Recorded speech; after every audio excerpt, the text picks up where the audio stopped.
Visit our website at www.cordras.com or call 0700-267-3767 to begin your journey to wealth creation today.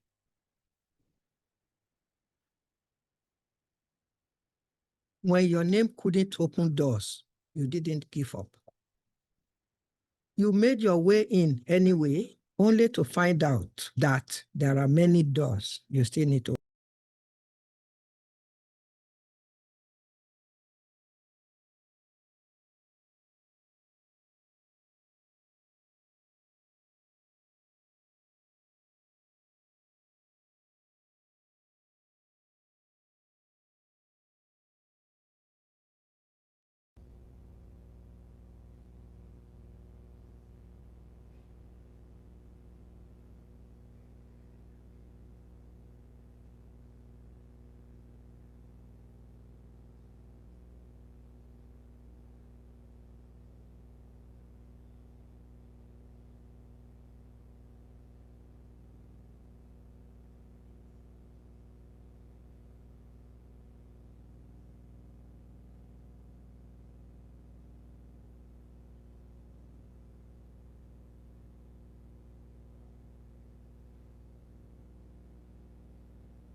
In today's fast-paced financial world, you need more than just opportunities.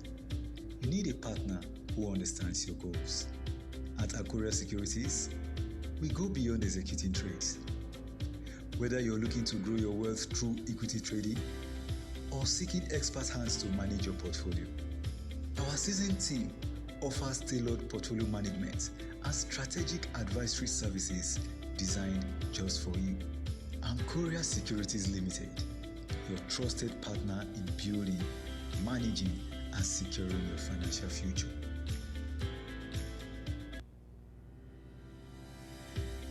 In today's fast-paced financial world, you need more than just opportunities. You need a partner who understands your goals. At Abuja Securities, we go beyond executing trades. Whether you're looking to grow your wealth through equity trading or seeking expert hands to manage your portfolio, our seasoned team offers tailored portfolio management and strategic advisory services designed just for you. Abuja Securities Limited, your trusted partner in building, managing, and securing your financial future.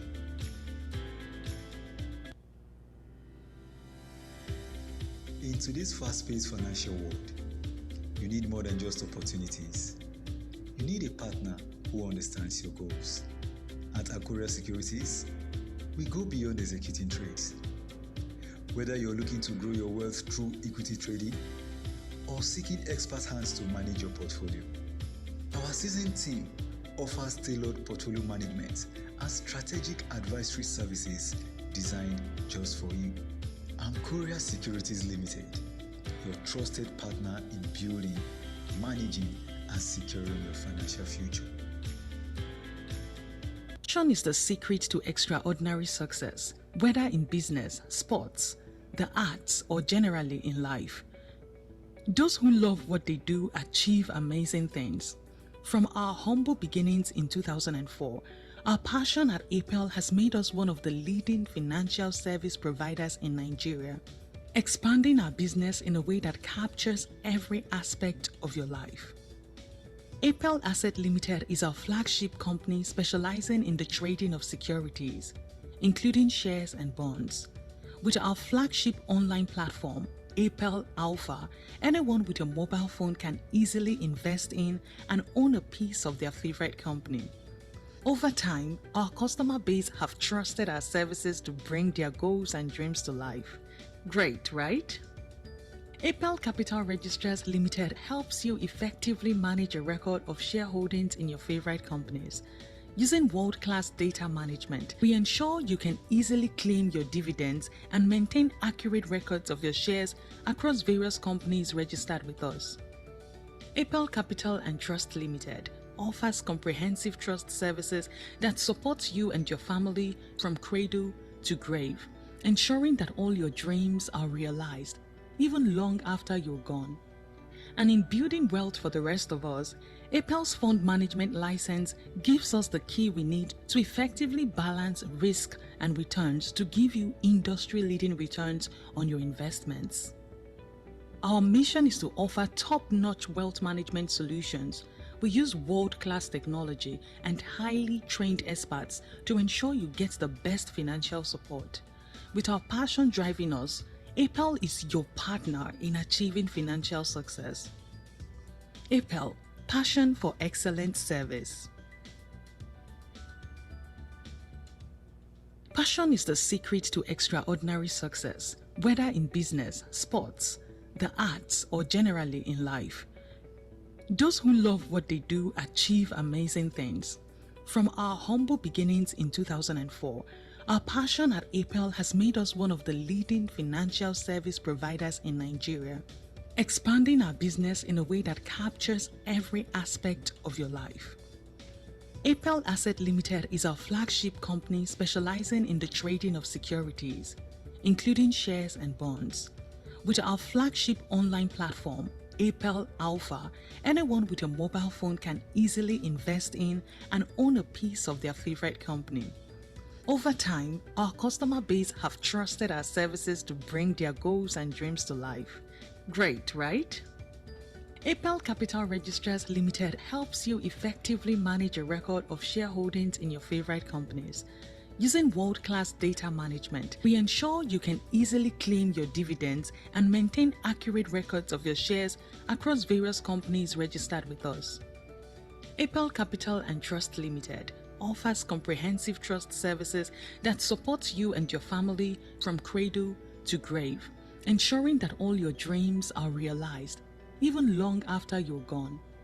And in building wealth for the rest of us, Apel's fund management license gives us the key we need to effectively balance risk and returns to give you industry-leading returns on your investments. Our mission is to offer top-notch wealth management solutions. We use world-class technology and highly trained experts to ensure you get the best financial support. With our passion driving us, Apel is your partner in achieving financial success. Apel, passion for excellent service.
Your career goals and aspirations, to land your dream job, to get connected, to learn more, to earn a promotion, to earn more money. You can achieve all these and more by enrolling for a certification course at the CIS Academy. CIS Academy is committed to building the future of professionalism. At CIS Academy, we deploy technology, partnership, and innovation to empower you with the practical corporate skills required to excel in the 21st century workplace. Our training offerings include in-company training, e-learning, short professional certifications, senior management courses, corporate learning solutions, and leadership development programs. We offer all our trainings in partnership with prestigious universities, professional bodies, and training centers locally and internationally. Give us a call now and enroll at the CIS Academy today. You can register and download our handbook by visiting www.cisnigeria.org/CIS-Academy.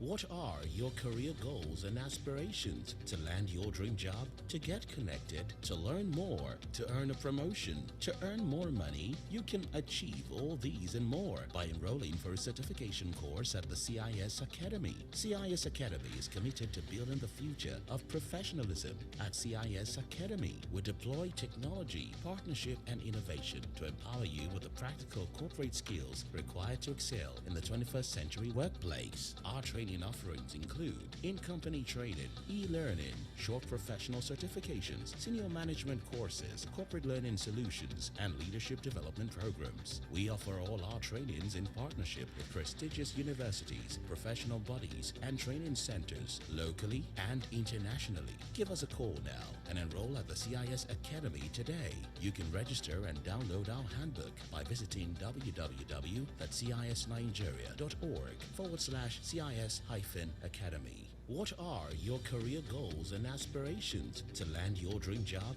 to get connected, to learn more, to earn a promotion, to earn more money? You can achieve all these and more by enrolling for a certification course at the CIS Academy. CIS Academy is committed to building the future of professionalism. At CIS Academy, we deploy technology, partnership, and innovation to empower you with the practical corporate skills required to excel in the 21st century workplace. Our training offerings include in-company training, e-learning, short professional certifications, senior management courses, corporate learning solutions, and leadership development programs. We offer all our trainings in partnership with prestigious universities, professional bodies, and training centers locally and internationally. Give us a call now and enroll at the CIS Academy today. You can register and download our handbook by visiting www.cisnigeria.org/CIS-Academy. What are your career goals and aspirations? To land your dream job, to get connected, to learn more, to earn a promotion, to earn more money? You can achieve all these and more by enrolling for a certification course at the CIS Academy. CIS Academy is committed to building the future of professionalism. At CIS Academy, we deploy technology, partnership, and innovation to empower you with the practical corporate skills required to excel in the 21st century workplace. Our training offerings include in-company training, e-learning, short professional certifications, senior management courses, corporate learning solutions, and leadership development programs. We offer all our trainings in partnership with prestigious universities, professional bodies, and training centers locally and internationally. Give us a call now and enroll at the CIS Academy today. You can register and download our handbook by visiting www.cisnigeria.org/CIS-Academy. What are your career goals and aspirations? To land your dream job, to get connected, to learn more, to earn a promotion, to earn more money? You can achieve all these and more by enrolling for a certification course at the CIS Academy. CIS Academy is committed to building the future of professionalism. At CIS Academy, we deploy technology, partnership, and innovation to empower you with the practical corporate skills required to excel in the 21st century workplace. Our training offerings include in-company training, e-learning, short professional certifications, senior management courses, corporate learning solutions, and leadership development programs. We offer all our trainings in partnership with prestigious universities, professional bodies, and training centers locally and internationally. Give us a call now and enroll at the CIS Academy today. You can register and download our handbook by visiting www.cisnigeria.org/CIS-Academy. What are your career goals and aspirations? To land your dream job, to get connected, to learn more, to earn a promotion, to earn more money? You can achieve all these and more by enrolling for a certification course at the CIS Academy. CIS Academy is committed to building the future of professionalism. At CIS Academy, we deploy technology, partnership, and innovation to empower you with the practical corporate skills required to excel in the 21st century workplace. Our training offerings include in-company training, e-learning, short professional certifications, senior management courses, corporate learning solutions, and leadership development programs. We offer all our trainings in partnership with prestigious universities, professional bodies, and training centers locally and internationally. Give us a call now and enroll at the CIS Academy today. You can register and download our handbook by visiting www.cisnigeria.org/CIS-Academy. What are your career goals and aspirations? To land your dream job, to get connected, to learn more, to earn a promotion, to earn more money? You can achieve all these and more by enrolling for a certification course at the CIS Academy. CIS Academy is committed to building the future of professionalism. At CIS Academy, we deploy technology, partnership, and innovation to empower you with the practical corporate skills required to excel in the 21st century workplace. Our training training offerings include in-company training, e-learning, short professional certifications, senior management courses, corporate learning solutions, and leadership development programs. We offer all our trainings in partnership with prestigious universities, professional bodies, and training centers locally and internationally. Give us a call now and enroll at the CIS Academy today. You can register and download our handbook by visiting www.cisnigeria.org/CIS-Academy. What are your career goals and aspirations? To land your dream job,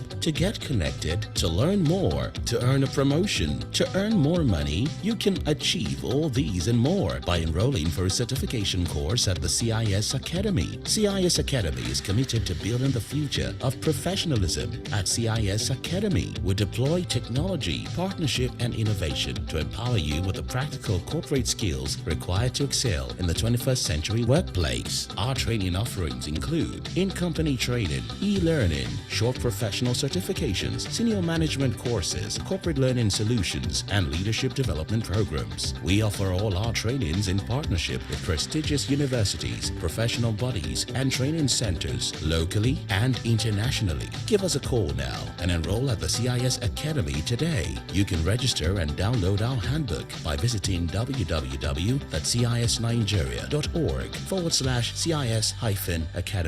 What are your career goals and aspirations? To land your dream job, to get connected, to learn more, to earn a promotion, to earn more money? You can achieve all these and more by enrolling for a certification course at the CIS Academy. CIS Academy is committed to building the future of professionalism. At CIS Academy, we deploy technology, partnership, and innovation to empower you with the practical corporate skills required to excel in the 21st century workplace. Our training offerings include in-company training, e-learning, short professional certifications, senior management courses, corporate learning solutions, and leadership development programs. We offer all our trainings in partnership with prestigious universities, professional bodies, and training centers locally and internationally. Give us a call now and enroll at the CIS Academy today. You can register and download our handbook by visiting www.cisnigeria.org/CIS-Academy. What are your career goals and aspirations? To land your dream job,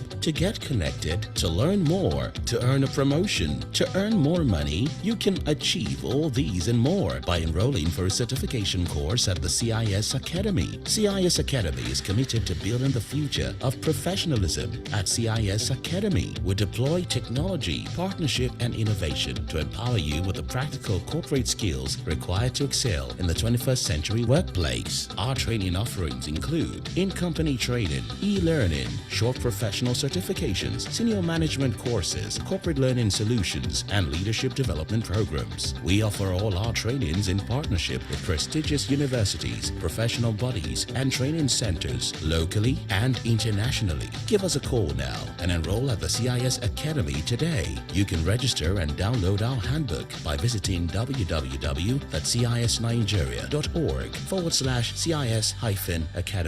What are your career goals and aspirations? To land your dream job, to get In today's fast-paced financial world, you need more than just opportunities. You need a partner who understands your goals. At Chartered Securities, we go beyond executing trades. Whether you're looking to grow your wealth through equity trading or seeking expert hands to manage your portfolio, our seasoned team offers tailored portfolio management and strategic advisory services designed just for you. Chartered Securities Limited, your trusted partner in building, managing, and securing your financial future.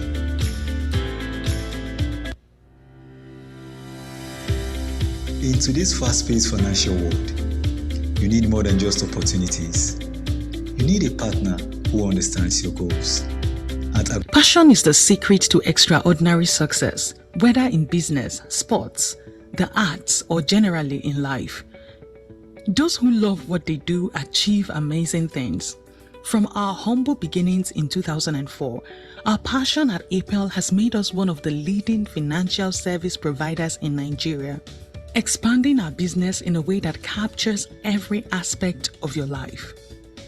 APEL Asset Limited is our flagship company specializing in the trading of securities, including shares and bonds. With our flagship online platform, APEL Alpha, anyone with a mobile phone can easily invest in and own a piece of their favorite company.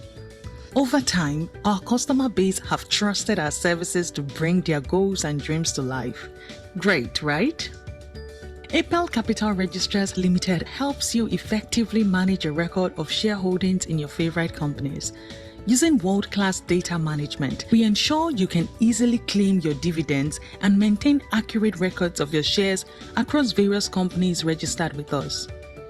APEL Capital and Trust Limited offers comprehensive trust services that support you and your family from cradle to grave, ensuring that all your dreams are realized, even long after you're gone. And in building wealth for the rest of us, APEL's fund management license gives us the key we need to effectively balance risk and returns to give you industry-leading returns on your investments. Our mission is to offer top-notch wealth management solutions. We use world-class technology and highly trained experts to ensure you get the best financial support. With our passion driving us, APEL is your partner in achieving financial success. APEL, passion for excellent service. Passion is the secret to extraordinary.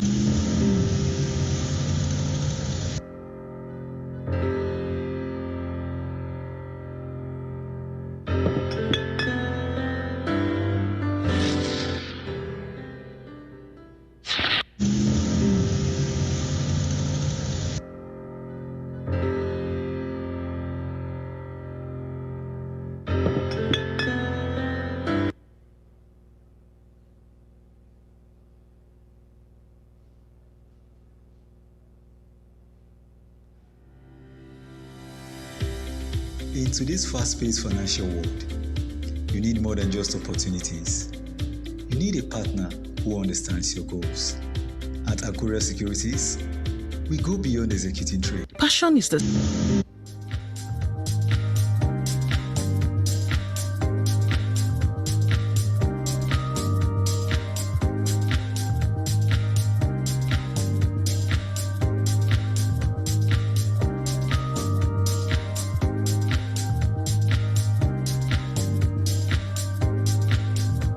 What are your career goals and aspirations? To land your dream job, to get connected, to learn more, to earn a promotion, to earn more money? You can achieve all these and more by enrolling for a certification course at the CIS Academy. CIS Academy is committed to building the future of professionalism. At CIS Academy, we deploy technology, partnership, and innovation to empower you with the practical corporate skills required to excel in the 21st century workplace. Our training offerings include in-company training, e-learning, short professional certifications, senior management courses, corporate learning solutions, and leadership development programs. We offer all our trainings in partnership with prestigious universities, professional bodies, and training centers locally and internationally. Give us a call now and enroll at the CIS Academy today. You can register and download our handbook by visiting www.cis9nigeria.org/CIS-Academy. 1 2 check. 1 2 check. 1 2 2. Growing your wealth just became mic easier for 1 2 because at check. Cordris, we provide world-class financial services that secures wealth for you, your family, your business, and your future. Licensed as broker-dealers, issuing house, fund/portfolio managers, trustees, and registrars by the Securities and Exchange Commission, SEC. We are committed to helping you build your wealth. And because we understand building wealth is not enough, we are also licensed insurance brokers dedicated to protecting your wealth. Visit our website at www.cordris.com or call 0700-267-3767 to begin your journey to wealth creation today.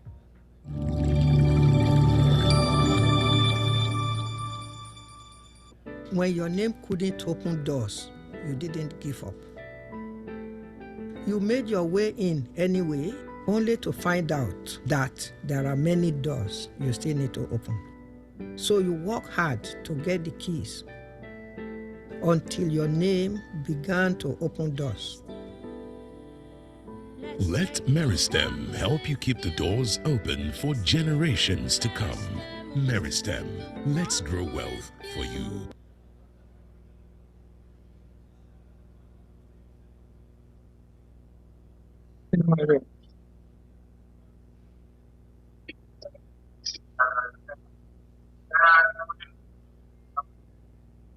Issues addressed by the Inspector General of Police.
In today's fast-paced financial world, you need more than just opportunities. You need a partner who understands your goals. At Abuja Securities, we go beyond executing trades. Whether you're looking to grow your wealth through equity trading or seeking expert hands to manage your portfolio, our seasoned team offers tailored portfolio management and strategic advisory services designed just for you. Abuja Securities Limited, your trusted partner in building, managing, and securing your financial future. Passion is the secret to extraordinary success, whether in business, sports, the arts, or generally in life.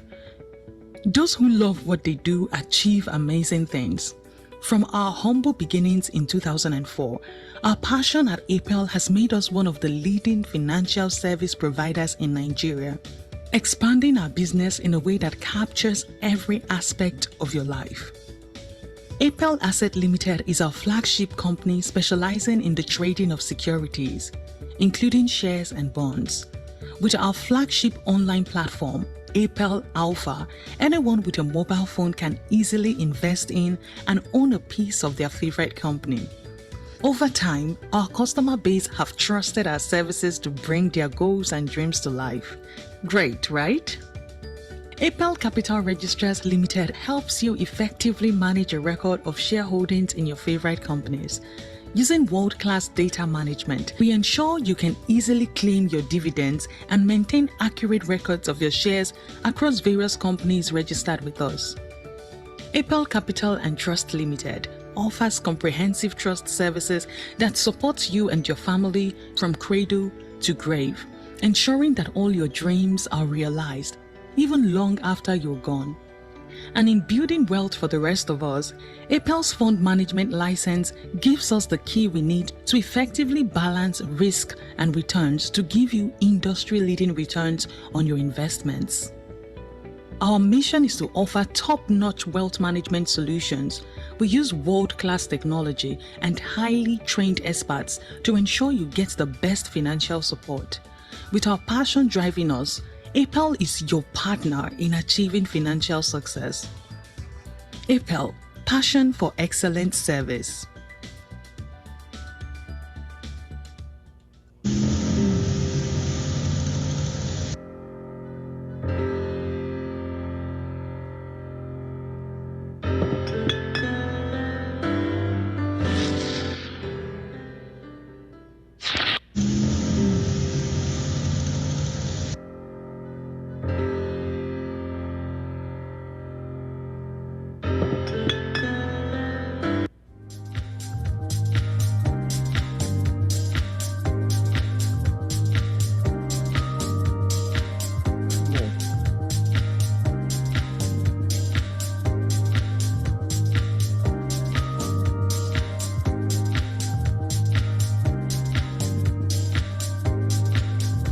What are your career goals and aspirations? To land your dream job, to get connected, to learn more, to earn a promotion, to earn more money? You can achieve all these and more by enrolling for a certification course at the CIS Academy. CIS Academy is committed to building the future of professionalism. At CIS Academy, we deploy technology, partnership, and innovation to empower you with the practical corporate skills required to excel in the 21st century workplace. Our training offerings include in-company training, e-learning, short professional certifications, senior management courses, corporate learning solutions, and leadership development programs. We offer all our trainings in partnership with prestigious universities, professional bodies, and training centers locally and internationally. Give us a call now and enroll at the CIS Academy today. You can register and download our handbook by visiting www.cis9nigeria.org/CIS-Academy.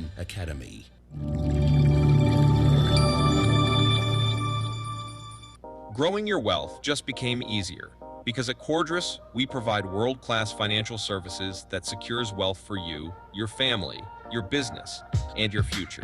Licensed as broker-dealers, issuing house, fund/portfolio managers, trustees, and registrars by the Securities and Exchange Commission, SEC. We are committed to helping you build your wealth. And because we understand building wealth is not enough, we are also licensed insurance brokers dedicated to protecting your wealth. Visit our website at www.cordris.com or call 0700-267-3767 to begin your journey to wealth creation today.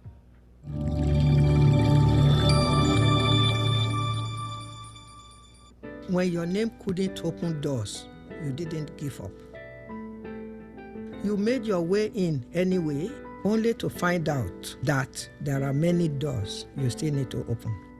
So you work hard to get the keys until your name began to open doors.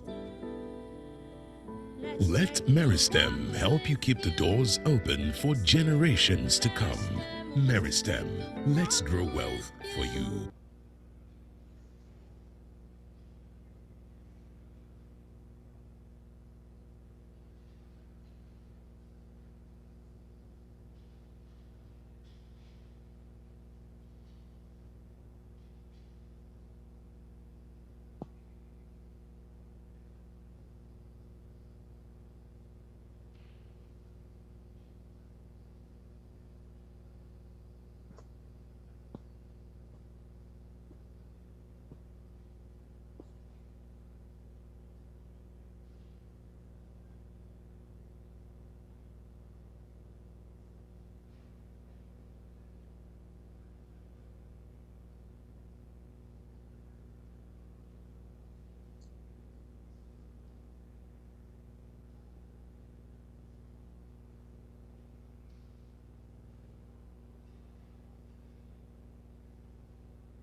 In today's fast-paced financial world, you need more than just opportunities. You need a partner who understands your goals. At Chartered Securities, we go beyond executing trades. Whether you're looking to grow your wealth through equity trading or seeking expert hands to manage your portfolio, our seasoned team offers tailored portfolio management and strategic advisory services designed just for you. Chartered Securities Limited, your trusted partner in building, managing, and securing your financial future. Passion is the secret to extraordinary success, whether in business, sports, the arts, or generally in life. Those who love what they do achieve amazing things. From our humble beginnings in 2004, our passion at APEL has made us one of the leading financial service providers in Nigeria, expanding our business in a way that captures every aspect of your life. APEL Asset Limited is our flagship company specializing in the trading of securities, including shares and bonds. With our flagship online platform, APEL Alpha, anyone with a mobile phone can easily invest in and own a piece of their favorite company. Over time, our customer base have trusted our services to bring their goals and dreams to life. Great, right? APEL Capital Registrars Limited helps you effectively manage a record of shareholdings in your favorite companies. Using world-class data management, we ensure you can easily claim your dividends and maintain accurate records of your shares across various companies registered with us. APEL Capital and Trust Limited offers comprehensive trust services that support you and your family from cradle to grave, ensuring that all your dreams are realized, even long after you're gone. And in building wealth for the rest of us, APEL's fund management license gives us the key we need to effectively balance risk and returns to give you industry-leading returns on your investments. Our mission is to offer top-notch wealth management solutions. We use world-class technology and highly trained experts to ensure you get the best financial support. With our passion driving us, APEL is your partner in achieving financial success. APEL, passion for excellent service.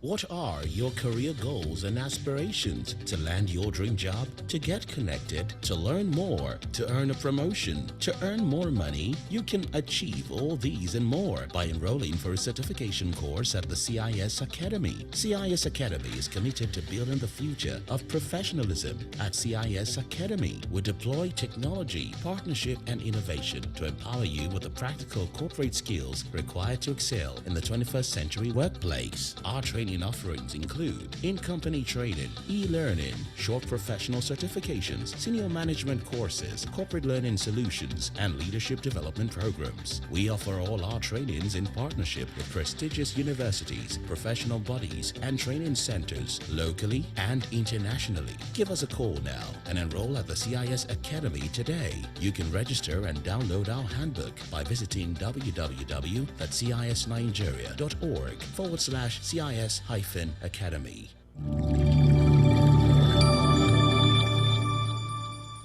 Growing your wealth just became easier because at Cordris, we provide world-class financial services that secures wealth for you, your family, your business, and your future. Licensed as broker-dealers, issuing house, fund/portfolio managers, trustees, and registrars by the Securities and Exchange Commission, SEC. We are committed to helping you build your wealth. And because we understand building wealth is not enough, we are also licensed insurance brokers dedicated to protecting your wealth. Visit our website at www.cordras.com or call 0700-267-3767 to begin your journey to wealth creation today.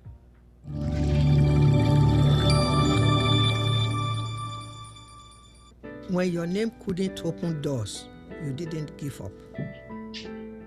You made your way in anyway, only to find out that there are many doors you still need to open.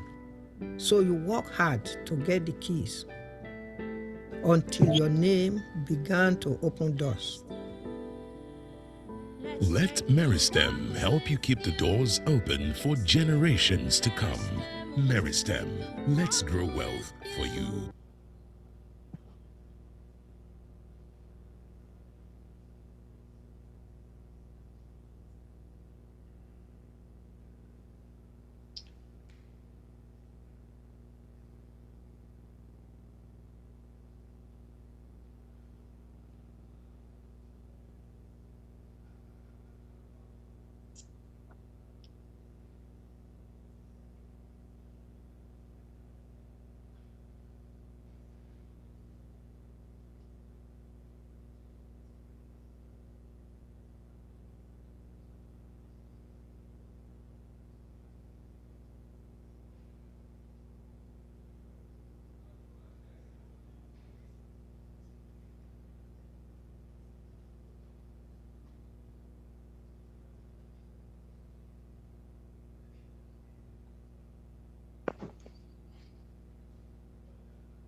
Oh, well.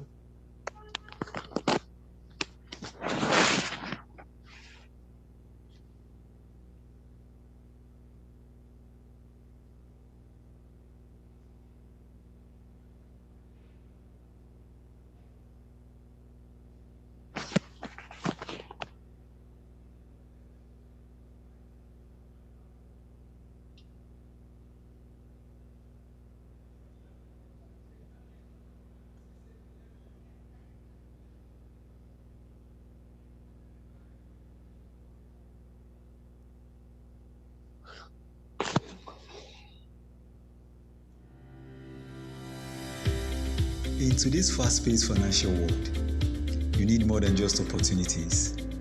You need a partner who understands your goals. At Abuja Securities, we go beyond executing trades. Whether you're looking to grow your wealth through equity trading or seeking expert hands to manage your portfolio, our seasoned team offers tailored portfolio management and strategic advisory services designed just for you.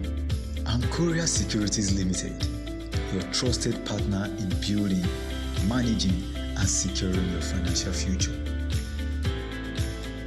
Passion is the secret to extraordinary success, whether in business, sports, the arts, or generally in life. Those who love what they do achieve amazing things. From our humble beginnings in 2004, our passion at APEL has made us one of the leading financial service providers in Nigeria, expanding our business in a way that captures every aspect of your life.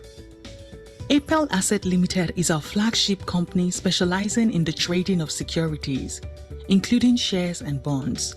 With our flagship online platform, APEL Alpha, anyone with a mobile phone can easily invest in and own a piece of their favorite company. Over time, our customer base have trusted our services to bring their goals and dreams to life. Great, right? APEL Capital Registrars Limited helps you effectively manage a record of shareholdings in your favorite companies. Using world-class data management, we ensure you can easily claim your dividends and maintain accurate records of your shares across various companies registered with us. Apel Capital and Trust Limited offers comprehensive trust services that support you and your family from cradle to grave, ensuring that all your dreams are realized, even long after you're gone. And in building wealth for the rest of us, Apel's fund management license gives us the key we need to effectively balance risk and returns to give you industry-leading returns on your investments. Our mission is to offer top-notch wealth management solutions. We use world-class technology and highly trained experts to ensure you get the best financial support.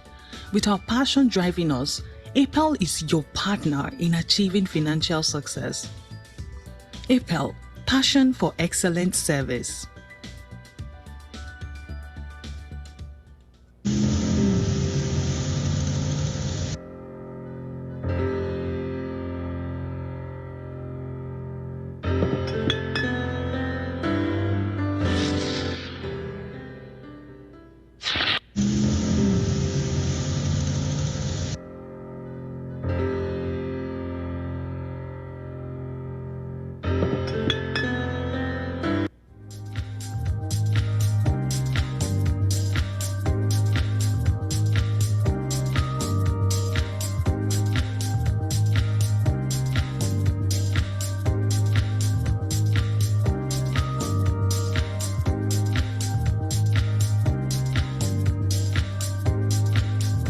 What are your career goals and aspirations? To land your dream job, to get connected, to learn more, to earn a promotion, to earn more money? You can achieve all these and more by enrolling for a certification course at the CIS Academy. CIS Academy is committed to building the future of professionalism. At CIS Academy, we deploy technology, partnership, and innovation to empower you with the practical corporate skills required to excel in the 21st century workplace. Our training offerings include in-company training, e-learning, short professional certifications, senior management courses, corporate learning solutions, and leadership development programs. We offer all our trainings in partnership with prestigious universities, professional bodies, and training centers locally and internationally. Give us a call now and enroll at the CIS Academy today. You can register and download our handbook by visiting www.cisnigeria.org/CIS-Academy.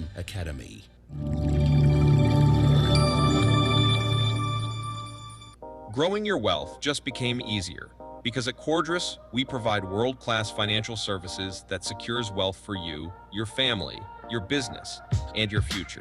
Licensed as broker-dealers, issuing house, fund/portfolio managers, trustees, and registrars by the Securities and Exchange Commission, SEC. We are committed to helping you build your wealth. And because we understand building wealth is not enough, we are also licensed insurance brokers dedicated to protecting your wealth. Visit our website at www.cordris.com or call 0700-267-3767 to begin your journey to wealth creation today.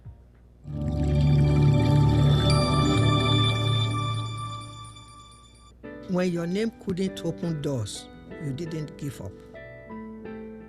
You made your way in anyway, only to find out that there are many doors you still need to open. So you work hard to get the keys until your name began to open doors. Let Meristem help you keep the doors open for generations to come. Meristem, let's grow wealth for you.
In today's fast-paced financial world, you need more than just opportunities.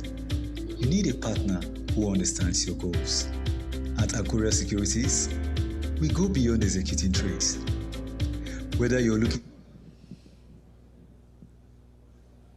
Distinguished ladies and gentlemen, good morning to all of you. Please, let's settle down. Let's settle down. I'd like to welcome all of you to the 2025 National Workshop. And the way the program will run today, we will kick off with goodwill messages, our panel discussion in anticipation of the arrival of His Excellency, the Vice President of the Federal Republic of Nigeria. But let me welcome some of our special guests who are here. I'd like to welcome the President and Chairman of Council, Chartered Institute of Stockbrokers, Mr. Olurokbo Dada, FCS, the 13th President. I welcome you. You're welcome. Thank you very much. Let me welcome the Vice President, Chartered Institute of Stockbrokers, Mrs. Fiona Ahime, FCS. FCS, you're welcome. The second Vice President, Chartered Institute of Stockbrokers, Dr. Akim Uyewale, FCS, is also here with us. I welcome you. I'd like to specially welcome the chairman for this workshop, former Deputy Governor of the Central Bank of Nigeria, former Minister of Finance, an amazing intellectual and a patriot. I'd like to welcome Dr. Shamusidin Usman, CON, OFR.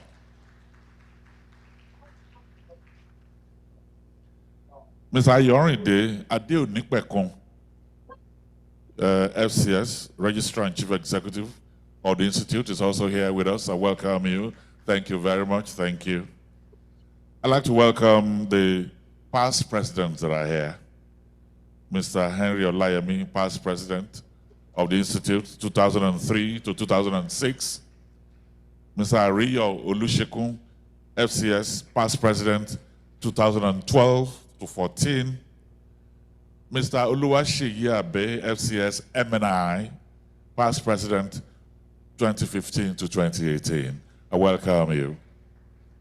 Mr. Olatunde Amulegbe, FCS, past president, 2020 to 2022. Let me welcome all the council members of the Institute that are here. I'd like to recognize and welcome Mr. Temi Popola, FCS, Group MD and CEO, Niger X Group, that is here with us. I welcome you. Thank you very much. Professor Pius Dejolan Rewaju, PhD, FCIB, President and Chairman of Council, Chartered Institute of Bankers, that is also here with us. The Director of Payment System Supervision Department of the Central Bank of Nigeria, Dr. Rekia Okpemi Yusuf, is also here. You're welcome. And Dr. Ruth Arokoyo, Council Member representing CITN, is also here. And so, distinguished ladies and gentlemen, while we await the arrival of His Excellency the Vice President, we will kick off. And I understand that Alhaji Umar Kwaranga is already online.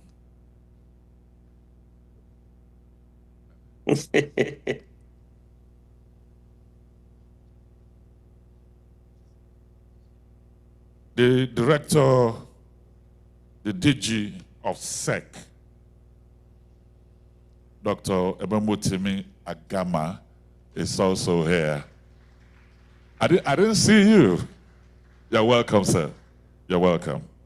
And so, like I said, before we kick off formally with national anthem, have the vice president speak to us, the president of the institute speak to us, and every other special guest that are here, we will take the goodwill messages to signpost the essence of our coming for this national workshop. And I understand Dr. Umaru Kwaranga is online. Dr. Umaru Kwaranga, see you. Good morning.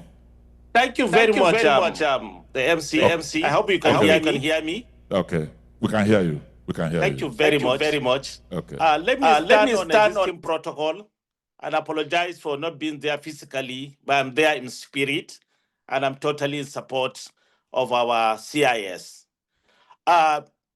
Before standing on the existing protocol, which we have already established, let me especially recognize the chairman of this occasion, who happens to be not only the deputy governor or chairman of MOFI, but my father, and our digital DG, Dr. Agama of SEC, and my group CEO, and Temi Popola, and of course, the chairman and principal officer of CIS, and all the past presidents and my colleagues on the council and other market operators. Distinguished members of the Institute, colleagues, ladies and gentlemen, good morning. It is a privilege to address this distinguished gathering, and I commend our Chartered Institute of Stockbrokers for convening such a timely and purposeful workshop. Your Excellencies, we started this event a few years ago in recognition of the need for closer rapport between the CIS and the government. Such interactions help in understanding policies and direction of government and making useful inputs into policy formulation and governance, and have been very successful so far. Let me, on a lighter note, say that we have progressed these interactions to a point where our institute now has participants on both sides of the table. We once again thank Mr. President Asiwaju Bola Ahmed Tinubu, GCFR, for appointing some of our prominent members of CIS, such as Mr. Wale Edun, Mr. Olaimi Cardoso, just to mention a few, into key economic positions in this government. The success of this administration in turning around an economy that was floundering and restoring investors' confidence in Nigeria is due to the foresight, courage, and strategic vision of Mr. President and the expertise and professionalism of his economic team, a team that we at the Chartered Institute of Stockbrokers is proud to claim to. In recent years, we have witnessed encouraging signs of progress. These are testaments to the strategic leadership of the government, the diligence of regulators, and the growing capacity of private sector stakeholders. I particularly acknowledge the Ministry of Finance for its efforts to reposition public assets, and our digital DG of SEC for maintaining an enabling regulatory environment that balances innovation with investor protection. The theme of this year's events, capital formation in Nigeria, strengthening industry, institutions, and markets to bolster a $1 trillion economy, is both bold and achievable. But it requires that we act with urgency and clarity of purpose, strengthening our institutions, deepening our markets, and aligning capital with national development priorities must remain at the top of our agenda. We at the Chartered Institute of Stockbrokers and the Nigerian Exchange Group remain staunch partners with government in its drive to triple our economy and make it Africa's first $1 trillion economy. This can only be done by attracting new capital and assuring investors that Nigeria is a secure, sustainable, profitable destination, attracting new investment and unlocking the hidden value in various sectors of our economy. Doing that is what we as investment and security professionals are trained for. In this area of unlocking value, I'm happy to see the strong presence of the Ministry of Finance Incorporated, especially the chairman, like the way I mentioned earlier, my father and my mentor, Dr. Shamsuddin Usman, and of course, the MD of MOFI, who are in charge of federal government holdings across various asset categories. It is critical that those assets be made to provide optimal value to the Nigerian government and Nigerian citizens through efficient management and the transparent market process. Where possible, we have such transformative processes under the BPE, and I urge MOFI to ensure seamless, transparent, and market-driven management process for those assets under its custody. One major opportunity ahead lies in the potential listing of these state-owned enterprises, which are over 50 trillion naira under MOFI. If executed with professionalism and transparency, Such listings can deepen our market, broaden public ownership, and improve enterprise efficiency.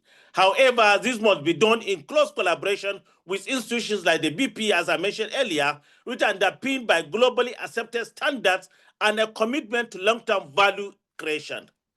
Equally important is the mobilization of domestic capital. Nigeria holds significant pools of long-term funds in its pension, insurance, and mutual fund industries. A rising generation of retail investors is also seeking credible opportunities for wealth creation. Connecting these funds to productive sectors such as infrastructure, clean energy, housing, and technology is vital to unlocking sustained growth. We must also recognize Nigeria's role on the continental stage. As Africa's most populous country and largest economy, the choices we make here, our governance practices, market innovations, and collaborative approaches will shape regional financial integration and investor confidence far beyond our borders. As the group chairman of Nigeria Exchange Group, NGS, we remain committed to working with stakeholders across both public and private sectors to strengthen the foundation of our capital market and support its continuous evolution as a driver of national development. Happy to inform you all that the Nigerian capital market, and NGS in particular, has experienced the best run under President Bola Ahmed Tinubu's administration than any other administration. We have tripled our all-share index from less than 40,000 basis points to over 131, 826.77 as at yesterday. Also, the Nigerian market capitalization rose to over 130 trillion naira, comprising equities of 83.4 trillion as at yesterday and debt instrument of close to 50 trillion. This underscores the sustained investor confidence backed by stronger macroeconomic fundamentals, rising foreign participation, and a healthy pipeline of listings. Nigeria's capital market is poised for continued expansion. We at NGS Group remains focused on strengthening market depth, attracting long-term capital, and positioning Nigeria as a leading investment destination in Africa. Let us therefore approach the deliberation of this workshop with a shared sense of responsibility, not only to today's economy, but to generations to come. Let our dialogue produce outcomes that are actionable, forward-looking, and anchored on a collective vision for inclusive prosperity. Let me conclude by thanking Mr. President for the use of this venue and for his government attention to the private sector at all times. I also thank Mr. Vice President, who I believe will soon join us, for his presence at this occasion and his continuous solidarity with his first constituency of financial institutions. I want to reassure this government that the $1 trillion economy is achievable through the Nigerian capital market. We have the capacity, we have the resources, both human and technology. And with this type of support and recognition they have given our institutions, CIS and NGS, and the capital market in general, also with what we have demonstrated at the recently concluded first round of banking recapitalization and the new reforms we have initiated both at CIS and NGS, the federal government should be rest assured that we are committed to deepening Nigeria's capital market in alignment with President Bola Ahmed Tinubu's vision of growing our Nigeria's GDP to $1 trillion economy by 2030. We are partners in progress and ever ready to key into all the federal government economic plans and programs. Let me, in conclusion, give kudos to my lab brother and the president of Chartered Institute of Stockbrokers and all the team for the successful hosting of this 2025 National Workshop. Thank you all for listening. I appreciate it. So Umar Kwaranga, thank you. Always on point every time. Thank you very much. I'd like to welcome Mr. Anthony Okonkwo, representing the Executive Chairman of the Federal Inland Revenue Service, Dr. Zach Adeliji. I welcome you. Thank you very much. Thank you. And so, distinguished ladies and gentlemen, to talk to us again here with his own goodwill message, we are very happy that he's here with us physically. He's the Group Managing Director and CEO of the Nigerian Exchange Group. Please welcome here, Mr. Temi Pupola, FCS.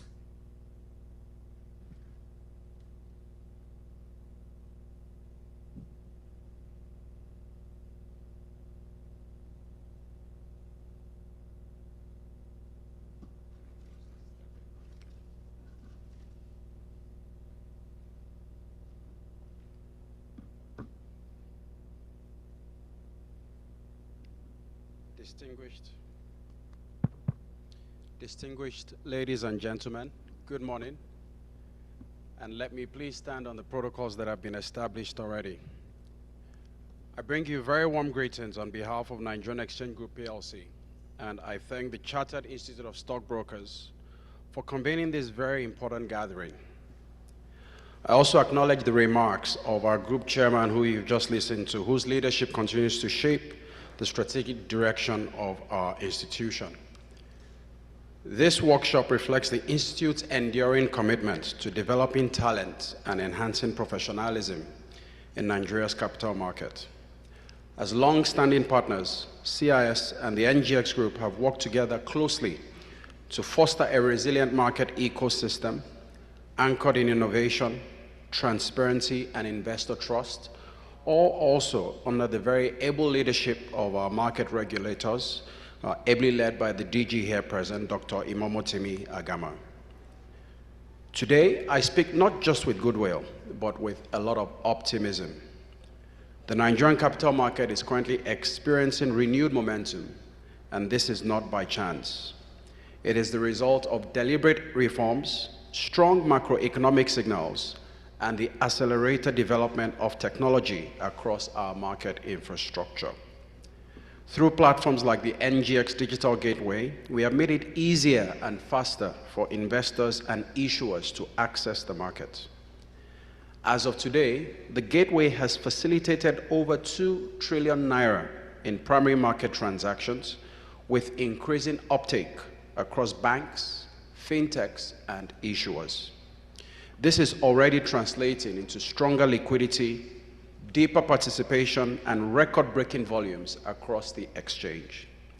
We're also seeing an encouraging pipeline of listings, such as the anticipated listing of the Dangote fertilizer, underscoring renewed confidence in our market. These achievements are testament to what is possible when market operators, professionals, and institutions pull in the same direction. The role of stockbrokers, in particular, remains indispensable, whether this is in product innovation, investor education, or expanding access to the capital markets.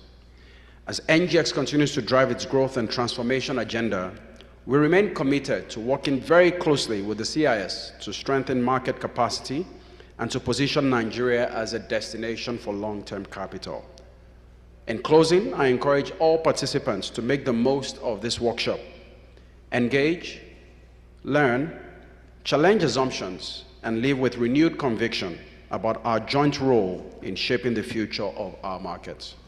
Once again, I thank you very much, and I wish you a very successful and very rewarding workshop. Thank you.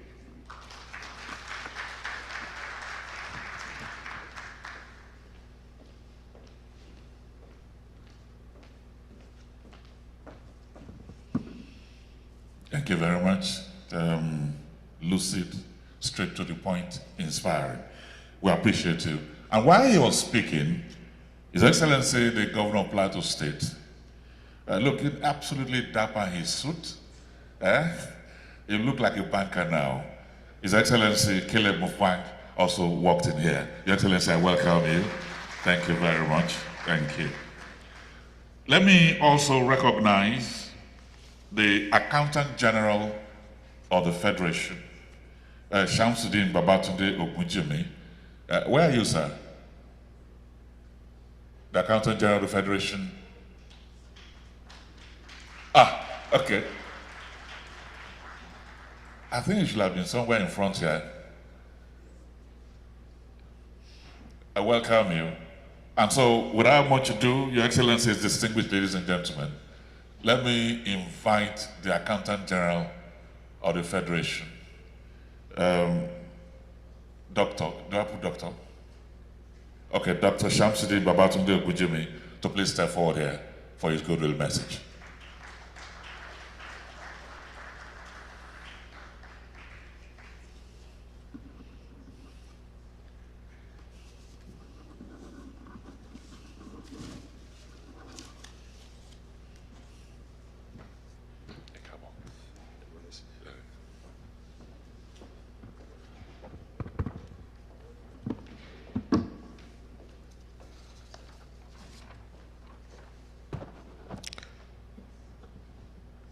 Good morning, ladies and gentlemen, the president of Chartered Institute of Stockbrokers, and all invited guests.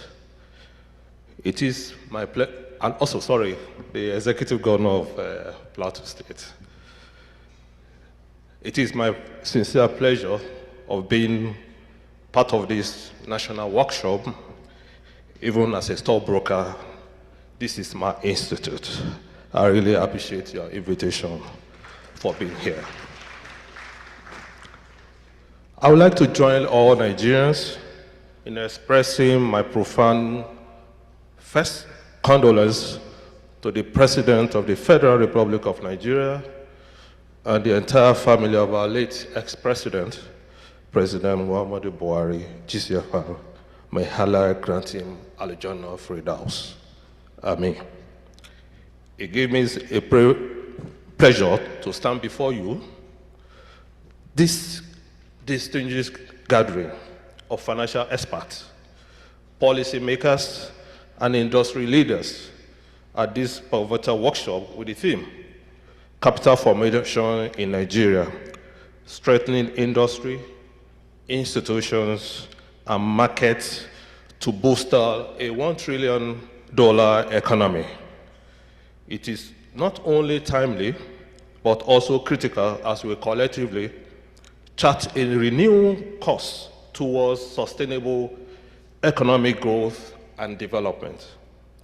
The vision of the Commander-in-Chief of the Armed Forces, President Bola Ahmed Tinubu, GCFR, in transforming Nigeria into a $1 trillion economy, $1 trillion economy, is ambitious but also achievable. However, this vision requires a deliberate and strategic approach to capital formation, mobilizing domestic and foreign investment, strengthening our institutions, and deepening our capital market. Today, I will highlight key imperatives for achieving this goal, with particular emphasis on the role of strong institutions and the synergy between the foreign direct investment and local capital mobilization. Capital formation is a bedrock of economic expansion. For Nigeria to attain this $1 trillion economy, we must prioritize investment in critical sectors such as infrastructure, energy, agriculture, and technology. This demands an efficient financial system that channels savings into productive investment. The capital market, as a critical facilitator, must be deepened to provide long-term funding for businesses while offering attractive returns to investors. The government, through the Ministry of Finance and allied agencies, remain committed to policies that encourage savings, investment, and capital market participation. Initiatives such as the reverse pension fund investment, sovereign sukuk bonds, and green financing instruments are steps in the right direction. Strong institutions are the backbone of any thriving economy. They ensure transparency, enforce contracts, protect investors' rights, and foster market confidence. Without robust regulatory frameworks and governance structures, capital formation remains stunted. Nigeria has made commendable progress in strengthening institutions such as the establishment of Securities and Exchange Commission, the Nigeria Exchange Group, and the Financial Reporting Council. However, more must be done to eliminate opacity, reduce bureaucratic bottlenecks, and enhance the ease of doing business. As the Accountant General of the Federation, I reaffirm our commitment to fiscal transparency and accountability in public financial management. The Treasury Single Account, the Integrated Personnel and Payroll Information System, the Government Integrated Financial Management Information System are institutional reforms aimed at curbing leakages and ensuring efficient resource allocation. These measures, when complemented by private sector discipline, will bolster investor confidence and attract much needed capital. Foreign direct investment is a vital driver of industrialization, but it must be strategically aligned with domestic capital mobilization. While FDI brings expertise, technology, and global market access, local capital ensures sustainability and inclusive growth.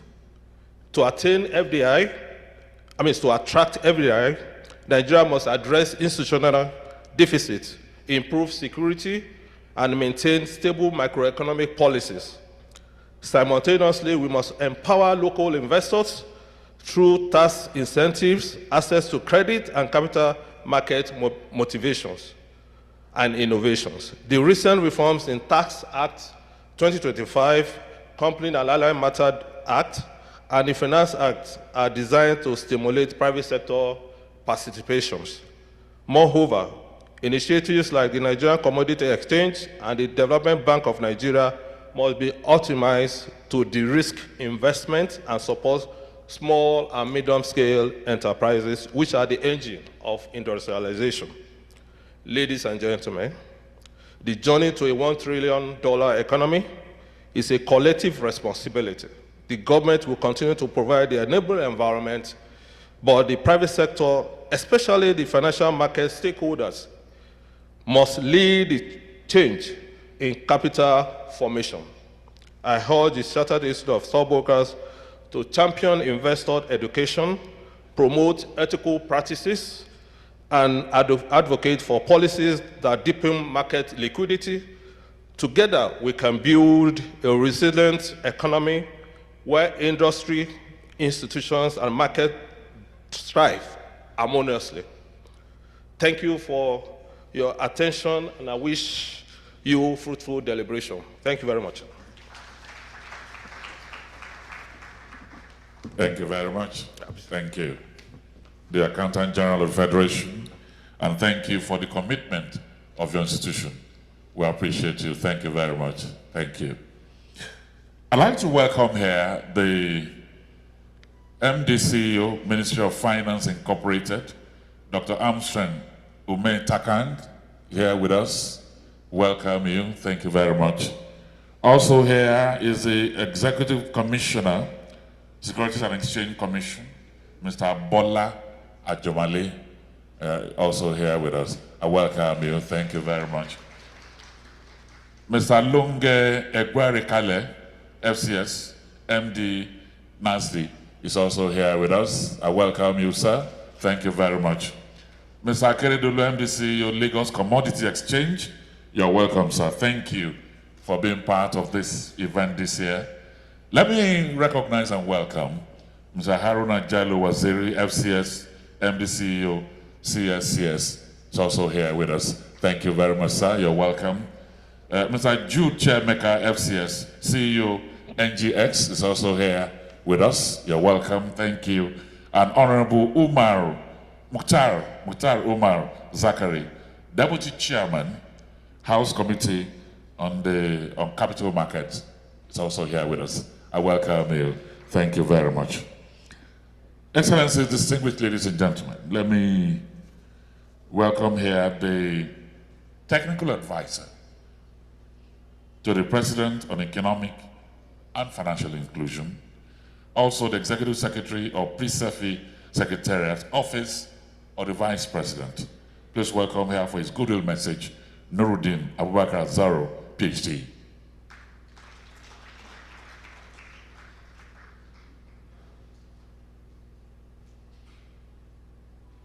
I don't. Okay, please. Let's appreciate him. He came all the way from the back. You're welcome.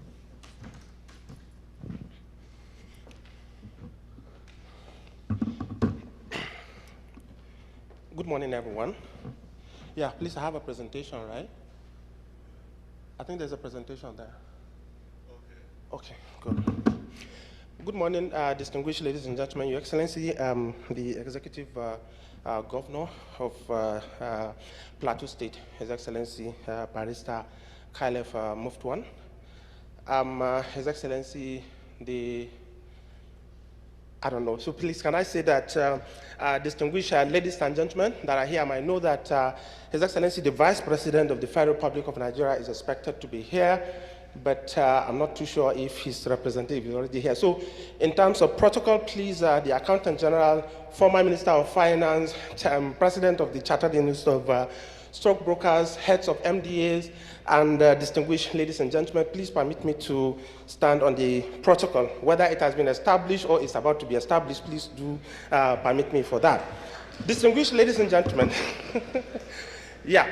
Okay, so thank you so much, distinguished ladies and gentlemen. I'm quite excited, and I'm also appreciating the fact that I've been requested to come here and stand before you and say just a word or two in this goodwill message. Particularly our excitement and of course our interest is Mr. President's agenda and of course Nigeria's journey to $1 trillion economy, which is of course the doctrine we've been pursuing leading to the extent of inauguration of PRICIFI, that is Presidential Committee on Economic and Financial Inclusion, in order to promote the agenda of Mr. President of Nigeria's journey to $1 trillion economy.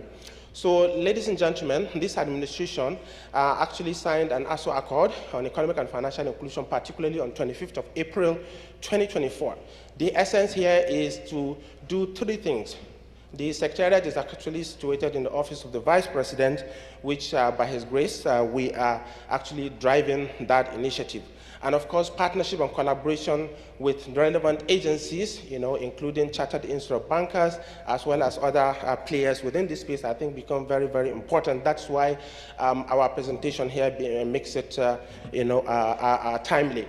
So, distinguished ladies and gentlemen, the essence of the ASWA Accord is actually to recognize the importance of economic inclusion and financial inclusion, and at the same time also to promote collaboration and partnership among the public and private sector players in order to deepen the Nigerian financial sector, of course, to achieve $1 trillion economy by the year 2030. And the theme of today's discussion actually speaks to that, which makes it very, very critical for this alignment.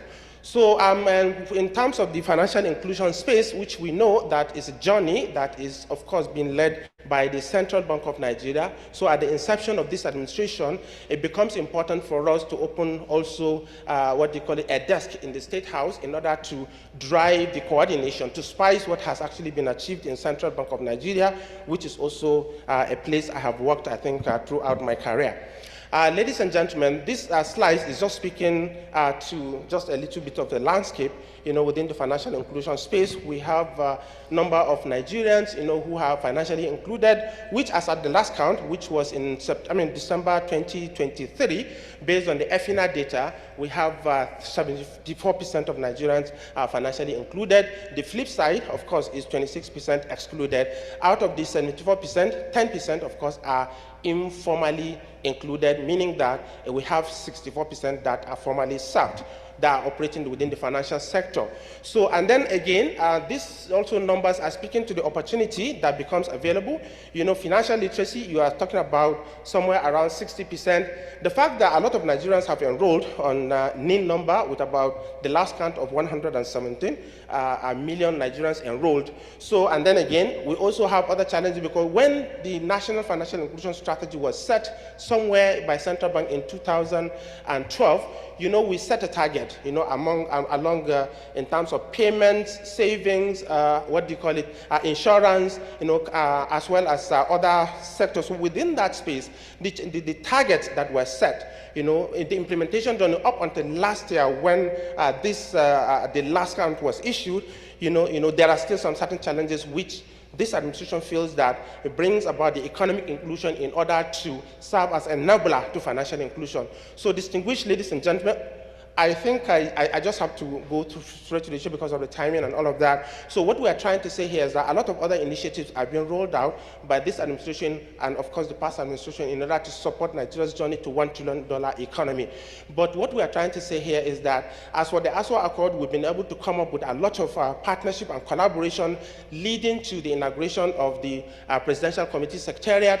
And within that, we've come up with different initiatives, in which our collaboration with the Chartered Institute of Bankers is one of such, in order to deepen the Nigerian financial Nigerian sector in order to achieve the $1 trillion economy. So that is why today's meeting becomes very important, very pivotal, for all the stakeholders to play and come together to broker this partnership and collaboration so that at the end of the day, the achievement of $1 trillion economy becomes available.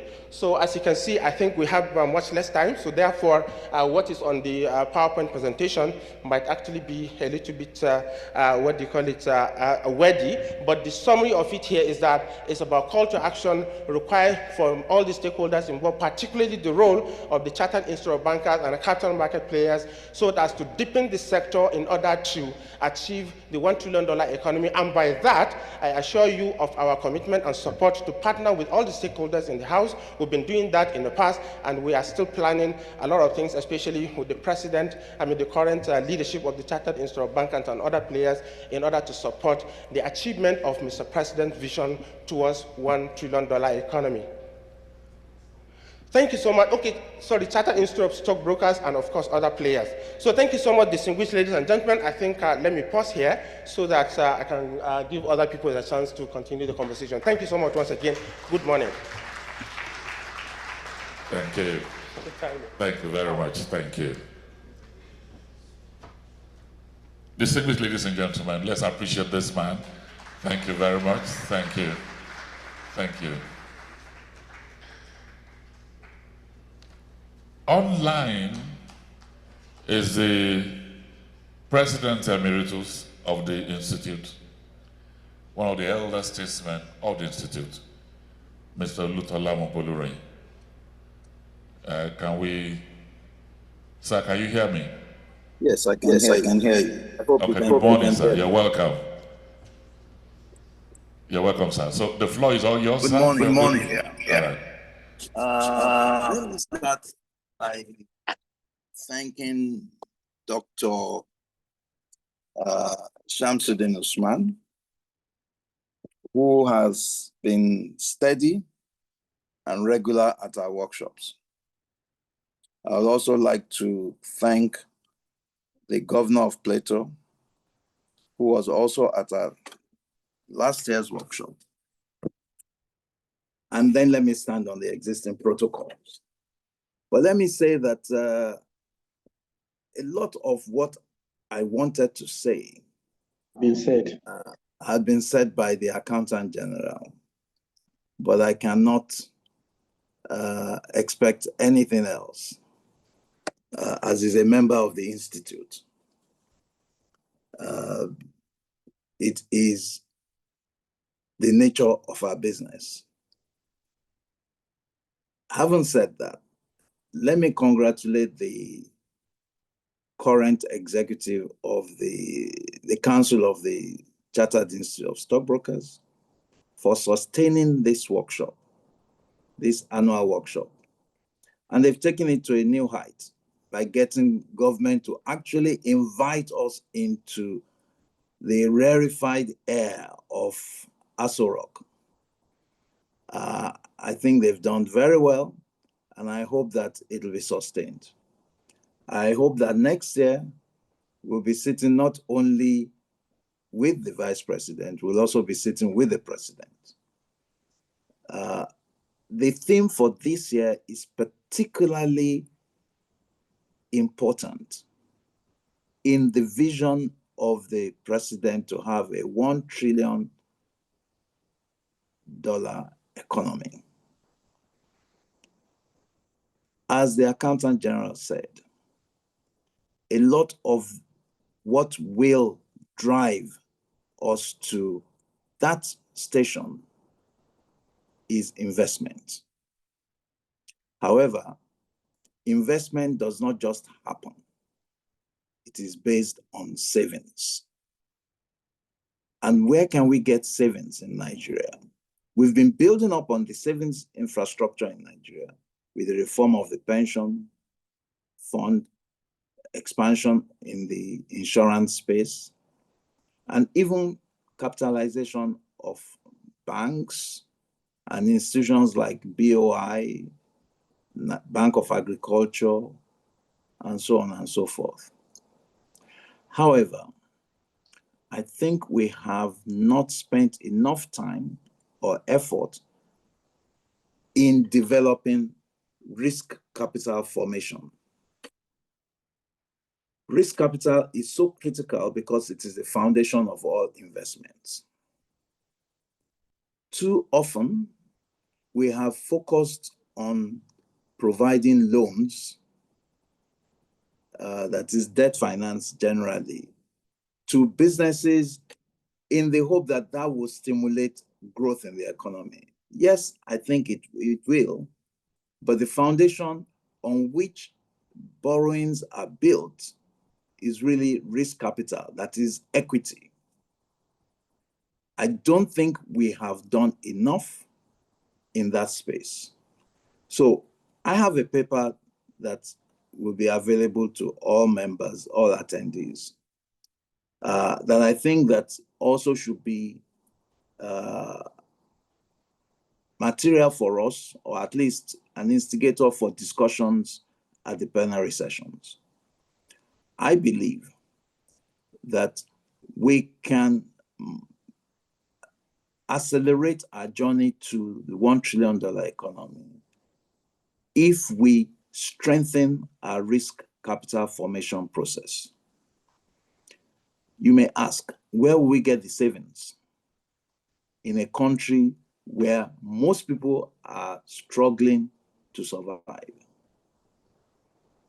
On the individual savings side, we may not be able to do much, but I think we need to look at our corporate side and see what we can do. But first, why do we need to look at the corporate side? Let's look at the miracle of China. It did not happen based on wishes. It happened because they were deliberate.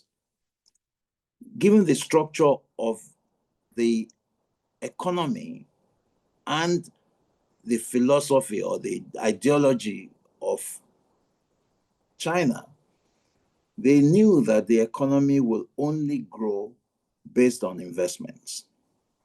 But they also knew that given their being wedded to communism, most of the resources will be in government. So you will find that the growth of China in the first place started from investments by government entities. Even till today, a large part of the construction industry, the IT industry, and so on and so forth, resides within the government domain. The investments have been made by governments in one way or the other, either provincial governments or local governments and things like that. So you'll find that most of the big companies in China that have become successful today are actually government owned. I'm not suggesting that we go that route. I think we can do better.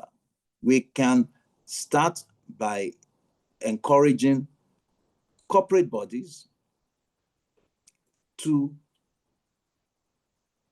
give money, to put money into investments through private equity and venture capital funds.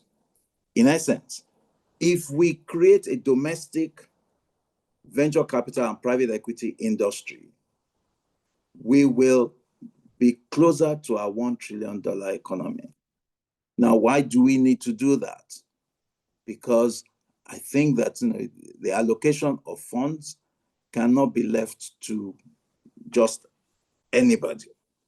Let professional bodies be able to channel funds to areas where they are needed.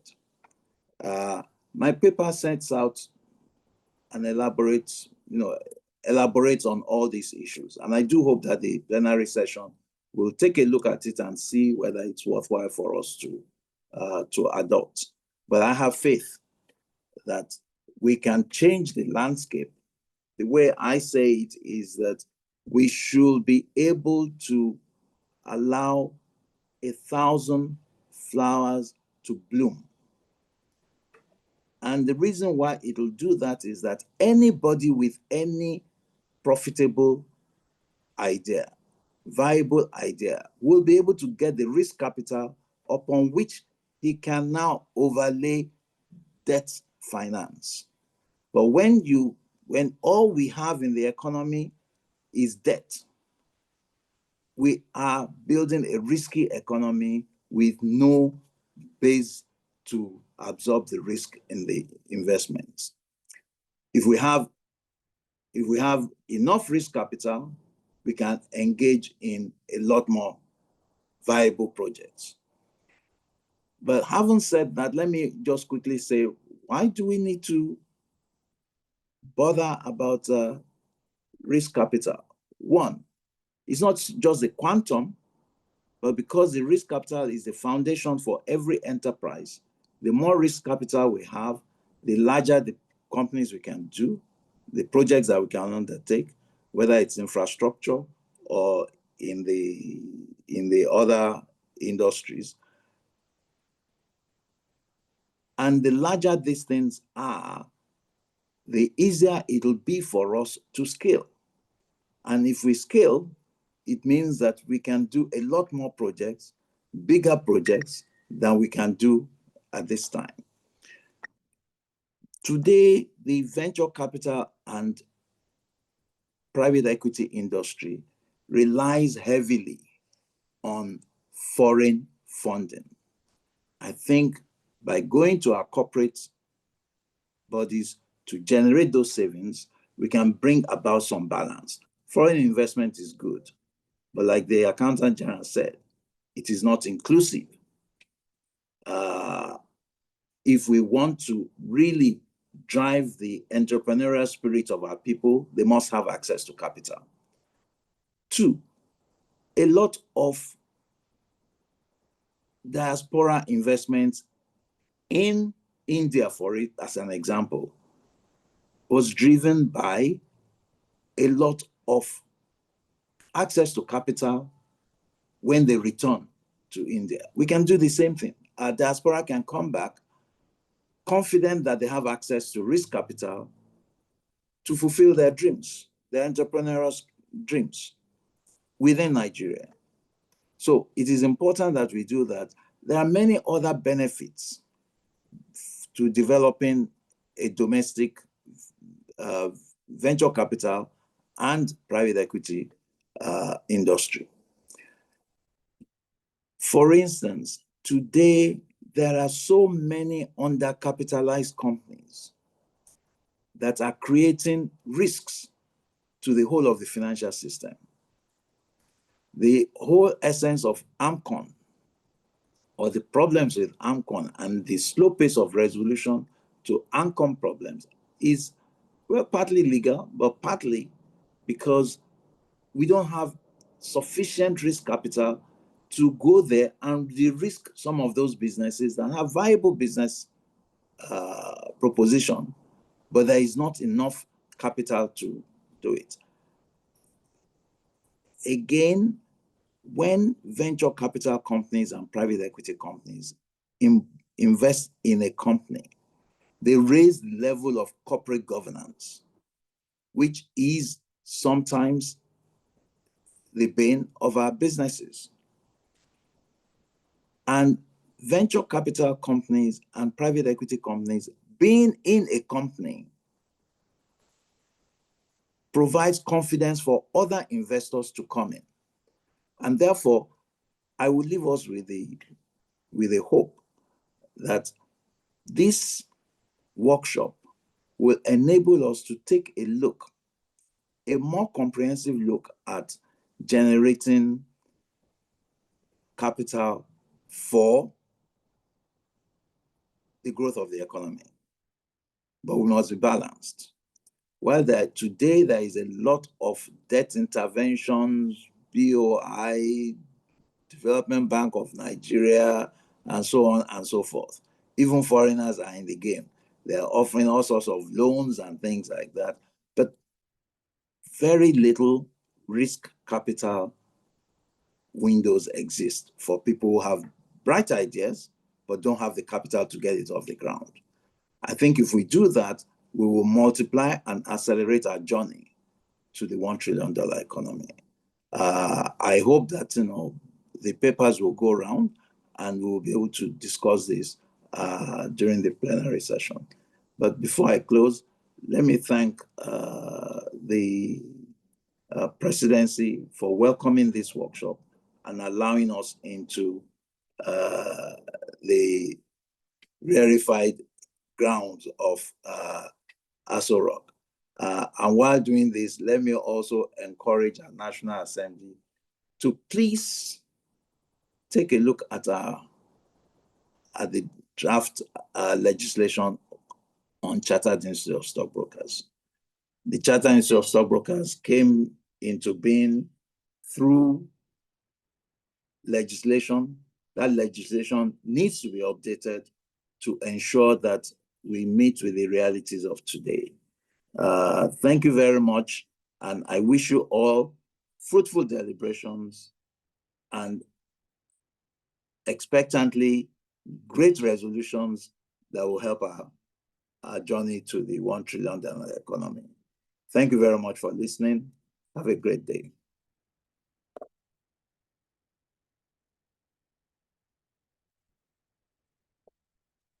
Mental resource for the capital market. We appreciate you, sir. And while he was speaking, the representative of His Excellency the Vice President arrived here. One of those economic thinkers in the country. He's a special advisor to the President on Economic Matters, Office of the Vice President, Dr. Tokwe Faswa. I welcome you.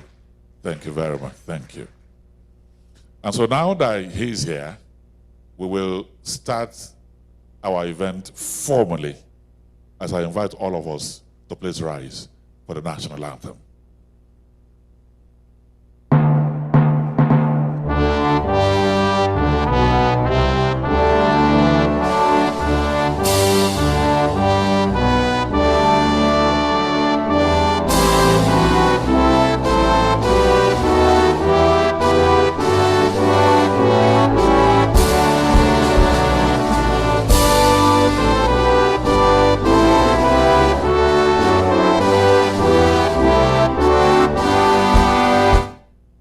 Thank you very much. Please, let's be seated. Thank you.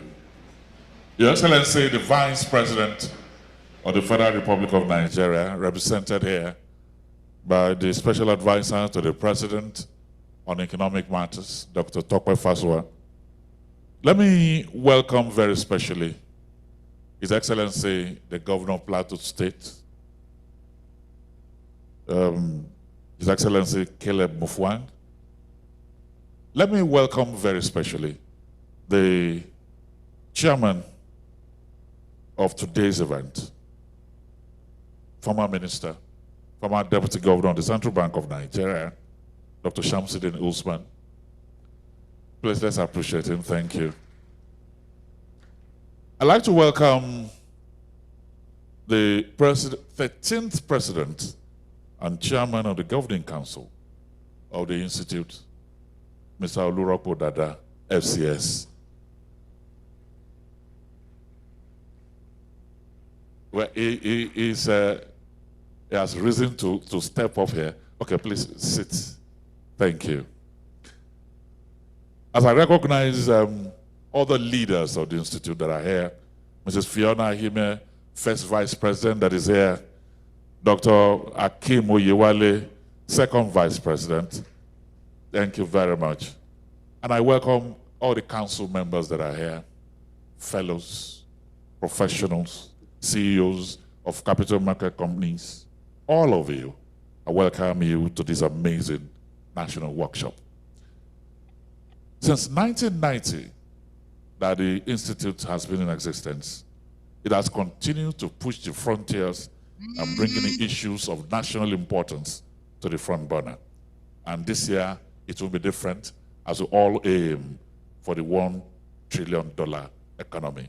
So without much ado, to formally welcome all of us, let me welcome the dynamic, hardworking, absolutely efficient President and Chairman of Council, Mr. Oluropo Dada, FCS.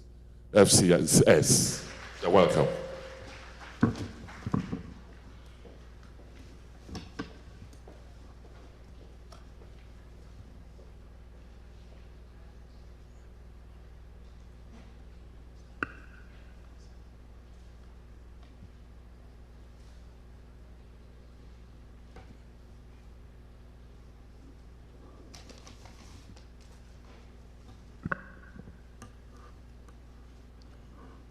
Your Excellency, Vice President, Federal Republic of Nigeria, Senator Kashim Shettima, GCON, ably represented by Dr. Tope Fashua, Economy Advisor to the President.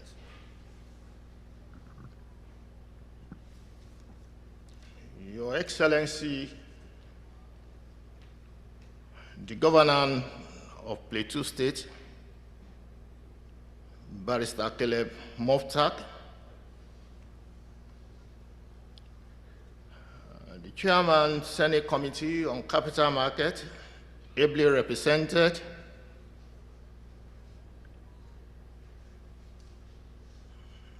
the Accountant General of the Federation, Mr. Ogunjimi,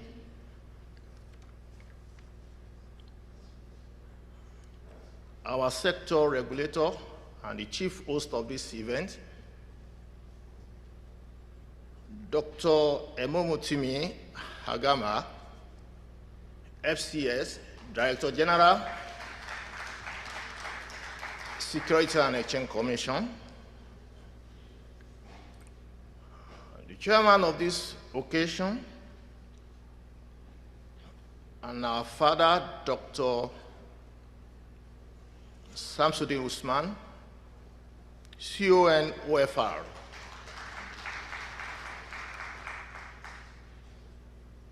Executive Chairman of Federal Inland Revenue, ably represented, our keynote speaker, Dr. Armstrong Tagan, CEO of Mofi, past President of Chartered Institute of Stockbrokers,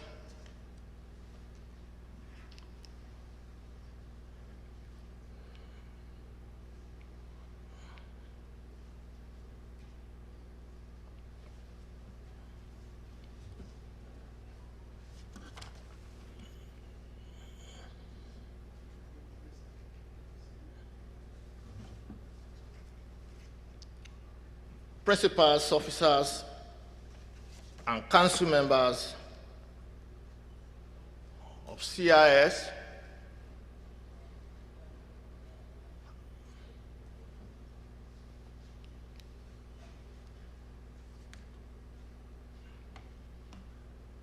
CEO of all security exchanges, gentlemen of the press, distinguished ladies and gentlemen. On behalf of the Governing Council and principal officers of the Chartered Institute of Stockbrokers, I'm delighted to warmly welcome Your Excellency, distinguished policymakers, special guests of honor, esteemed investors, captain of industries, ladies and gentlemen, to this high-power event. The National Workshop is a biennial event of the Chartered Institute of Stockbrokers, which brings together policymakers, industry leaders, and capital market stakeholders to explore innovative strategies for building a resilient and globally competitive economy. for the record. The Chartered Institute of Stockbrokers was established by Act 105 of 1992, Law of the Federal Republic of Nigeria, with a statutory mandate to provide required training, certification, and to determine the standard of knowledge required to practice as a core professional in the Nigeria capital market. The Institute is recognized worldwide with ongoing collaboration with key international professional bodies like the Chartered Institute for Security and Investment, United Kingdom. Your Excellencies, the focus of this year's workshop is on a subject that is not only vital to our economic prosperity, but also sits at the very heart of our national development strategy. Capital formation in Nigeria, strengthening industry, institutions, and markets to bolster a $1 trillion economy. As we gather here today, Nigeria stands at a crossroad with a population of over 220 million and a median age of 18 years. The demographic opportunity is immense. But to translate this potential into sustained prosperity that will bolster the desired $1 trillion economy, we must accelerate capital formation across all the sectors of the economy. Capital formation is the lifeblood of economic growth as well as long-term economic stability. It is the process of building up the stock of real capital in an economy, from the machinery and infrastructure to human capital and innovation systems. For Nigeria, a nation blessed with vast resources and immense human capital, capital formation is not merely an economic imperative, it is a national necessity. A cursory look at our gross fixed capital formations as a percentage of GDP shows that it hovers around 17%, which is significantly below the 25 to 30% benchmark typical of high-grown emerging economies.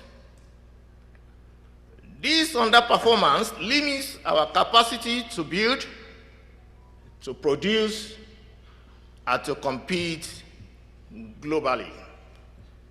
The challenge before us, therefore, is not just about recognizing the importance of capital formation, but much more about activating the levers that will drive it effectively, inclusively, and sustainably. These levers are none other than industry, institutions, and market. It is a fact that a vibrant industrial sector is a primary driver of capital formation. Unfortunately, the Nigerian industrial sector accounts for only 13% of the country's GDP. This is due to infrastructure deficits, high energy costs, inconsistent policies, and limited access to financing. To reverse this trend, there is need to reindustrialize with intent, invest more in infrastructure, revamp special economic zone, formulate local content policies, and localize value chains. No economy can mobilize and sustain capital without strong, transparent, and accountable institutions.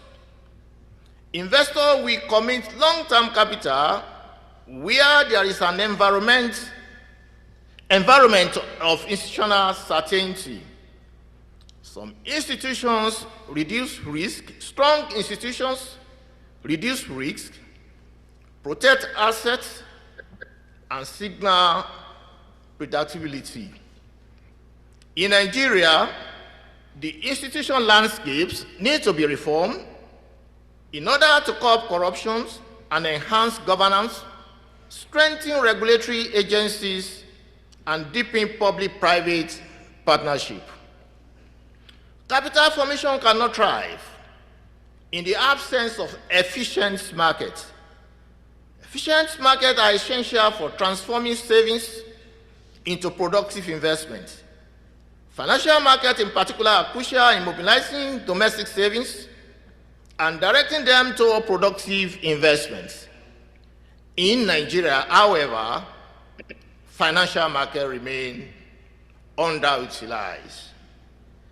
Permit me to highlight a critical yet often overlooked dimension of our economy. The vast Nigerian informal financial market, which remains largely unregulated or at best underregulated. This sector, estimated to account for a significant share of economic activities, operates below the radar of our former financial system. Despite its size, it is not adequately captured by the regulatory frameworks of the Central Bank of Nigeria, the Securities and Exchange Commission, or other key institutions. This reality explains in part why the money supply figures officially recorded by the central bank fall short of the total currency circulating in the country. Similarly, our capital market capitalization, though expanding, only accounts for quoted company listed on the Nigeria security exchanges. A huge ecosystem of vibrant, high-performing unquoted companies, including family-owned companies, thriving SMEs, and informal conglomerates, remain unaccounted for in national investment metrics.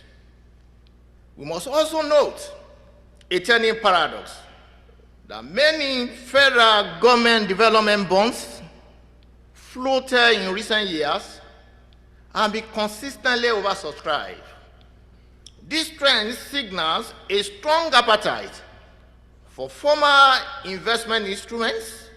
However, it also reveals a shortage of diversified, credible, and accessible investment outlets for the Nigerian investment public, especially for institutional and retail investors alike. We strongly believe that if we systematically capture, formalize, and integrate informal sector into the mainstream financial ecosystems, Nigeria's true economic value will emerge. This will not only broaden our tax base and improve financial inclusions, but also increase the depth of the capital market and stimulate capital formation on a national scale. By fully integrating the informal sector under the regulatory oversight of institutions like CBN, SEC, and other key players, we can unlock a wave of domestic capital that will propel Nigeria towards its rightful place as a $1 trillion economy. There's also need to attract diaspora capital by formulating policies that promote diaspora bonds, real estate investment, diaspora targeted SME fund, which can be channeled into structured investments. Capital formation will not occur in a vacuum. The government must deliberately shape the ecosystem in which industry, institutions, and markets can thrive. This can be done by ensuring policy continuity, microeconomic stability, public-private partnership, and human capital investment. Currently, the Nigeria stock market capitalization is about 220 trillion naira. a small fraction of our GDP. And this has not reflected in our populations. Deepening bonds market, supporting SME to list on the exchange and promoting pension fund participations can unlock domestic capital.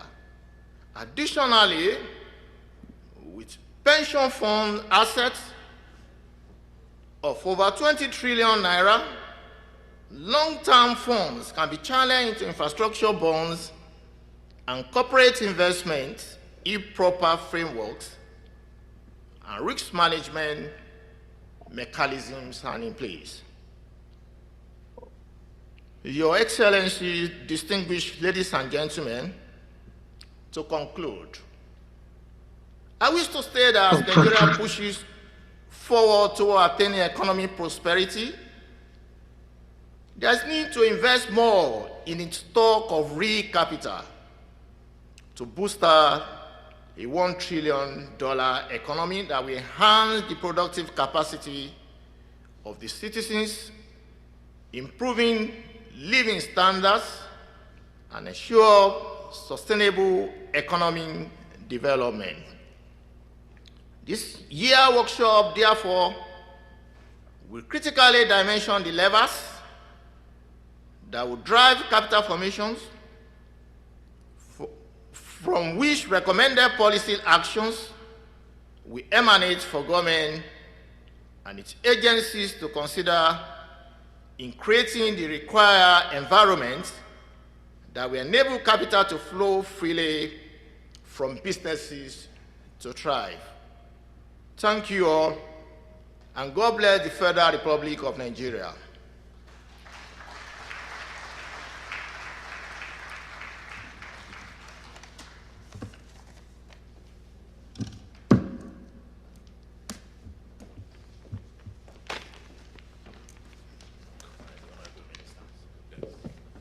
Thank you very much. Can we appreciate this man as he steps down with presidential applause? Thank you very much. Thank you. Thank you. While he was speaking, the Honorable Minister of State for Finance, Dr. Doris Uzoka Anite, walked in. Honorable Minister of Finance, thank you very much. Thank you. Your Excellencies, distinguished ladies and gentlemen, he's been here virtually all morning. It's part of the tradition that developed him as one of the finest brains in economics and governance in the country. We're very happy that he's still around to serve this nation. Former Deputy Governor of the Central Bank of Nigeria, former Minister, currently Chairman of the Ministry of Finance Incorporated. Let me welcome here Dr. Shamsuddin Usman.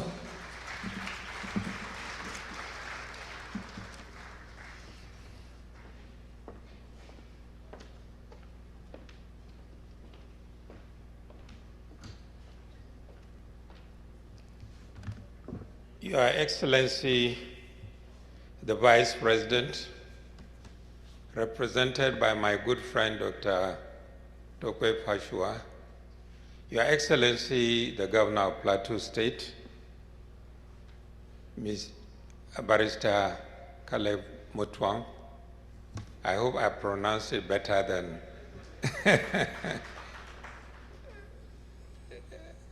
the Vice Chair of the Senate Committee on the Capital Market, my supervisor, the Honorable Minister of State for Finance,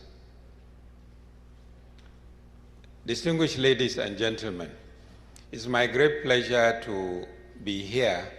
As the MC said, you know, the old blood is still in some of us. When you have a program that says it's starting 9, I was here at 9:15.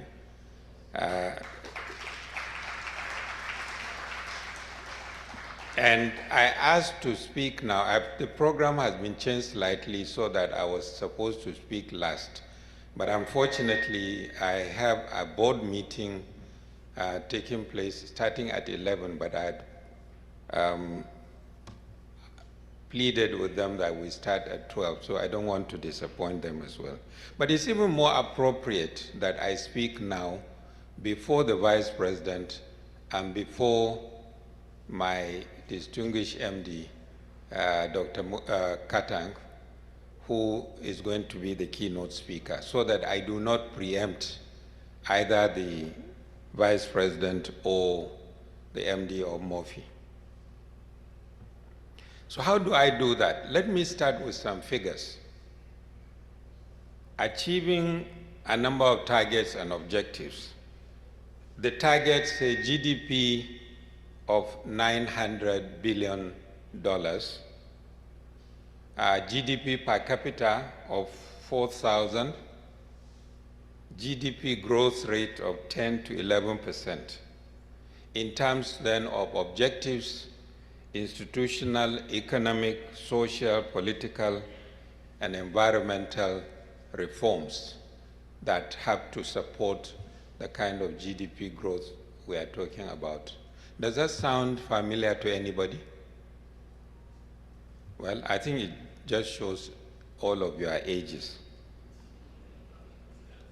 These are the targets and the objectives we set under the Vision 2020, Nigerian Vision 2020.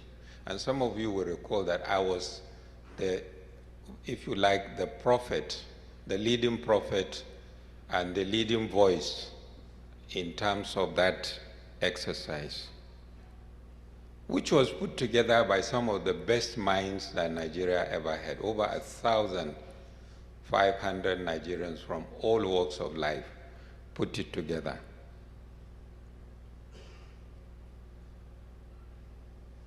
If we had achieved those targets, because $900 billion is just 100 billion short of $1 trillion. If we had achieved those targets by 2020, or even by now, 2025, we would have been talking of an economy not of $1 trillion, probably of 3, 5, or 10 trillion by now. We did not achieve those targets. Why? There are quite a number of reasons. I'll just give you one. And I'm saying you should ask the why in these panels when you are talking, all these plans that we have, the why. Why did we not do so? I mean, you know, Nigeria is a constant question of why. Why are we operating below our potential? You know, and those questions are very important because otherwise we'll just be doing the same thing over and over again and expecting different results. One reason that I will expose to you or that I will mention to you from my own experience is what I call lack of continuity. Lack of continuity of policy, lack of continuity of government, and lack of continuity of personnel. Sometimes all you need is a change in minister, and certain key important policies are just thrown out of the window by the successor. Or a governor, somebody has done all the work, laid the foundation, and another person comes with a different mindset, or another government, and throws everything out of the window. There are other reasons which I have actually explored deeply in my book, which was launched in September last year. It's called Public Policy and Agent Interests. And it explores this. I also had 11 other contributors to the book. So again, maybe as my prize for attending this event, I will not disclose the other reasons. I will allow you to go and buy the book and see. But on a more serious note, there are other countries that actually set targets for themselves and achieve those targets or overachieve them. We mentioned China, India, Malaysia, Indonesia. Bangladesh is another surprise. Even South Africa to some extent. In preparation for the Vision 22, I visited all those countries and engaged with their ministers of finance, ministers of planning, sometimes for days. In Malaysia, at the invitation of the Malaysian government, we actually spent a week with other ministers from other countries going through the Malaysian experience. How come they were so successful? What were the elements for success in their own visioning that led to such wonderful results? And when I say we did not succeed, actually it's probably not the whole truth. We actually began to succeed. I'll give you some figures again. In 2010, which was the base year of the Vision 2020, Nigeria, in terms of GDP ranking, we were about 38th. By 2012, just 2 years later, we were 32nd, which means we had climbed the ladder 6 steps of the ladder towards our target of being number 20. In 2013, again, I was the Minister of National Planning supervising the first GDP rebasing that we did in years. Okay, you might say that I mean, some people don't accept that. They say there is some, let me not say, but after the rebasing, immediately after, Nigeria became the 26th in terms of GDP ranking. So if you are only looking at GDP ranking, we are actually heading there. Of course, we needed to do more.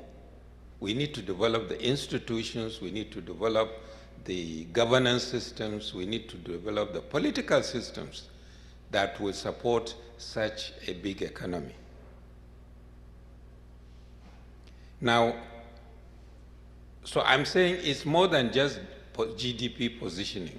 And here, we're talking of more than just achieving a $1 trillion economy. Is that possible?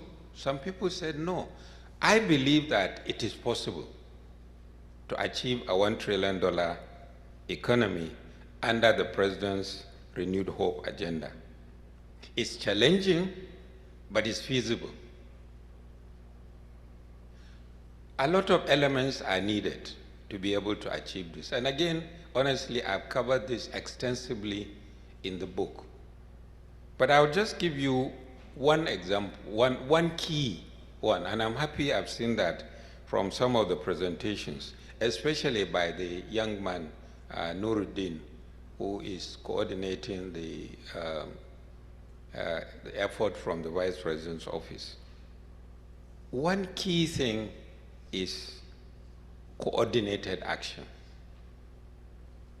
The federal government obviously will lead the way, but it needs the state governors, it needs the state governments, it needs the private sector particularly. As an example of how this kind of coordination can be very effective, I was the Minister of Finance during the global financial crisis in 2008. The moment we saw the clouds, the smoke rising in America, what we did immediately was to sit down and draft our own response mechanism. What does Nigeria have to do in order to prevent the problem from coming to Nigeria or taking us unawares? We took that through the Federal Executive Council to the National Economic Council, and the National Economic Council now set up a committee involving the Vice President as chair, one governor from each of the zones, and 4 of the key ministers to now implement those steps in order to protect Nigeria from that crisis that we could see coming, looming. The Vice President is not here in person. He was the governor of Borno State. If you are here, I would in fact remind him of that, because he was in the meeting at the National Economic Council when that decision was taken. And the first meeting of that committee, I was then mandated to go to Lagos and meet the private sector. Some of you, one or two of you are probably there. And we sat down together and identified this is what the government is going to do, this is what we expect the private sector to do, and so on and so forth. Everybody. I remember the stock exchange, the stockbrokers, the bankers, they were all at that event. So this kind of cooperation where every key stakeholder is brought together. The result of that actually is the 2008-2009 global financial crisis. Nigeria came out of it almost unscathed. We hardly actually noticed it because we had been proactive, we had worked together. So in this effort to achieve a $1 trillion economy, I believe it's possible. And working together, I'm sure we can do it. I'm confident of 2 or 3 other things. The first one is I'm an incurable optimist about Nigeria. In spite of all the misgivings, in spite of all the challenges, I believe that ultimately we'll get it done. We will find our way. Don't mind the fact that sometimes we are such great risk takers. We go too far, almost to the brim before we turn back and say, no, that's not the way to go. I'm also very positive about the response of the private sector. In fact, the private sector has been generally the one that has led the battle or carried the baton to the public sector. The NESG, I was part of the origination of the NESG, and I remember the effort that we made to come and convince General Abacha of the need to do the Vision 2010 and all the subsequent effort. So I am very confident of the private sector. I'm also very confident of the capacity and ability of the Nigerian capital market because it's been tested several times. I was the first DG of TCPC when we started the privatization in the late 80s. We were actually, every issue that we had we put it through the Nigerian capital market. And sometimes we say, are we sure it's going to be able to absorb this? The market absorbed it. So it's been tested during the banking recapitalization, everything. So I do believe that the capacity, I don't think anybody has yet fully explored the depth and breadth of the Nigerian capital market. It's there, and I believe that that is possible. Murphy is playing a very catalytic role, and I'm happy that Dr. Armstrong Takan, our able MD, is here. So again, I say I don't want to preempt him. He will give you the details of all the things that we are doing. But the importance of domestic capital market is also very important. Again, if I can do a little advertisement, in one of the chapters in the book was written by a gentleman called Dr. Charles Robertson, based in London, an expert in global capital markets. And his chapter is Feast and Famine. How should Nigeria treat foreign investors? And clearly he emphasized the importance of the domestic capital market. Yes, foreign investors, they can come in. Sometimes they are like vultures. When there is meat, they come in, a lot of them. And as soon as there is any trouble, they are out of the window. And Nigeria has seen this a number of times. So again, we must pay emphasis to domestic capital. In conclusion, I would say let us use this opportunity to forge the partnerships, develop the instruments, and create the frameworks that will transform Nigeria's economy through enhanced domestic capital utilization. And finally, I would like to congratulate the CIS, the Chartered Institute of Stockbrokers, for bringing the baton to the seat of government. A representative of the VP, you may convey to him, however, that he's going to face a challenge. By bringing the CIS here, other professional bodies will also be asking to have their annual conference here. As you can see already, Tolama Boluring has booked for the Chartered Institute of Stockbrokers next year, the conference to be here. So the VP has to sort that problem out. I thank you very much for your attention. Thank you.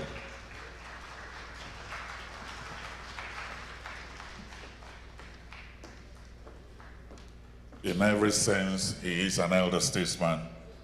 Can we appreciate him one more time, please?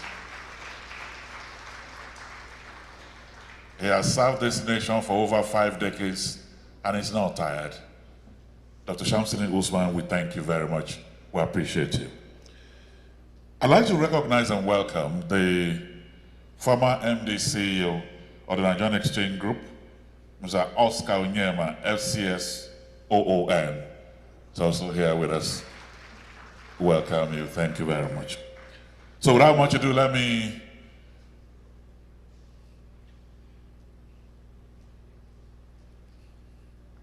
thank you very much for being part of this till now. We appreciate you. Thank you very much. So let me welcome the Honorable Minister of State for Finance, Dr. Doris Uzoka Anite, for our own good message.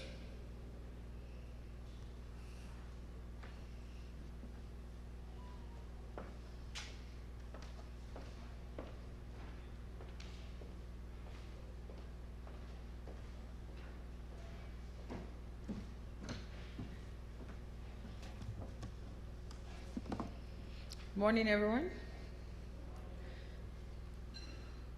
And like the chairman said, you're welcome to the seat of power. Your Excellency, the Vice President of the Federal Republic of Nigeria, ably represented by my brother, the essay to the President on Economic Matters, Your Excellency, Governor Muftwang, the Executive Governor of Plateau State, I'm really happy to see you again. Heads of agencies present, especially the DG of SEC and the MD of Murphy, President of the CIS and your executives, really a pleasure to have you here. MD Chairman of the Nigerian Stock Exchange and its subsidiaries, captains of industries, especially captains of this capital market, distinguished ladies and gentlemen, please permit me to stand on existing protocol. My OAGF is looking at me. I omitted him. AGF, it's nice to have you here. You're all welcome to this event, and it is indeed my privilege to extend this goodwill message and commendation to the Chartered Institute of Stockbrokers on the occasion of this national workshop, which is a timely and a strategic engagement on capital formation as a catalyst for Nigeria's economic transformation. Today, we convene not merely as stakeholders, but as co-architects of Nigeria's financial future. This workshop is more than an event. It is a blueprint in motion, a critical platform for aligning our collective strategy towards achieving a 1 trillion economy powered by capital formation and institutional resilience. Capital formation is not just a financial term. It is the engine of transformation, the platform for productive investments, and the bedrock of sustainable economic growth. No country in history has advanced.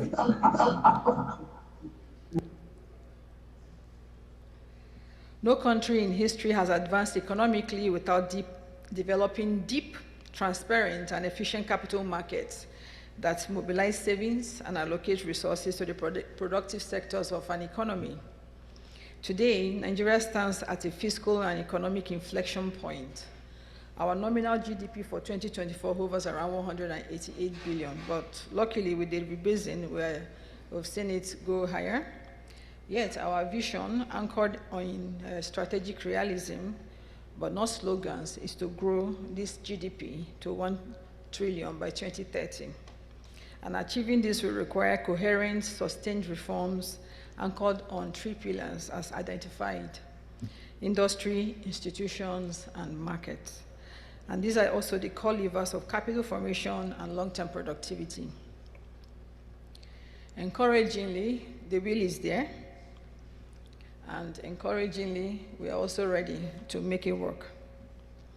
Recent measures, from the passage of the Investment and Securities Act 2025 to the central bank's monetary policy recalibration and the coordinated efforts of both the Ministry of Finance, the Security and Exchange Commissions, the FIRS, the CAC, and other government agencies, in addition to the coordinated efforts of the Presidential Committee on Economic and Financial Inclusion, along with the capital market reforms, are all efforts showed by this government to boost our resilience and to support or create the platform to achieving this audacious target. Let me be candid. We know it's not going to be easy. However, we must quicken the pace. If we are to meet our ambitious targets, we must expand access to long-term capital, foster investor confidence, reinforce institutional frameworks, and above all, forge stronger linkages between capital markets and the real economy. In other words, the capital market is actually the real economy, but when we say the real economy, like the chairman mentioned, inclusive growth, inclusive development, bringing in more into the formal sector, the informal sector. Under the Renewed Hope agenda, President Bola Ahmed Tinubu has articulated a bold vision, as we all know, and this is to reposition Nigeria as a dynamic, inclusive, and globally competitive economy. And growing the GDP to 1 trillion is not just a macroeconomic goal, it is a national transformation agenda. And that transformation cannot be delivered through policy pronouncements alone. It demands bold action, institutional coordination, innovation, and public-private alignment, which we are all here today to champion. And hopefully, before we leave here, we will come up with at least some resolutions that will help us to achieve that. Moreover, capital formation must be seen in practical, actionable terms. This is how nations increase their stock of productive assets, their factories, infrastructure, technology, skilled labor, and more importantly, how that capital is assessed and deployed. In practical terms, capital formation in Nigeria also means SMEs securing affordable funding, governments issuing green bonds for infrastructure, startups accessing venture capital and other sources of funding, households gaining equity in the economy, seeing increased and protected savings within our financial systems, and also this includes our pension funds.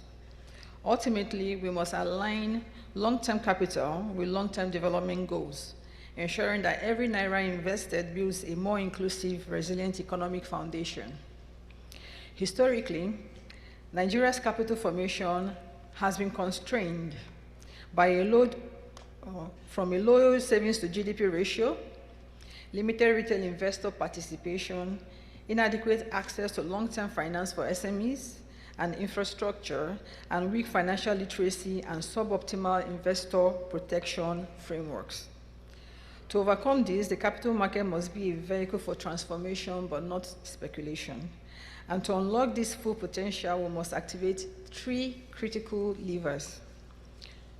As already highlighted by previous speakers, these levers include industry. 1, we need reforms that enable production, from agro-processing parks to creative hubs and industrial corridors.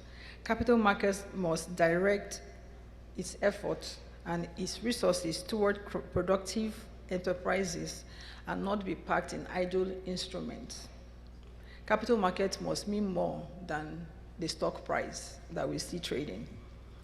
This is the only way we can create jobs and actually boost the economic development of this great country. Thank you.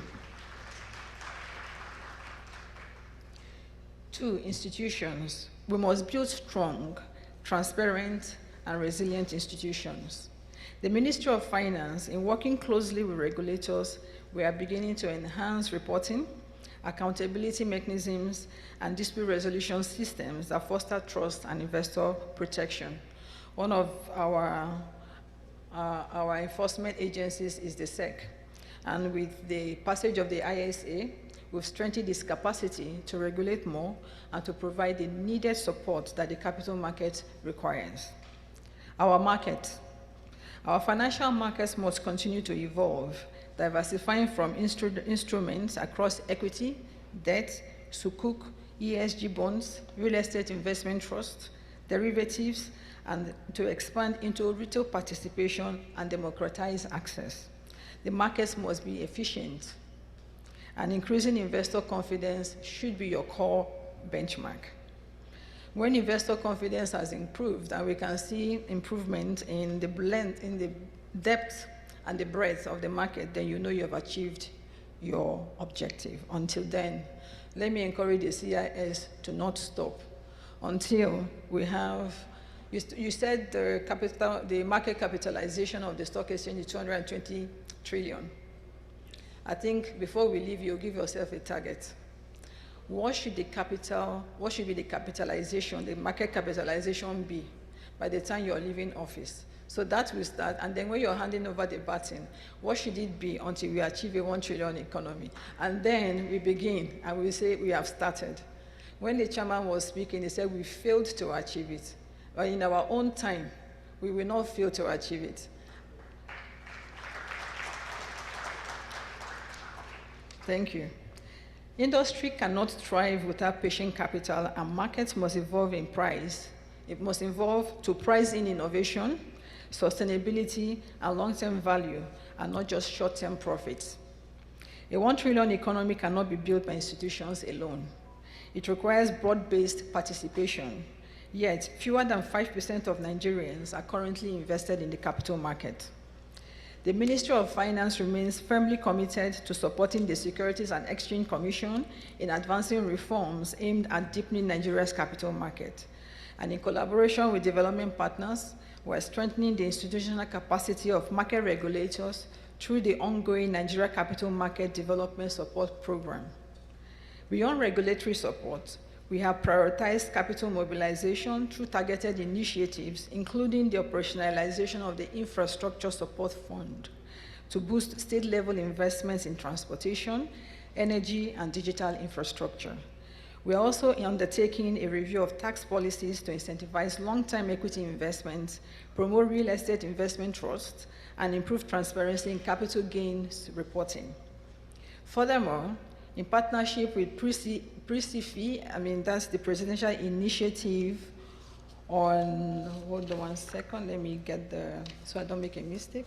Presidential Committee on Economic and Financial Inclusion, PRICIFI. In partnership with PRICIFI, we are advancing data-driven financial inclusion strategies to integrate underserved populations into the formal financial system. Because in our view, inclusive capital formation is essential, not optional. The government is not a competitor to private sector. It is a facilitator. Through fiscal policy, public finance reforms, and regulatory clarity, one second, I think I have my, okay. We are enhancing transparency via public sector financial reporting systems, promoting domestic debt instruments to deepen the fixed income market, fast-tracking the national savings strategy, and driving compliance with the Public Finance Management Act, which enhances trust in fiscal governance. And in the coming months, we are working closely with stakeholders to streamline incentives for companies to list on the exchange, remove bottlenecks in the commodities market, and expand access to green and impact finance instruments. I think that's the one that you can clap for us. Thank you.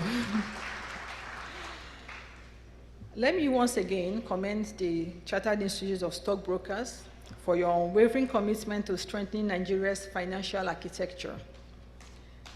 Thank you. Your global collaborations are pushing our market towards international best practices. So to the private sector, this is your moment to innovate and to lead. And with us, your regulators, we will ensure that we balance risk with growth, deliver certainty, simplicity, and scale of policy to enhance the environment. In conclusion, capital formation is not a one-off initiative. It is a continuous collaborative journey built on trust, transparency, and transformation. Our markets must become engines of opportunity where farmers can securitize their produce, where innovators can access capital, and where pensioners retire with dignity.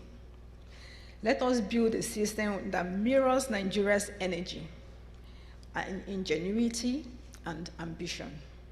Let every naira invested be a step toward the Nigeria we envision, a resilient, inclusive, and proudly self-sufficient Nigeria.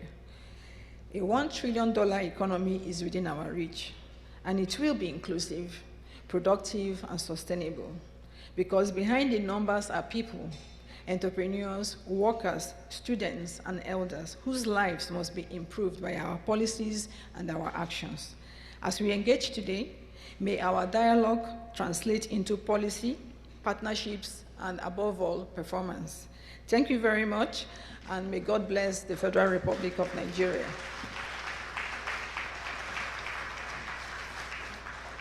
And may God bless you too. Thank you. Thank you very much. Thank you. The Honorable Minister of Finance, Minister of State for Finance, Dr. Doris Uzoka-Anite. Thank you. The round of applause didn't get to the back. Can we appreciate her? Thank you very much. Thank you. I'd like to personally say thank you to His Excellency the Governor of Plateau State for your patience and time. Immediately after our keynote speech, you'll be addressing the audience. So without much ado, let me invite here the Managing Director and Chief Executive of the Ministry of Finance Incorporated, one of the very finest intellectuals around the financial space. Please welcome Dr. Armstrong Umeitaka.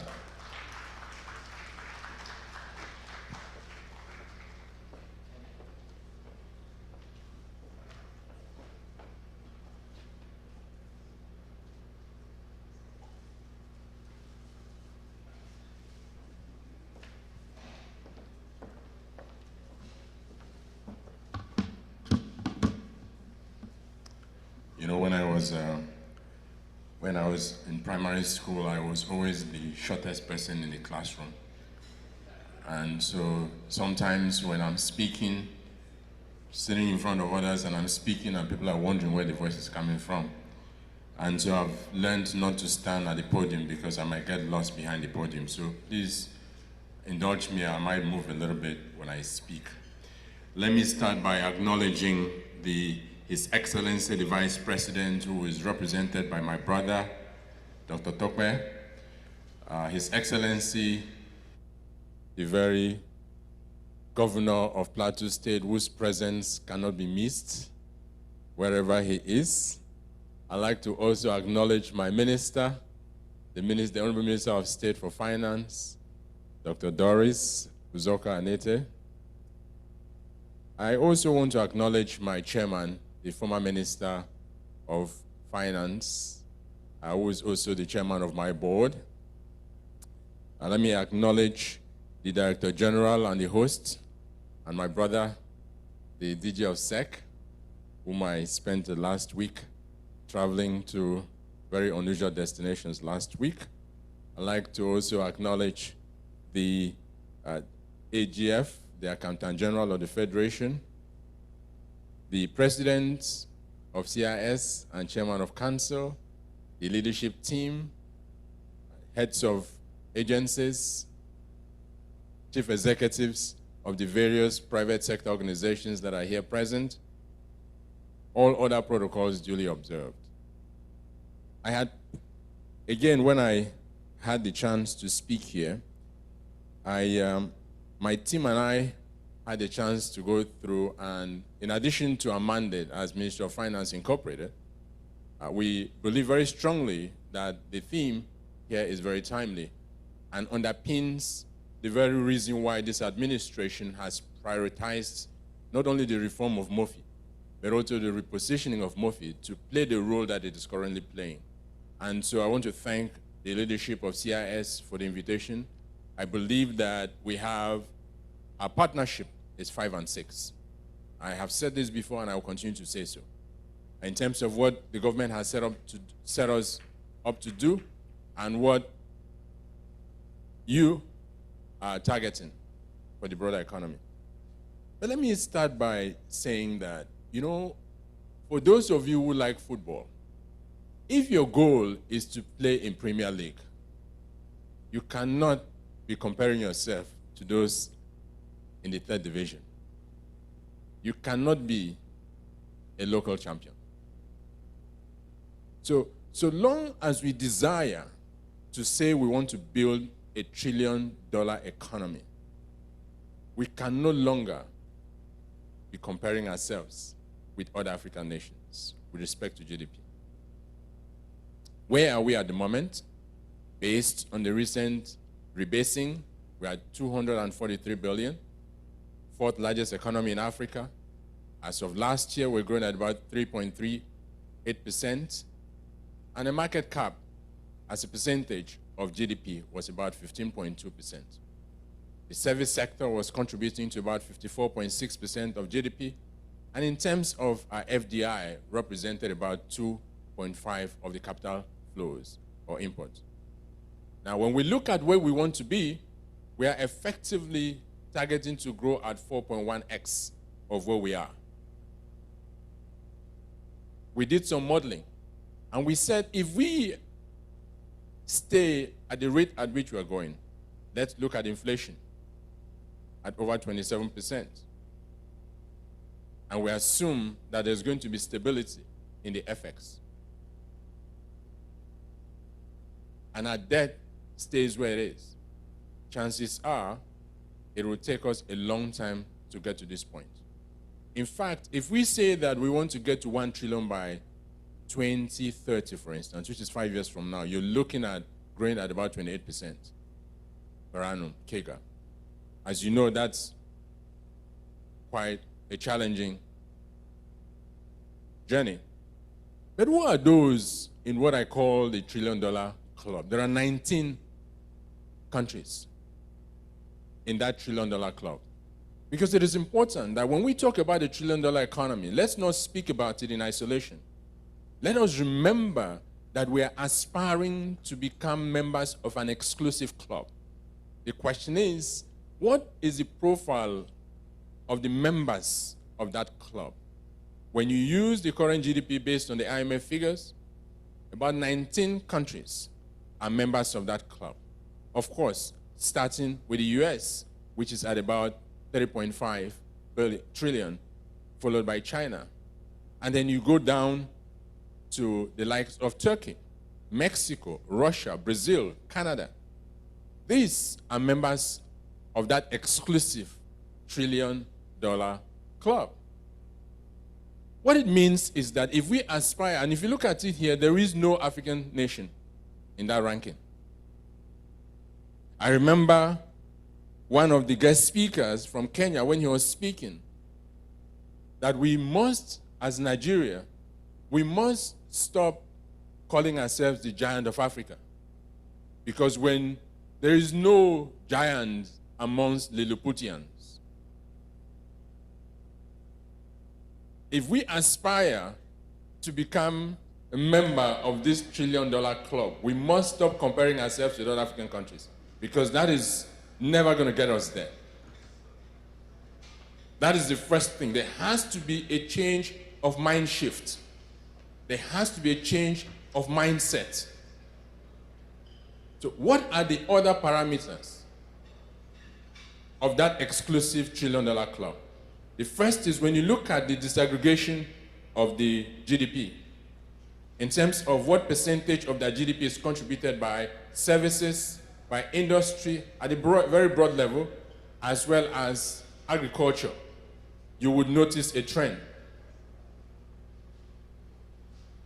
Can we go to where we have the comparisons of those? Now the graph that has the listing of the various nations.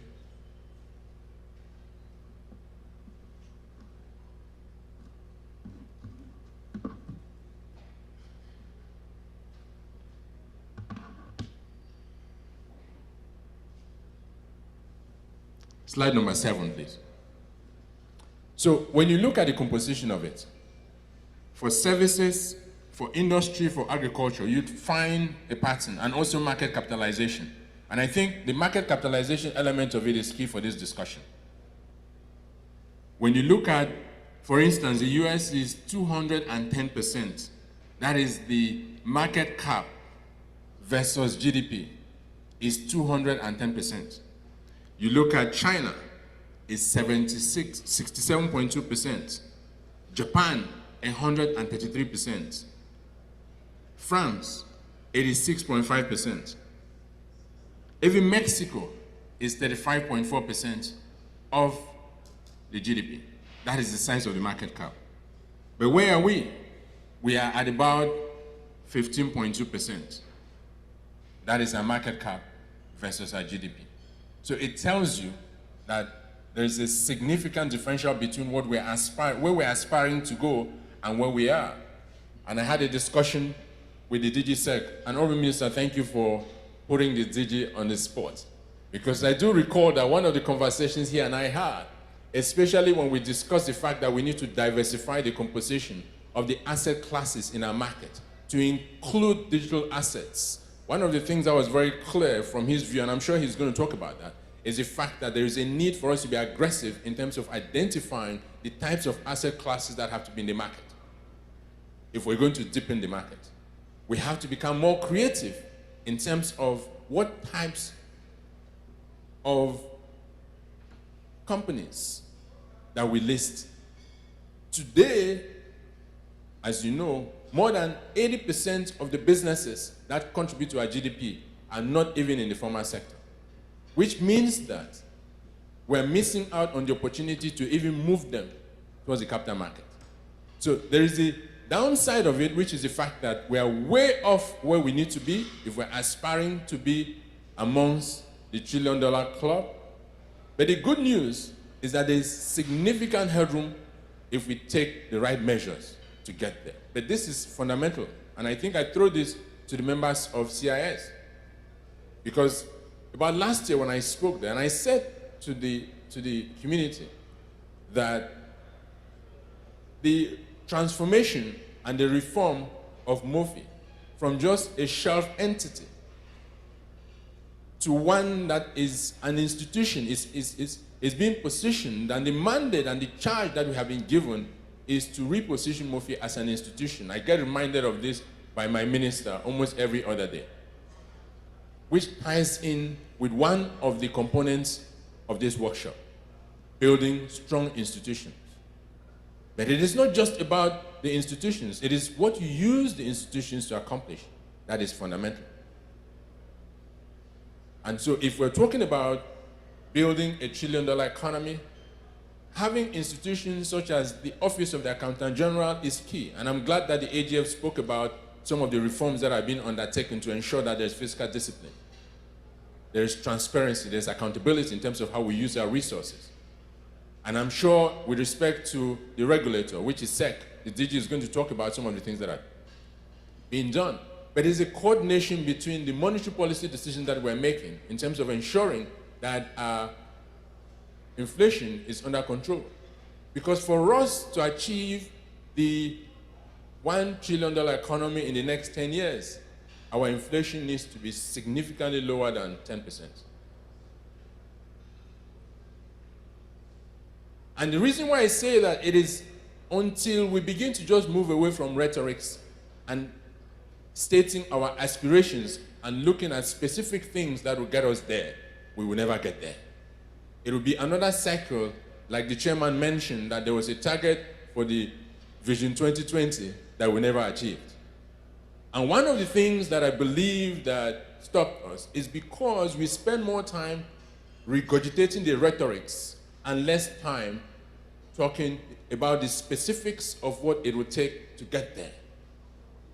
You know, they say the devil is in the details, but I also believe that the opportunity and the reform is in the details.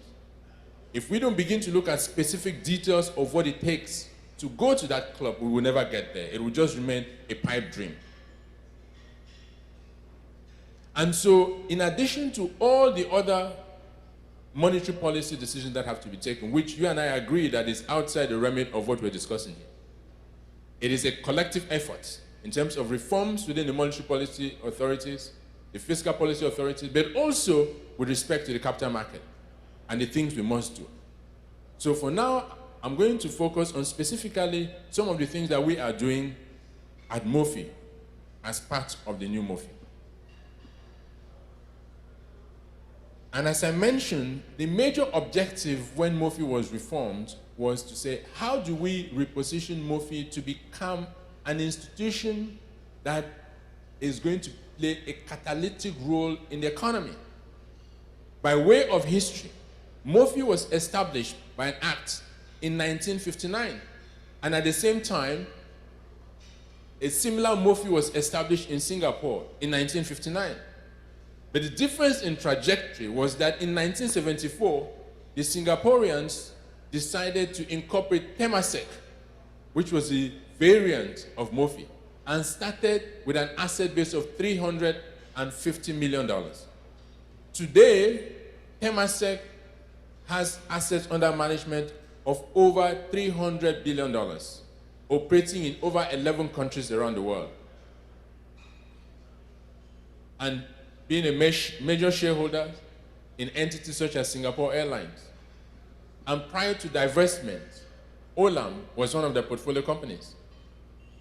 And there are hundreds of other companies that they have gone on to invest in as part of growing the economy, as part of creating institutions that can attract capital when it comes to capital formation. And so our view, and that's why I said that our partnership with CIS and the members of CIS is 5 and 6. Because the very philosophy, the very principle and the reason for which MOFI was restructured is to achieve a lot of the things that the CIS is pushing. And let's go to specifics.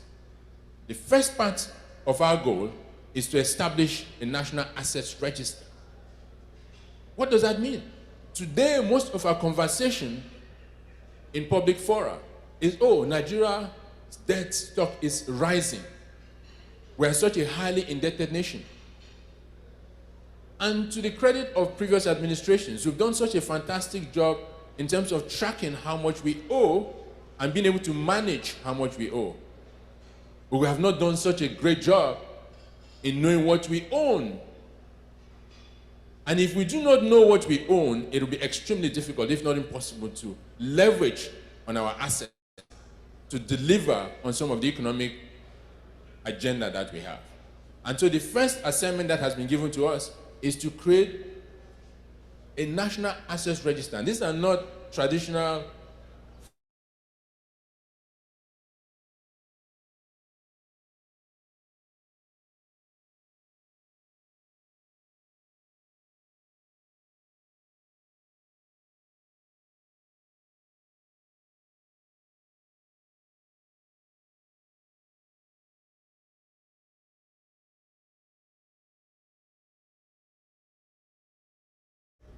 and these are ones you can verify.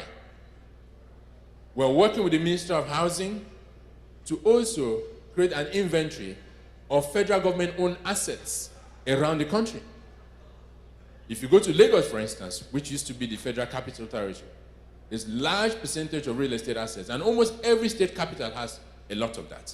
Our view is that when you talk about REITs in the capital markets, those assets form a strong basis. So when we're talking about deepening our capital markets, these assets are key. Our ports and infrastructure assets, airports, are not even included on this list. And as you know, that is a major magnet for investment from outside. When we talk about FDI, a lot of investors, both domestic as well as external investors, are looking for assets that they can invest in. Now, without having this inventory of assets in a transparent manner, in a way that has the right governance, it will be difficult to attract that capital. And that's why this is key in terms of capital formation. because investors are looking for airports to invest in, seaports to invest in, road networks to invest in, infrastructure that have PPP under them to invest in. So that is key. What is the second pillar? The second pillar is professionalizing state ownership. We have entities where government owns shares in. NNPC, Bank of Industry, Bank of Agriculture, Family Homes Funds, Galaxy Backbone, NISCOMSAT, the DISCOs, a plethora and a collection of these entities. Without the right governance, without the right management, these entities that are such critical parts of our economy would always underperform. Take TCN. There is no local government in this country or state in this country where you do not have presence of TCN. TCN is a multi-billion-dollar asset sitting there. Imagine if it was professionalized with the right governance, what it can do. And that's part of what is being done by this administration in terms of reforming that. Part of that reform has started by taking out NISO, which is the Independent Service Operator part. That has been taken out. The next portion is to actually get the remaining part of TCN operational so that it can deliver the value. Our belief is that by having the right structure for these entities, it becomes a major magnet for capital, for attracting capital. Take BOI, for instance. Last year, BOI was able to attract over $1.8 billion of private capital because it is an entity that has been professionalized, it has the right governance, has the right management, has the right credit rating, and so it has been able to attract that level of capital. Imagine if we're able to, based on what we're doing right now, to move a lot more of those entities to the point where they become investment-grade assets. They become a magnet for attracting capital, thereby achieving the goal of capital formation that we're talking about, because they're great institutions. So there's a nexus between those institutions as well as attracting capital, both domestic and foreign. What's the third pillar of our mandate? It's mobilizing capital at scale. One more time, this is in line with the theme of this conference. Building strong institutions, capital formation, attracting investments. A case in point, let me once more thank the DG of SEC. Last year, the president gave us approval to establish a MOFI real estate investment fund. The total approval was 2 trillion naira. We started with 1 trillion naira. When we floated the idea that MOFI would lead the establishment of a fund, a 1 trillion naira fund, some people thought that we're on cheap drugs because the scale of it was unimaginable. The scale of it to be sponsored and led by a state-owned enterprise like a MOFI for many people was unthinkable. But we did it.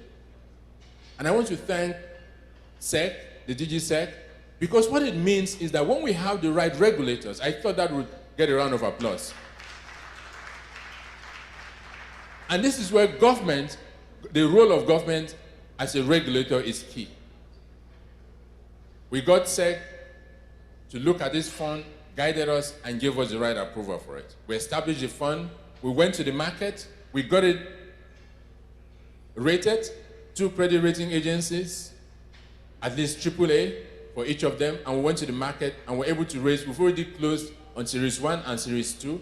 Again, government and private sector working together. We've raised 250 billion out of that trillion naira already, and it's being disbursed through existing financial institutions. Again, what are the lessons? One is the fact that when you have strong institutional framework, you have the right ratings, and you're working with regulators, we can easily attract that capital domestically. Because we strongly believe that while it is good to look for FDI, there's a whole lot of idle capital at home. We saw it recently with the Sukuk, 300 billion that was supposed to be raised. We had an interest of over 2.1 trillion naira. It shows that there's a lot of capital at home that is looking for places to go to, opportunities to invest them in. And until we begin to think about these instruments, these opportunities that investors can invest in, build institutions that have the credibility, that have the right rating, we are not going to achieve the goal of a $1 trillion economy. Our view, in conclusion, is the fact that one is, as we talk about building a $1 trillion economy, let us know the league that we want to play in. We cannot talk about a $1 trillion economy and we're comparing ourselves in Africa.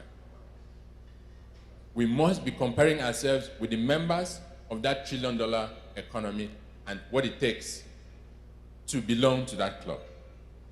It means we need to develop robust institutions with strong governance.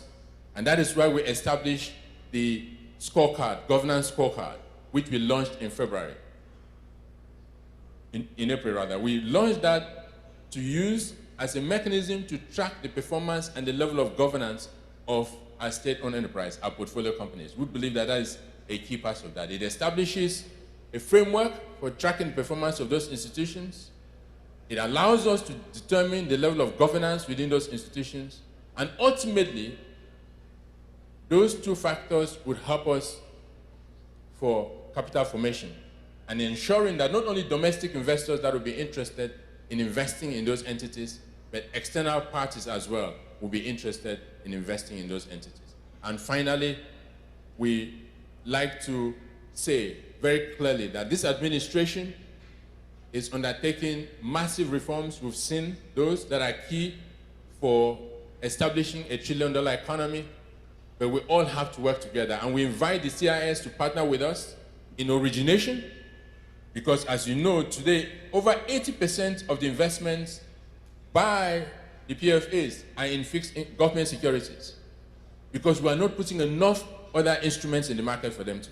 So that is the challenge that I give to CIS and the members, that we need to work together on origination to make sure that we're putting our products out there. And DGSEC, I think the plan for the digital assets for us is also a key area that we need to look at. Putting digital assets out there to provide alternative asset classes, whether it is in terms of store of value or in terms of using those digital assets to raise money, to bring in retail investors. Because it's not just about the corporate investors, but the retail investors, because it's very clear that there's huge amount of liquidity out there, but we need to create the instruments that will allow those retail investors to come into the market. What is the other thing that needs to happen? Market operators. We saw it from our own experience. The market operators cannot just be responding. We have to be proactive in terms of working with different entities. To what extent are the market operators working with the subnationals, local governments, for instance, for local government bonds? The president, by his push the reform for local governments to have direct access to their resources. Are we creating bonds for the local governments, municipal bonds for them to invest in? Because that, again, would help in deepening the market. For entrepreneurs and businesses, a large percentage of the businesses in Nigeria are not at the point where they can be listed. But we have seen the difference that listing their businesses on the exchange makes. We're having a discussion recently about somebody like Dangote. If you look at where he was 10, 15 years ago versus where he is today, and most of our entrepreneurs, once they got into the market, after recapitalization, a lot of those banks have gone on to raise much more money because they are on the market. They're in the market in terms of listing, corporate governance. And so our view, and again, I throw this to CIS, I throw this to SEC and other participants, that we need to be a lot more aggressive in terms of raising the level of awareness of entrepreneurs and businesses for them to understand the value of being listed. In terms of enhancing the level of corporate governance, in terms of making them attractive vehicles for investment, and also ensuring that we inspire investor confidence. We need to be proactive about that, rather than letting it to happen organically. I strongly believe that by so doing, and of course, getting governments like the Honorable Minister mentioned, some of the reforms and the programs that are being pushed by government in terms of the ease of doing business, creating enabling environment to attract investment, and also trade facilitation. I believe that a combination of these factors will get us to where we need to be, closer to $1 trillion economy. But bottom line, we cannot want to be giants, but we think like Lilliputians. To be giants, you need to think, act, and behave like a giant. Thank you very much.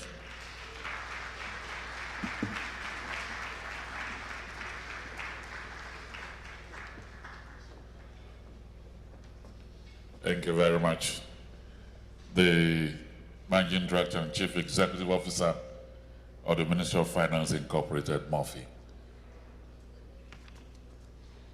Let's appreciate him. Let's appreciate him. Solid anytime he delivers his papers. Your Excellencies, distinguished ladies and gentlemen, somebody once x-rayed the qualities of a very good lawyer.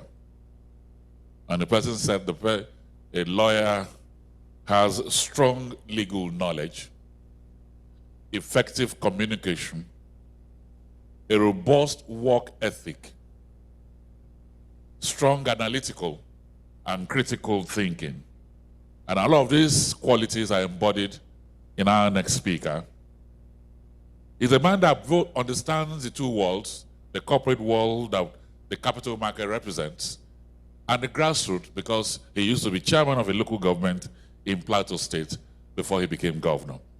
But we're very happy he's here patiently. One of Nigeria's finest. Please welcome here the governor of Plateau State, His Excellency Caleb Mofwang.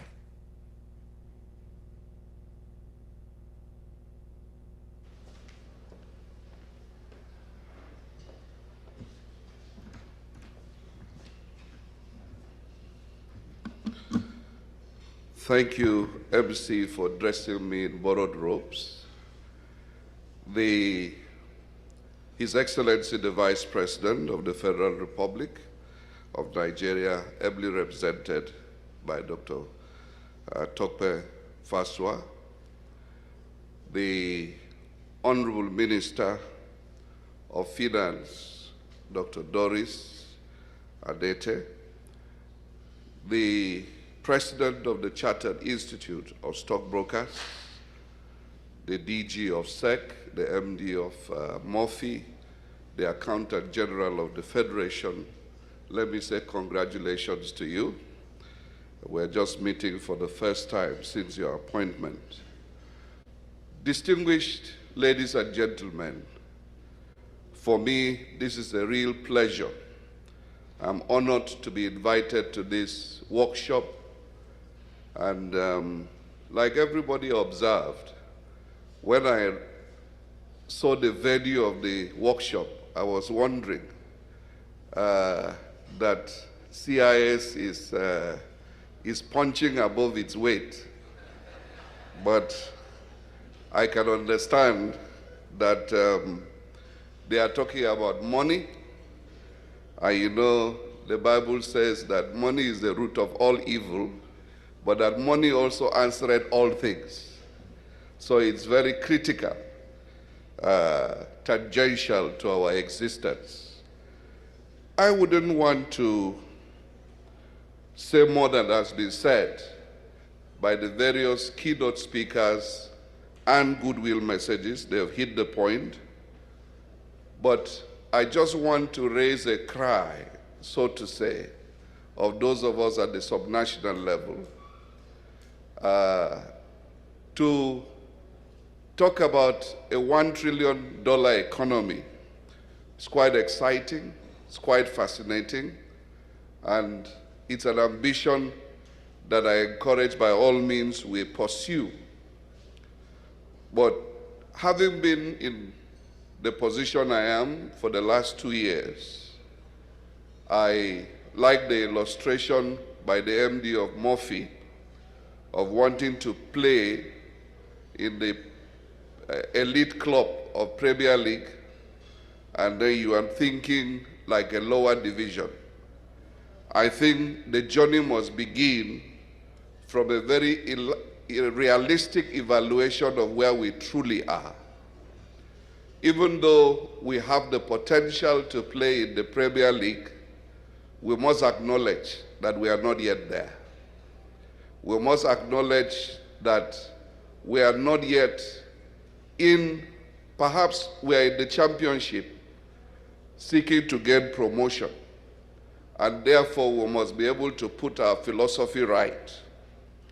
I once worked in the Federal Office of Statistics in the 80s.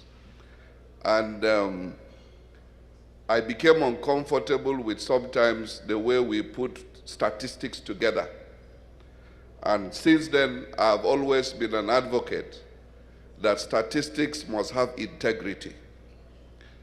Talking about rebasing our economy sometimes sends shivers down my spine, because I I hope we are not doing some of the things we have done in the past. When many of our students were failing WAEC, somebody came up with a fine idea that we should lower the standards and create NECO. I am not a fan of NECO because if students were failing WAEC, we needed to find out why they were failing and make sure that we upscale them to compete with their peers in every part of the world.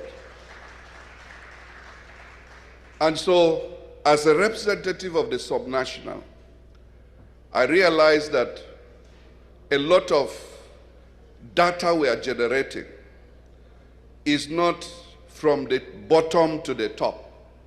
We harvest them at the top. I've had reasons to challenge the National Bureau of Statistics when they brought out some statistics, and I found that what they put there was not reflective of what was the situation in my state, and I wrote them. And so we need to have this synergy, this collaboration. If we're going to reach the $1 trillion economy, we must ensure that every subnational also grows its economy. How do we do that? If you take the typical example of Plateau State, where I inherited an IGR of about 800 million, today we've grown it to about 3.5 billion. But we can't grow faster than that. Why? Because the informal sector is still very much undeveloped, crying out for investment capital. And so we had to put a brake, because if we overtax the informal sector, we'll be taxing poverty. And it doesn't make sense to tax poverty. And so the greatest challenge at this point in time is, how do we reflate the economy? How do we take the risk of investing, for example, in agriculture?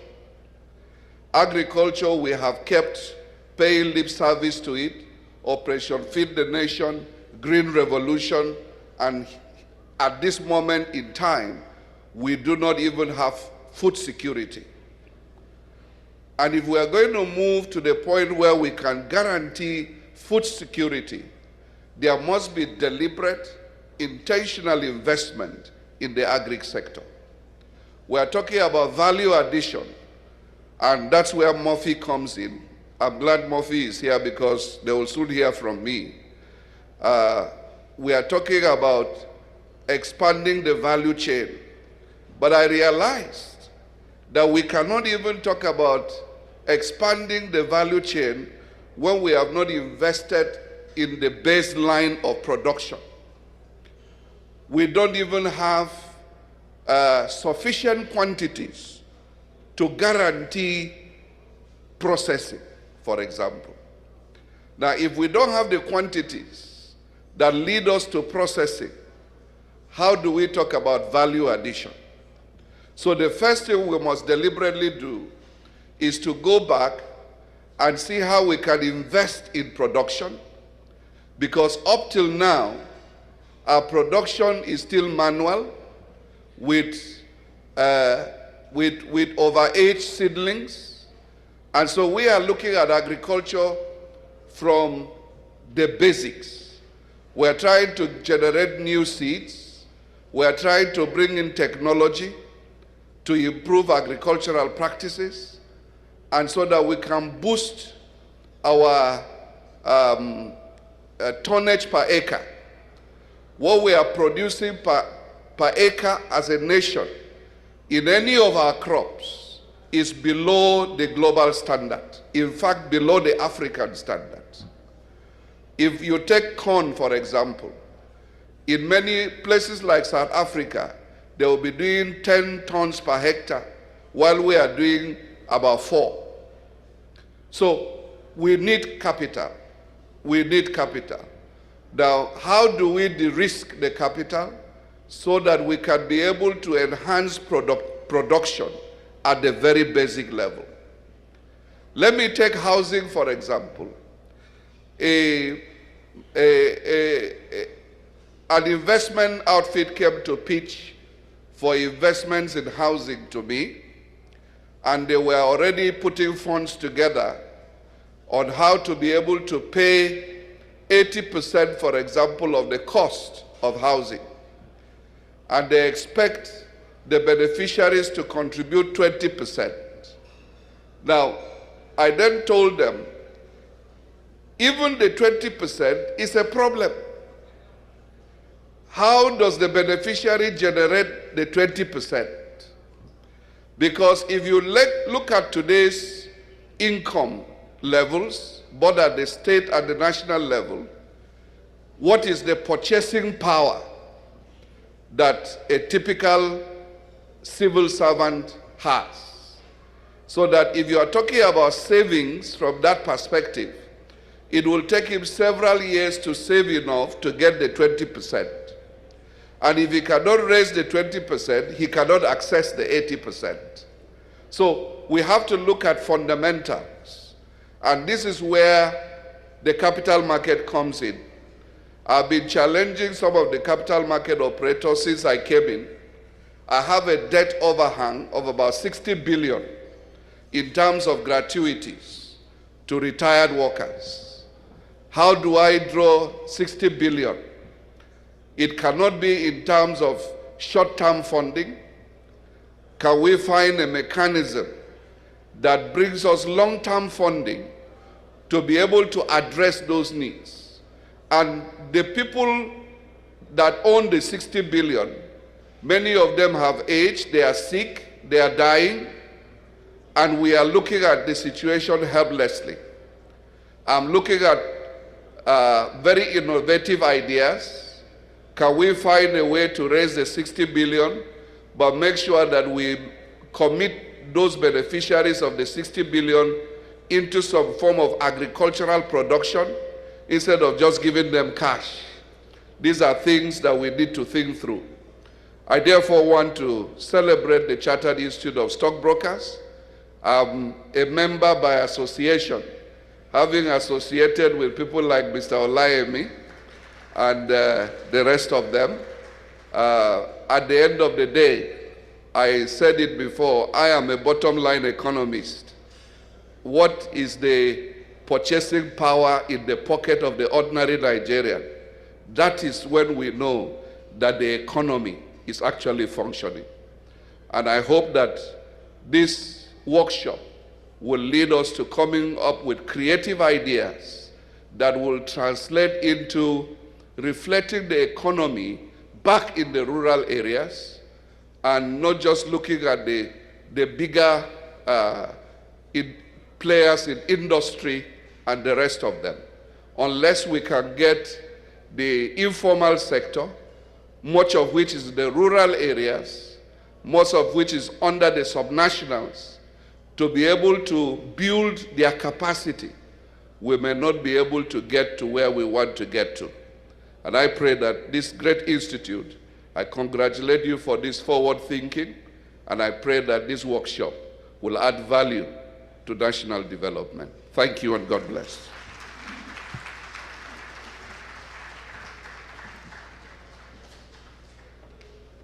Thank you, Your Excellency.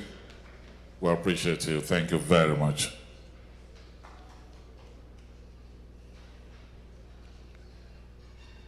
Your Excellencies, distinguished ladies and gentlemen, the Governor of Plateau State has shown his oratorial power and is really very impressive. To introduce our special guest this morning, which is the Vice President of the country, I'd like to welcome the Director General of SEC and the Chief Host of this national workshop, Dr.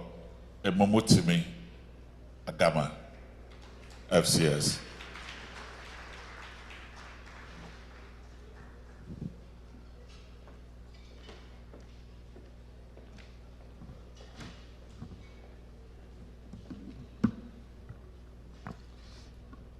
the Vice President of the Federal Republic of Nigeria, ably represented by my friend and brother and my enemy, Dr. Tokwe Faswa. The Governor of Plateau State, who incidentally also is my in-law, and in fact, a very amiable gentleman. The Honorable Minister for State for Finance, our own beloved Minister, Dr. Doris Uzoka Anite, the Accountant General of the Federation, a source where I came from, also, as a former staff of the Office of the Accountant General of the Federation, the President and Chairman of Council of the Chartered Institute of Stockbrokers, where I also belong, past presidents, members of the Executive Council of the Chartered Institute of Stockbrokers, distinguished ladies and gentlemen. My work is easy, but how easy is that is what I really cannot speak to. I would have loved to speak glowingly about this whole process, but today I have a reserved position. That reserved position is that I'm a host. And usually, hosts normally don't talk too much. But beyond that, I have been given a task to introduce a giant. And that becomes difficult, even though I really do not belong to the Lupitian family of the MD of Murphy. Having said that, this is a very important occasion. The capital market speaks about capital formation. One of the general objective or cardinal objective of capital market is capital formation. Besides investor protection and market development, our responsibility is to build a market where we can deal with resources, bring resources together in building a market that is required to build a nation. Here we are speaking about a $1 trillion economy. $1 trillion economy is not beans, as we say it in our local parlances. It's indeed a very tall order, but that tall order we can get to, because within every sphere that we walk in, we have a ladder that can take us to that tall order. And that is why the presence of the Vice President here, represented by Dr. Faswa, is very important to speak particularly to this very important event and very important milestone that the Nigerian economy has decided to achieve. And it is indeed my pleasure, without much ado, to introduce Dr. Tokwe Faswa, who is ably representing Mr. Vice President to come up here and do the needful. Thank you very much.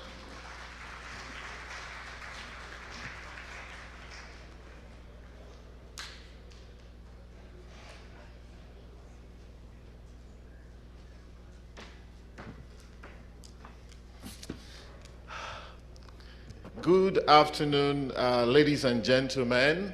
Please have your seats. Well, that was for the Vice President, not me. I can't ask you guys to stand. I think a few people have gone for their tea break. I was worried that the hall will empty out before I managed to deliver this speech on behalf of His Excellency. Thanks, it's great to be here.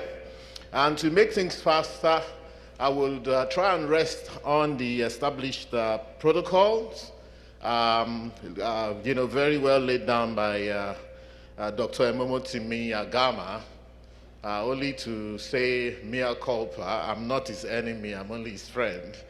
But I recognize the governor of Plateau State, Governor Caleb Mutfwang, who I first met in Mushere in Gomos local government, I think it's Gomos, Bokos local government, when I went to represent the VP at the burial of Governor Darie's father and mother. Also, I recognize my sister, Doris, Honorable Minister for Finance. Equally, Accountant General, you are well recognized.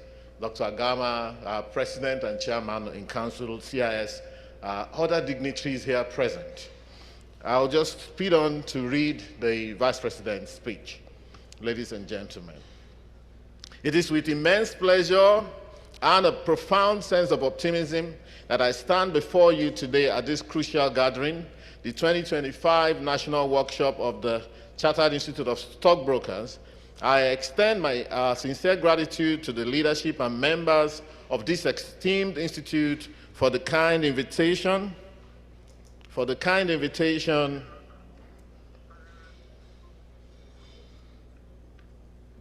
and for consistently providing a vital platform for intellectual discourse and strategic thinking on matters central to our nation's economic prosperity. The theme of this year's workshop, Capital Formation in Nigeria, Strengthening Industry, Institutions and Markets to Bolster a $1 trillion Economy, is not only timely, but resonates deeply with the core economic agenda of the renewed hope agenda administration. It encapsulates our collective aspiration and underscores the critical role that a robust and efficient capital market plays in achieving our ambitious economic objectives. Capital formation is quite simply the engine of growth. It is the process by which the savings are transformed into productive investment, leading to job creation, industrial expansion, infrastructural development, and ultimately to a higher standard of living for our citizens. And I need to quickly say that I wanted to remind Mr. Takang, the MD of MOFI, that even among Lilliputians there was one giant, that was Gulliver, if we remember. So whereas Africa is where it is, but we are positive about the growth of Africa. And of course, beyond the rebasing of the GDP that happened yesterday, that was a bit of a dampener. I believe that there's still an opportunity, like Governor Mutuang said, to engage with the Nigeria National Bureau for Statistics to let them know exactly what's going on at different levels. I've spoken about this with the President and Chairman in Council of the Institute, because you'll be shocked at the amount of information lacuna that exists from institutions to our data, repository of our data, which is MBS, from the state level, the local government levels. Indeed, Your Excellency, Governor Mutuang, if they actually came to you and got all those information, the GDP will be a lot higher than what they declared yesterday. That is the truth. And I've discussed, most of our governors have been able to double their IGR recently. And if the state level is an agglomeration or indeed an addition of, what happens at the federal level is an agglomeration of what happens at the state level, you wonder what has happened if states have increased their IGR by 200% in some instances, 300%, 100%, 150%. How come we're still growing at 3% at the national level? That means there's a lot to discuss at that level. So just 2 years ago, in May 2023, our capital market, while resilient and full of potential, stood at a different juncture. The National Nigeria All-Share Index, ASI, hovered around 55,000 points, and our market capitalization, reflecting the total value of listed equities, was approximately 28.8 trillion naira. These figures, while respectable, did not fully capture the immense capacity and latent energy of our economy. Today, in July 2025, we stand tall, witnessing a remarkable, unprecedented transformation. The ASI has surged past 131,000 points as of yesterday, a statement to the renewed investor confidence, a vibrant market, and a clear signal of Nigeria's economic resurgence. Our market cap, the true barometer of wealth creation and economic expansion, has soared to an unprecedented 75 trillion naira. Please, round of applause for Nigerian capital market. Let us pause for a moment to fully grasp the magnitude of this achievement. This is not mere statistics. It represents a nearly threefold increase in market value within a span of just over 2 years. It signifies billions of naira unlocked, businesses expanding, jobs being created, and a significant boost to national wealth. This phenomenal growth is a powerful indicator to our economic policies and are yielding tangible results, and that the Nigerian economy is on a clear path of recovery and sustainable growth. So what I'll do, I will just take the headings and then conclude. However, I think at this point it's also very important for us to note that, if the ASI and the market capitalizations has doubled in the last 2 years, that is also not reflecting in the GDP numbers that have been put out. So I would actually ask for continuous engagement. And of course, this extraordinary growth is no accident. This is a direct dividend of the bold, visionary, and decisive leadership of His Excellency President Bola Ahmed Tinubu, GCFR. Upon assuming office, President Tinubu demonstrated an unwavering commitment to resetting our economic trajectory. He understood that to unlock Nigeria's vast potential, difficult but necessary decisions have to be made. Decisions that prioritize long-term national prosperity over short-term political expediency. And of course, that's the reason why we have done some of the reforms that we have done, especially led by Mr. President, whether it was around the Naira-dollar relationship or indeed the petroleum sector. Indeed, for me personally, when I leave here, I'm heading to the MBS to get some more clarification on the categorization of the GDP and what has happened in the last couple of years. To delve deeper into the core components of this workshop theme, strengthening industry, institutions, and market. Of course, we know about a lot of people have spoken, a number of people have spoken about strengthening the industry, strengthening the institutions. We know what that entails. Mr. Takan went deep into some of those details. Now, one thing I would clearly say, and from my own particular perspective, is that I personally, I was forged in the fire of Nigeria's banking industry from 1992 to at least 2005. And we never say never. So when we say we want to achieve $1 trillion economy, yes, indeed, maybe if we're able to land at 650 or 700, it's still a pass mark. Okay, if your child came up with 70% in their exam, it's still part of it. Okay, so however, the point is to set a target and shoot. Like they say, those who aim for the skies will sometimes find themselves among the stars. And I think that we're bringing some of that private sector verve into government to say never. So in conclusion, while we celebrate these significant milestones and the remarkable progress made, we are acutely aware that challenges remain. Global economic headwinds, persistent inflationary pressures, and the need for continued structural reforms demand our sustained attention and collective effort. However, I see these challenges not as roadblocks, but as opportunities for innovation, resilience, and collective action. The journey to a $1 trillion economy is ambitious, but it is achievable. It requires sustained commitment, collaborative effort, and a shared vision from all stakeholders, government, regulators, market operators, and investors. Let us therefore rededicate ourselves to this national endeavor. To the Chartered Institute of Stockbrokers, I urge you to continue to be thought leaders, advocates for sound policies, and champions of market development. To all market participants, embrace innovation, uphold the highest ethical standards, and prioritize investor confidence above all else. The capital market is not just a place for trading. It is a powerful engine for national development, a platform for wealth creation, and a mirror reflecting the economic health and potentials of our great nation. under the steadfast and visionary leadership of President Bola Ahmed Tinubu, and with your continued dedication and expertise, I'm confident that Nigeria will not only achieve $1 trillion economic target, but will also solidify its position as the economic powerhouse of Africa, a beacon of prosperity and opportunity for all. On behalf of His Excellency Vice President, I hereby declare the National Workshop open. Thank you, and God bless the Federal Republic of Nigeria.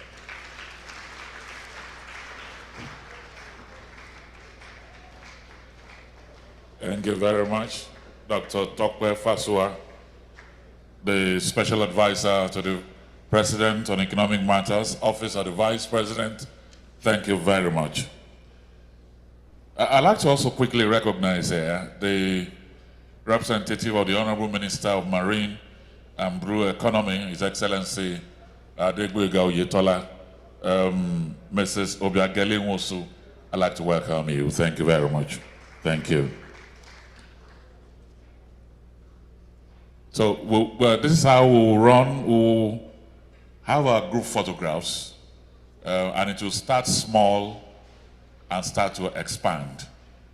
We'll start with just two people, and then we'll begin to add other people into it.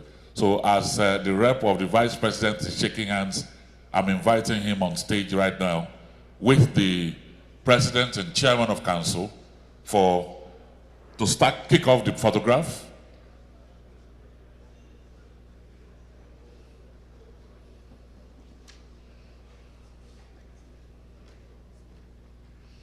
Cameraman, this is you're in charge now.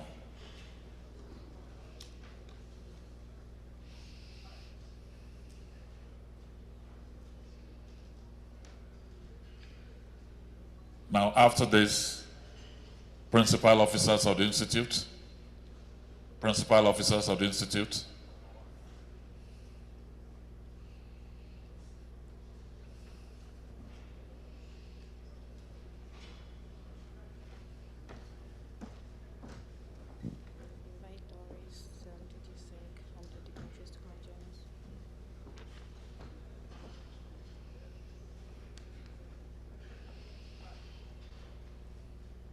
Now the next one, we'll have DG Sec, Honorable Minister of State for Finance, His Excellency the Governor of Plateau State, and the Accountant General of the Federation.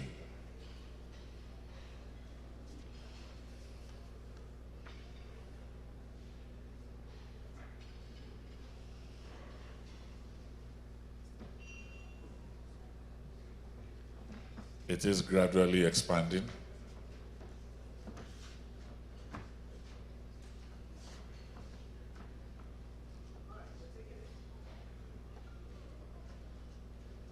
We'll expand it a bit further now as I invite past presidents that are here to please rise and join us. All the past presidents that are here.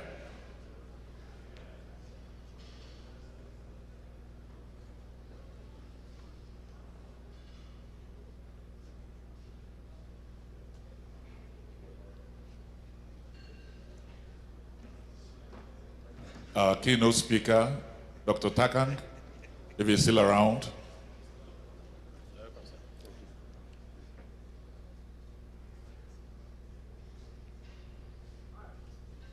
National Assembly members that are here, please join us. National Assembly members that are here. The representative of the Honorable Minister of Marine Economy, please join us.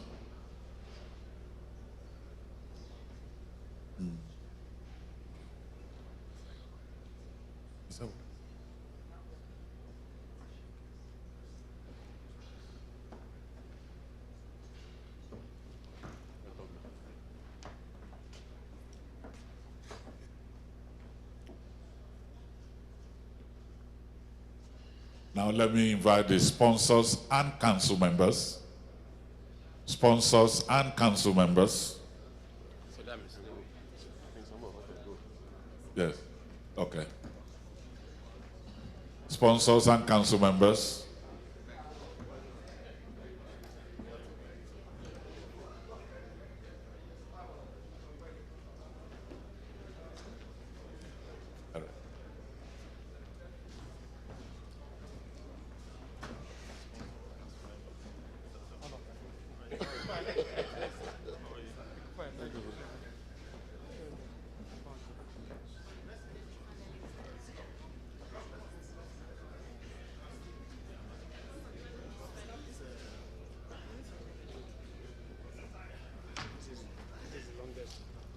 Yes,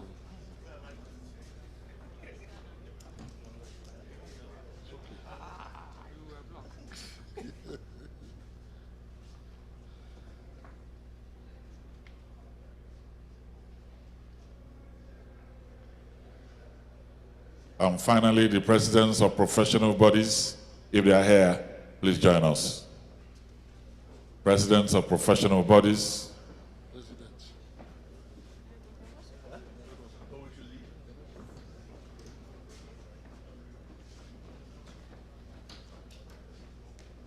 Or their representative. Presidents of professional bodies, or their representative, please join us up here.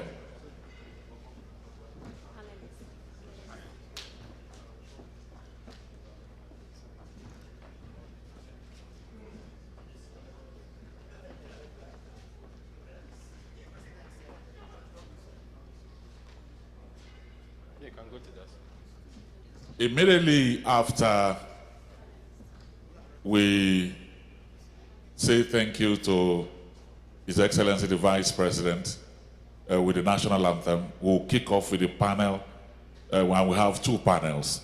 All the members of those panels, please can you join us for a photograph? All the members of those panels. All the members of those panels.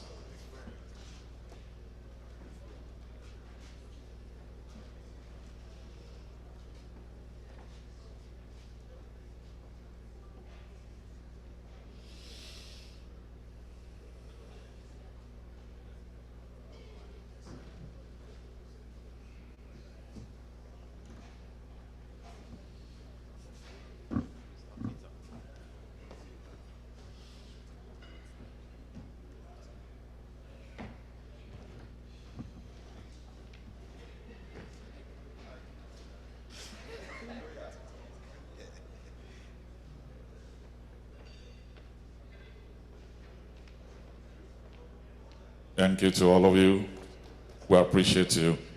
As soon as he settles on his seat, we'll take the national anthem to exit him, and then we'll kick off with the panel. Distinguished ladies and gentlemen, it's been a pleasure having the Vice President with us, represented here by Dr. Tokwe Fasua. Please shall we all rise to have the national anthem as he leaves us, and then we'll take the panel discussions. And we have two panels, actually. National anthem, please.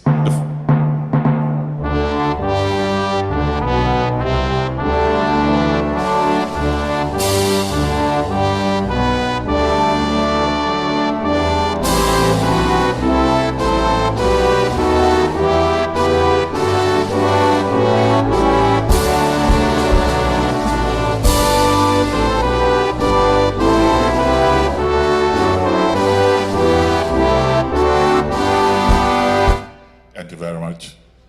Thank you. My dear brother.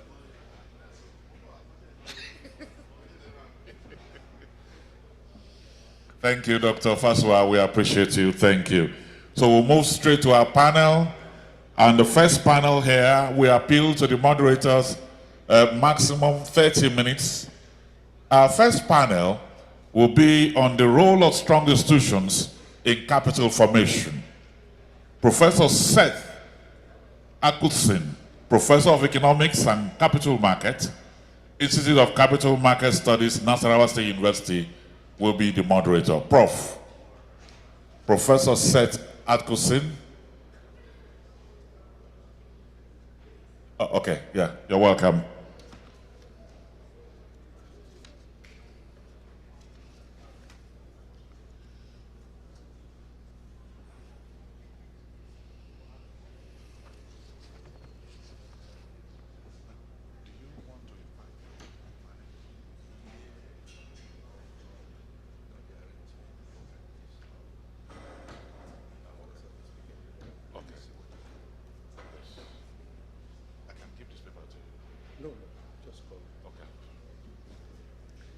And these are members of our panel. The first Vice President of the Institute, Mrs. Fiona Ahime, FCS, MD, First Securities Limited, is a panelist. Chief Executive Officer of Nigeria Exchange Limited, Mr. Jude Chairmaker, FCS, is a member of that panel. We welcome you, sir. Managing Director and Chief Executive of APT Securities and Funds Limited, Alhaji Garba Kurfi, FCS. The Executive Director and Chief Financial Officer, MTN PLC, Mr. Modupe Kadri. And finally, the Managing Director of Flour Mills Nigeria Agro, Director of Strategic Partnerships and Engagement, Mr. Sadiq Usman. Mr. Sadiq Usman.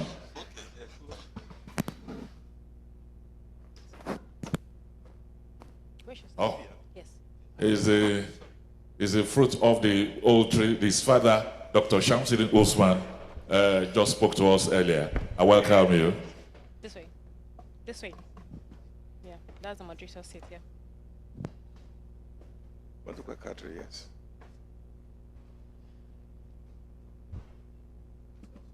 Yes.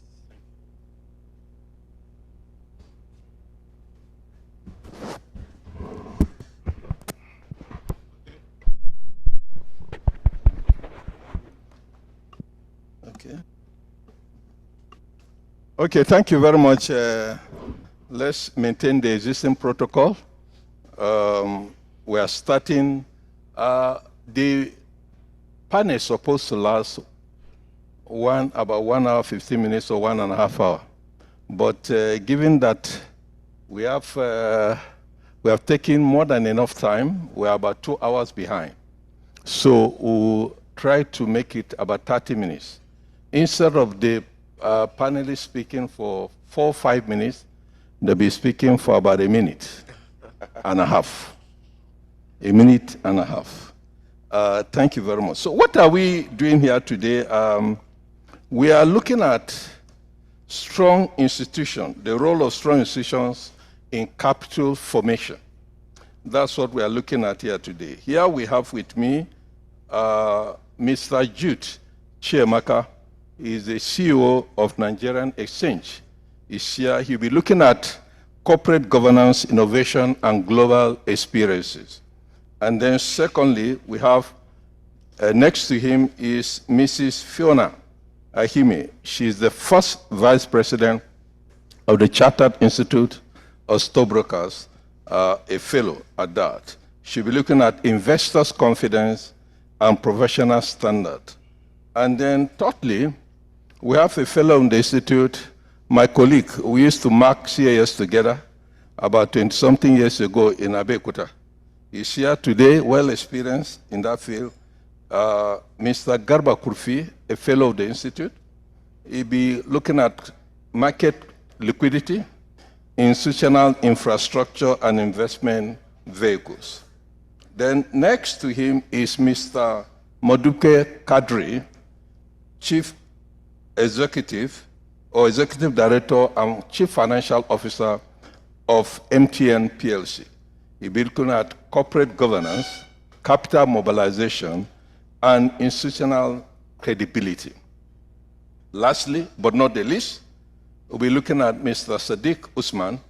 He's the Group Director, Strategy and Stakeholders Relation of Flour Mills PLC. Ladies and gentlemen, you are welcome to this panel discussion on capital formation and institutional strengthening. Without wasting time, as I said, you have about 1.5 minutes. If you can make it 1 minute, that would be very good. We are going to have about 3 or 4 sessions to ask questions so that we finish on time. We have about 4 stages. Stage 1, we'll be looking at some areas that pertain to you. I start with Mr. Jude here, the CEO of Nigerian Exchange. Well, the question is, as the CEO of Nigerian Exchange, you sit at the heart of Nigeria's capital formation process. From your vantage point, how will you define the role of strong institutions, like the exchange itself, in attracting long-term capital for the Nigerian economy? Thank you very much. All right. Thank you very much. Let me start first by thanking CIS for inviting the exchange to be part of this conversation. If you think about capital mobilization, it's really around three things, which is mobilization of savings, deployment of savings, and then turning the savings into investments. So from the exchange perspective, we have, just from an institutional perspective, we've been able to do that as a platform provider by not just mobilizing domestic savings, but also providing a platform through the various asset classes that we provide for international savings to also be made available to assets in Nigeria. So that in itself provides an opportunity not just for the domestic economy to grow, but also to have access to these international investors that invest in our market. It's also important to point out that really from an institutional perspective is the governance, the transparency, but more importantly, the technology that we deploy that makes it really possible for international investors to patronize our market. In the secondary market, we have a very strong domestic institutional investor base, a growing retail institutional base, but the international bit complements the market and continues to provide the liquidity that we aspire. As an emerging economy, we should actually be around $100 million a day in value of trades. We're currently at $13 million despite the devaluation. But we think it's a good thing because it's growing. This was a market that had less than $6 million, and now we're at $30 million. And we must commend the federal government for the bold reforms that are implementing. I think that is really what is responsible for the renewed interest from the international community, as well as even the domestic community that are investing in our markets at the moment. Oh, thank you very much, Mr. Chiamaka. I think we have seen, what strong institutions can do from 6 million USD to about 13 million USD. Thank you very much for that contribution. Let's look at Mrs. Ehime. I go to you, given your leadership role in the stockbroking profession, how do you assess the current state of Nigerian capital market in terms of capital formation? Thank you. Thank you, Mr. Setakuson. So I will start by making a reference to the level of activities we see in other climes outside Nigeria when it comes to capital formation, and what we have also done locally and the benefits that we have seen. In Nigeria, in very recent days, we have rolled out different products ranging from the sukuk, the commercial papers, the federal government's long-term bonds, the savings bonds, and pretty much at those levels when these capitals are being raised, you see that the appetite is there and then it's all oversubscribed. Now, what do we need to tweak in our market? We see a lot, if you look at the average age of investors in Nigeria, it's about 50. If we want to tweak this a bit differently, looking at what the younger people are investing in, that means we need to develop products.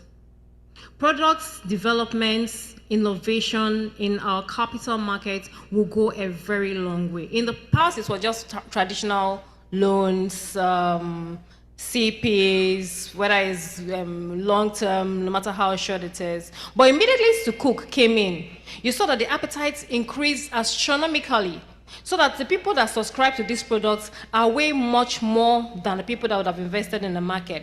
If you look at the Ponzi schemes that have gone bust in recent days, and you look at the trillions of naira that were in them, you see that there's appetite for investment in Nigeria. But I think it's important that we begin to develop the products that will be attractive to the investing public, the old, the middle age, and the younger people. And I think this dynamic will go a very long way in tweaking and reshaping the capital market for capital formation. Oh, thank you very much. You can see the average age is already more than even the middle age. So I think the market has to reach out to other age bracket because the average youth population is about 15. So if the investment average is about 50, and I think there's a lot of gap that need to be filled there. Not only that, you said the Sukuk is attracting a lot of interest, and I think the listeners will take note of that.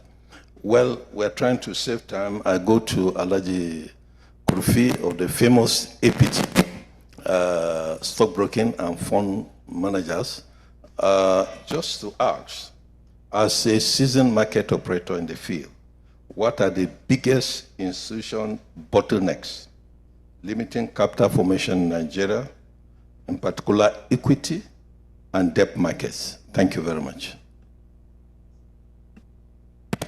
Thank you.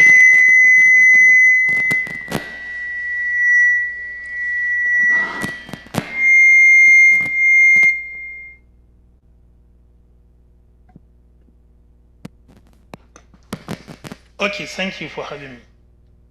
Really, when we look at the capital market today, we have many bottlenecks.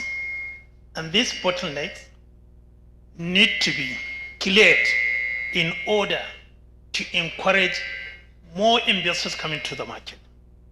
Number one, we need a fast-track approval. In a situation where it will take you 3 to 4 months to get approval, it's not good for the market. I remember there was a merger last year. It takes 7 years before the regulators decided to say no to it. This is not good enough. So fast-track record approval is good. We have seen the changes recently because most of the capitalization of the bank, we got them within a month, which is good enough. But we need faster than that. Look at the GT. GT went to UK in less than a week, got their approval, and got everything done. And overwhelmingly oversubscribes. We need to reflect the same in our market so that the market will not be only for Nigerian market, but for the entire West Africa and beyond.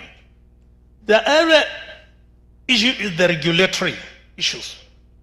Today, we know one of the suppliers of the institutional investors is PENCO. But the way they regulate this institution, it makes it almost impossible to invest heavily. Everybody knows from the inception of PENCOM year 2004 to date, the number 1 to 5 best performing PFs are those who play the equity. But what percentage of amount do they allow them to invest in the equity? Today we are talking of less than 10%. This is not good enough. You are talking a country that have an inflation in double digit. And these are retiree money. And in order to hedge against the inflation, they need a better return. And the only instrument that gives them that return better is equities. So there is a need for that. Today, if you look at a market like NSD, PENCOM did not even allow them to play in that market. So we need the regulators to review their existing limit. At the same time, to allow them to play in most of this market so that we get better liquidity and it will encourage others to come to the market. The other issue that are always very fundamentals is trading margin. In the developed market, you see trading margin take control of more than 70% of the activities. But here we don't have it. We just have the so-called trading margin. The guideline given by the CBN is not good enough. Everybody knows that on daily basis, our activities in the market, 70% of it is done by financial instrument. And now you allow the trading margin, you say no to financial instrument. It's dead on arrival. Because if you don't allow trading margin to play in the financial instrument, you mean that there will be no trading margin. So we need the regulator to look into it. DMO. If you look at the DMO, you have succeeded in your US dollar, domestic one. Since last year to date, it's not started trading in the market. It's there, but not trading. FGN School, luckily enough, in less than 1 month, FGN was able to, DMO was able to do the approval and did the distribution. But when will the trading start? It can take you the next 6 months. These are not good enough. So I believe that if the regulators can review this issue, it will be a win-win situation and it will attract more companies coming to the market. Then we need to review our rule of listing. I think you cannot continue holding a rules for over a decade. Today, if you want to list a company, you need 300 shareholders. So how do you encourage companies to come? If they are having 300 shareholders, do they need to come to the market? The answer is no. We must review this and come with the time so that we attract more companies. A lot of the Nigerian company die naturally. Where is Okada? Where is Chanchangi Air? Where is many of these companies have gone down because they were not in the market. So let the market be attractive so that we get more companies, and that will be better for the depths of the market. Thank you very much. Thank you very much. You see, he's getting an applause because he has touched areas of operation. He has been an operator, at least I've known him for about 30 years in the market, and I think it's somebody that knows his onion. Looking at delay in approvals and also regulatory issues. And I think the regulatory authorities should take note of that and speed it up to help the market in terms of capital formation. Thank you very much. I go to the next person to you, Mr. Kadri. Mr. Kadri, MTN listing in NGX was a major milestone in Nigeria. We are very proud of that. What lesson can other corporate entities learn about the role of capital market in scaling up businesses in Nigeria? Thank you. Well, thank you very much. I think I'll just continue where he stopped, looking at the challenges in terms of the returns on equity. So MTN listed in 2019 by introduction with a market cap of about 2 trillion at the time. And today, it's over 8 trillion. So talking about the returns in terms of capital appreciation, in terms of dividend yield or dividend returns to shareholders, those are some of the benefits that comes when you list on an exchange. And that also allows us to attract additional capital. So if you want to raise funds, the transparency, the rules, makes it easier.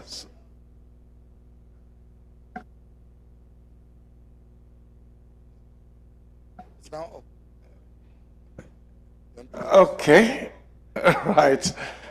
I start again. Wow. Okay. I did say that MTN listed on the NGX, or the Nigerian Exchange then, Nigerian Stock Exchange at the time, in 2019. And I said we did list with a market cap of about 2 trillion naira at the time. So I was saying that one of the benefits of listing and lessons that can be learned is because at the end of the day, you want to give a return to your shareholders or your stakeholders respectively. So as at market cap as of yesterday was about over 8 trillion naira, which means people have actually unlocked fourfold their investments. And I was saying that that also places some responsibility on us as participants in the market to be more transparent, to comply with the rules. And of course, as you could see, if you look at the trading report or the stock market report for the past years, you've seen that some other entities have come to list on the exchange, which actually means they can attract additional capital. So those are sort of things that we are listed on the premium board, so which actually means that we're actually the third most capped company as at yesterday. So those are some of the things that you could get from that process. Thank you. Wow. Thank you very much. Great.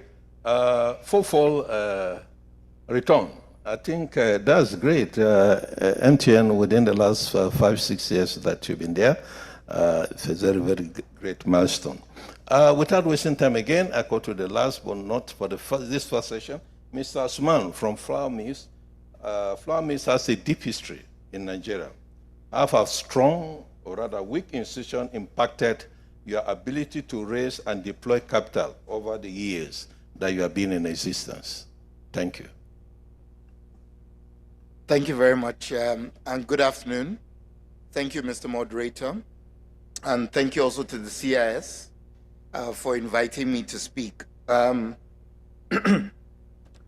FMN's history is very much tied to Nigeria's history, post-colonial history.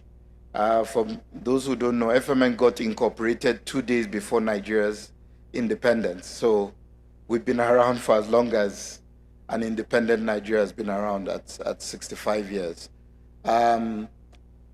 So we've seen various cycles of Nigeria's growth.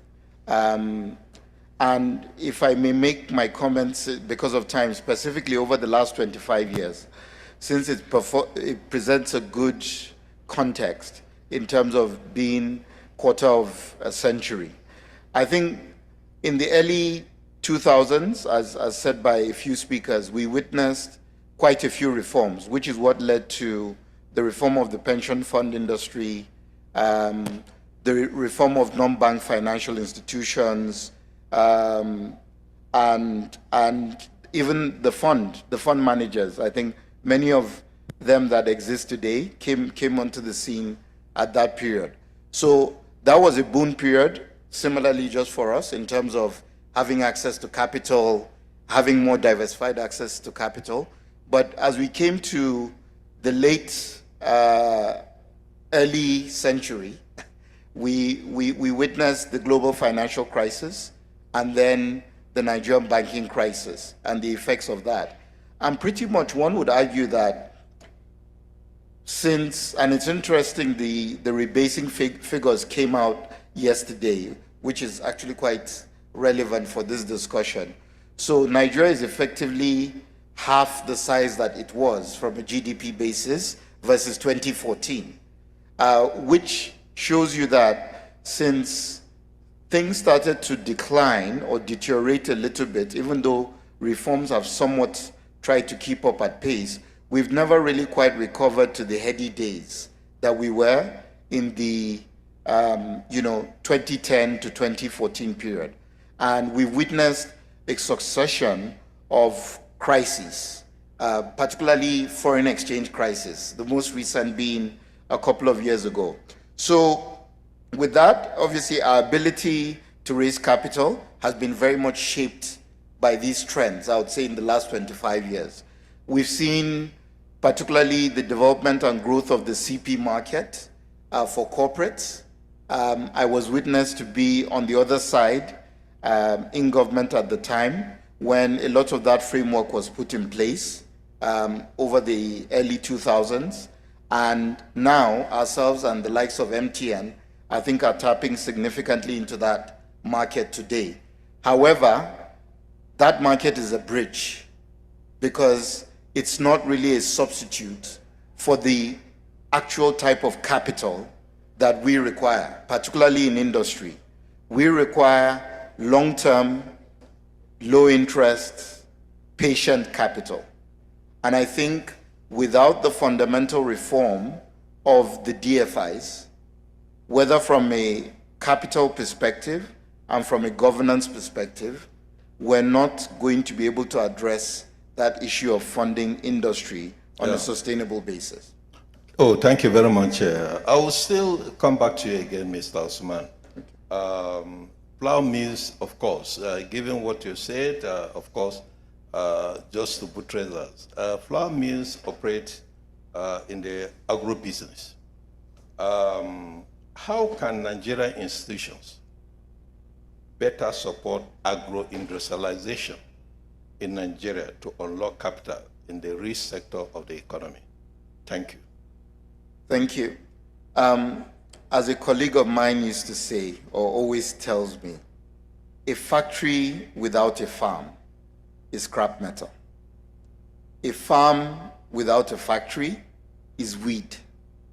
You just have weeds.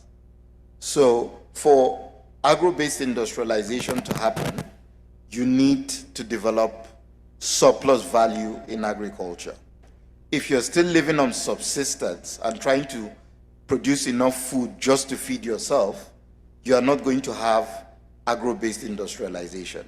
And when you look at Nigeria's endowments, right? Its factor endowments, whether it's of people, its land, its minerals, its resources, one can argue that the most surest path for us to attain that 1 trillion economy is to focus on agro-based industrialization. Well, you would argue that I'm partial because I work in agro-based industrialization. But when you look at its ability to be able to absorb labor, the amount of skill set that's required, the productivity that it can lead to, I think for me, that's a natural area. I don't think Nigeria is going to attain a $1 trillion economy by building space rockets. I'm not quite sure we're there. But agro-based industrialization, which then requires us to understand fundamentally what agriculture is about. And I think we've started moving in that direction by recognizing that agriculture is a business and it must be first and foremost a business before any other thing. But it's a business like any other that has a significant risk all across the value chain. And so to be able to finance it, first and foremost, is to understand the risks that are inherent in the value chain. Players like us are forced because of certain constraints like infrastructure policy to backwardly integrate and invest significantly in the upstream in order to be able to guarantee our supply chain. Because supply chain is everything in industry. If you don't have supply chain, you don't. So where capital comes in, and that's my last point, where capital comes in is a recognition that you need to not only invest in the industrial aspect, but the de-risking of the various parts of the value chain that lead to the actual production. And that includes, take for instance, irrigation, because you need to transform yields. That includes transportation, infrastructure, storage, all of that leading all the way to the factory where you can then produce. So there are opportunities that exist in these value chains, but there are risks also that you need to understand and de-risk. And that's the opportunity for capital. Thank you. Very much great. You can see talking about the supply chain management, very, very important. Please come again. A factory without a firm, what happened? And a firm without a factory, what's that? A factory without a farm is scrap metal. It's scrap metal, great. Yes. And a farm without a factory is just a weed. Okay, so weed. Oh, great, fantastic. Fantastic. Well, I think next year is Mr. Kadri from MTN. We talk about corporate governance now. Strong corporate governance is key to the investors' confidence that we're talking about. How can Nigerian companies strengthen their governance architecture or framework to attract long-term capital?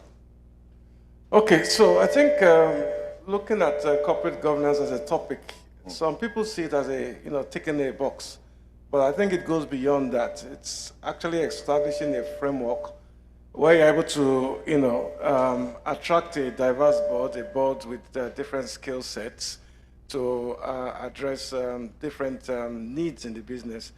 If you look at the size of the MTN board, for instance, you have about 17 board members who bring about different sets of skills. Now, this helps provide insights into how different topics can be aerated, and also actually gives investors confidence. It also gives the investors confidence with the transparency on, when they look at the strength of the people who are on your boards and the quality and the pedigree they bring on board. So I think beyond the corporate governance framework that is a law or a framework which we're supposed to apply to, I think once we actually embed it as part of your processes, it actually makes the organizations be much more transparent and take decisions that will be best for the interest of the shareholders. So for instance, if the corporate governance framework says you should have a particular number of INEDs, there's a reason why there are INEDs there. They don't have a stake in the business so that they can take decisions that is best for the business, as against having NEDs and other members who are investors who are directors who might be compromised. So corporate governance with the right skill set helps. We subscribe to the early adopter of IFRS S1 and S2, which also helps looking at the things that investors will be looking at when they're looking at the strength of your corporate governance ethics on your board. Thanks. Wow, thank you very much. It's talking about corporate governance and skill set. Okay, institutional quality is determined by that. That is great. I think, thank you very much for such contribution on corporate governance. I go to Alhaji Kurfi. I know that you're a bit familiar with this. You mentioned it when you're making your remark on pension funds and institutional investors. They hold significant capital. How can Nigeria financial institutions better channel these funds into productive sector of the Nigerian economy? Thank you.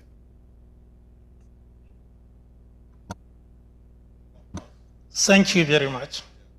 We first look at the about 24 trillion that pension have now gathered to date. How much of it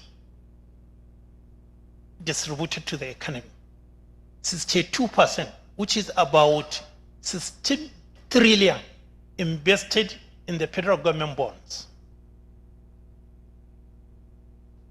If you take less than 10%, about 2.4 trillion invested in the corporate bonds. Remember, the corporate bonds are the private that provide employment, and they are the one that expand the economy, because if they got more money, they will be able to expand their business and take it to the greater height. With this kind of development, we hardly move anywhere. We need to first review the rules. Where you permit PF to invest 100% in the federal government bond is not good enough. Because what you are saying, an administration should be lazy enough. Because it's risk-free. You invest, you just go and sit down. You need to advise them. This month, we need them to go into private equities. We need this money in the infrastructures. I can tell you, if the regulators, including the government, open up, we don't need to say we don't have money to repair roads. Believe me sincerely, if you give a private investor, he can expand Ibadan to Lagos 10 lanes instead of 3 lanes, which take them 20 years to complete. All they need to do to pull toll gate. You go to US, you see toll gate. You go to China, you see toll gate. So open it and allow the private investors to go there. Every motor vehicle prepared to have a good road and pay the toll gate than to have potholes that at the end of the day they spend 10 times of the money in attempt to repair it despite the delay. So we need this pond to revisit it again so that they will invest heavily. At the same time, with the operators, we need to come with the product that they can invest. Because most of the PF, when you ask them, they say there is no product to invest. So the capital market operators need to go back and do our strategies and come out with the product so that the PF can invest, provided there is a good rule that allowed them to use their initiative to invest. MTN, Airtel started with the private equity. And everybody knows the returns for those who invested there. PEMCO will not allow you to do that. So if we want to go there, we must go back and revisit our rule. The situation where you are allowed 100%, reduce it to 30. Because if you reduce federal government bond to 30, they have no choice than to look somewhere else. So we need to revisit that one. At the same time, the capital market operator should come out with the product that will be very viable for the investors to invest. If we do that, it will be a win-win situation. Wow, that's great. This is scholarly. I think, I hope those responsible are listening, and I know that the president of CIS also add that to his advocacy activities. And I think also the council should know that there are issues to be addressed. Well done. Thank you very much. Okay, Mrs. Ehime, I'm back to you as our VP. We talk about capital formation. That's what we're doing here now. But retail investor participation remains low. How can financial institutions and capital market operators collaborate to deepen retail investment culture in this nation? Thank you for that question. So the first thing, I'll just speak back on the last comment that was made by Alhaji Kofi is products. You need products to be able to attract investors, whether it's retail or whether it's institutional. We have a lot of investors investing in very risky assets, digital assets, cryptocurrencies and whatnot. Some outside of Nigeria and very, minor, in Nigeria. But with ISA, I believe that regulation is going to catch up and increase that. However, what does it even take for the retail investor, the young person, whoever wants to invest in Nigeria to invest in the Nigerian market? Account opening. And, I like when the Minister of State said that we should give ourselves targets. So open an account to do any kind of investment in Nigeria requires so much. And the requirements are so not uniform among different people. So somebody is telling you what you need is 1, 2, 3.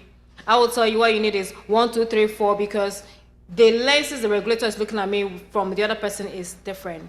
What prevents us from having our security number, NIN, that captures every detail somebody has to open an account with, with a stockbroking firm to engage in investment activities? Why must I, with NIN, after I've gone through all the hurdles of this registration, now you ask me, okay, now bring your utility bill, now bring this one, now bring this one. But with that singular data point, we can get people to bank. We can get people to invest. When it is too difficult, people give up and they'll rather go to the easier terrains where it is easy. Another thing is investor education. We've come from a patch where in 2007, 2008, there was a meltdown and our parents, a lot of people have not recovered from it. So I don't see how the parents is going to encourage their younger ones to invest in the Nigerian capital market, to create financing for people who have bright ideas and want to grow, their businesses, thereby creating the formation that we need to improve industrialization in Nigeria. So what we need to do is a bit more engagement and enlightenment sessions. It is not a one-person activity. It's not for the SEC to do it. It is not for the operators to do it, but it should be something collective. Now we have a money market week where everybody recognizes and every organization celebrates money market week. Where is the capital market week? Where is that investment week? We don't have it. So when we want to attract and retain retail investors, we have to make sure, first of all, it's easy for them. Second of all, they have the products that they can invest in, and the awareness need to be made. And I think with putting some of these things in perspective, we'll be able to create a more vibrant market for the retail investor. Well, thank you very much. Product development and market education. Very, very important. Thank you very much, Madam VP. Back to you, Mr. Jude. I hope we speed up this time around. Maybe if we can less than a minute. So that the question is that in many emerging markets, weak institutions often lead to low investors, confidence, and capital flight. What specific reforms or structural improvement do you recommend as most urgent for Nigerian capital market institutions to build credibility and sustain the investors' confidence and trust that we're talking about? Thank you. All right, thank you. I think just by being here, a lot of the reforms have been articulated clearly by all the various speakers. And because of the challenge of time, I will just touch on the key ones that I believe are crucial to ensuring that our capital market continues to mirror what happens globally. So we must commend the the president again for the ISA 2025, because it really captures the heart of it, the heart of the reforms the market really needs. If you look at our market today, average age is 51. What are the asset classes that we trade?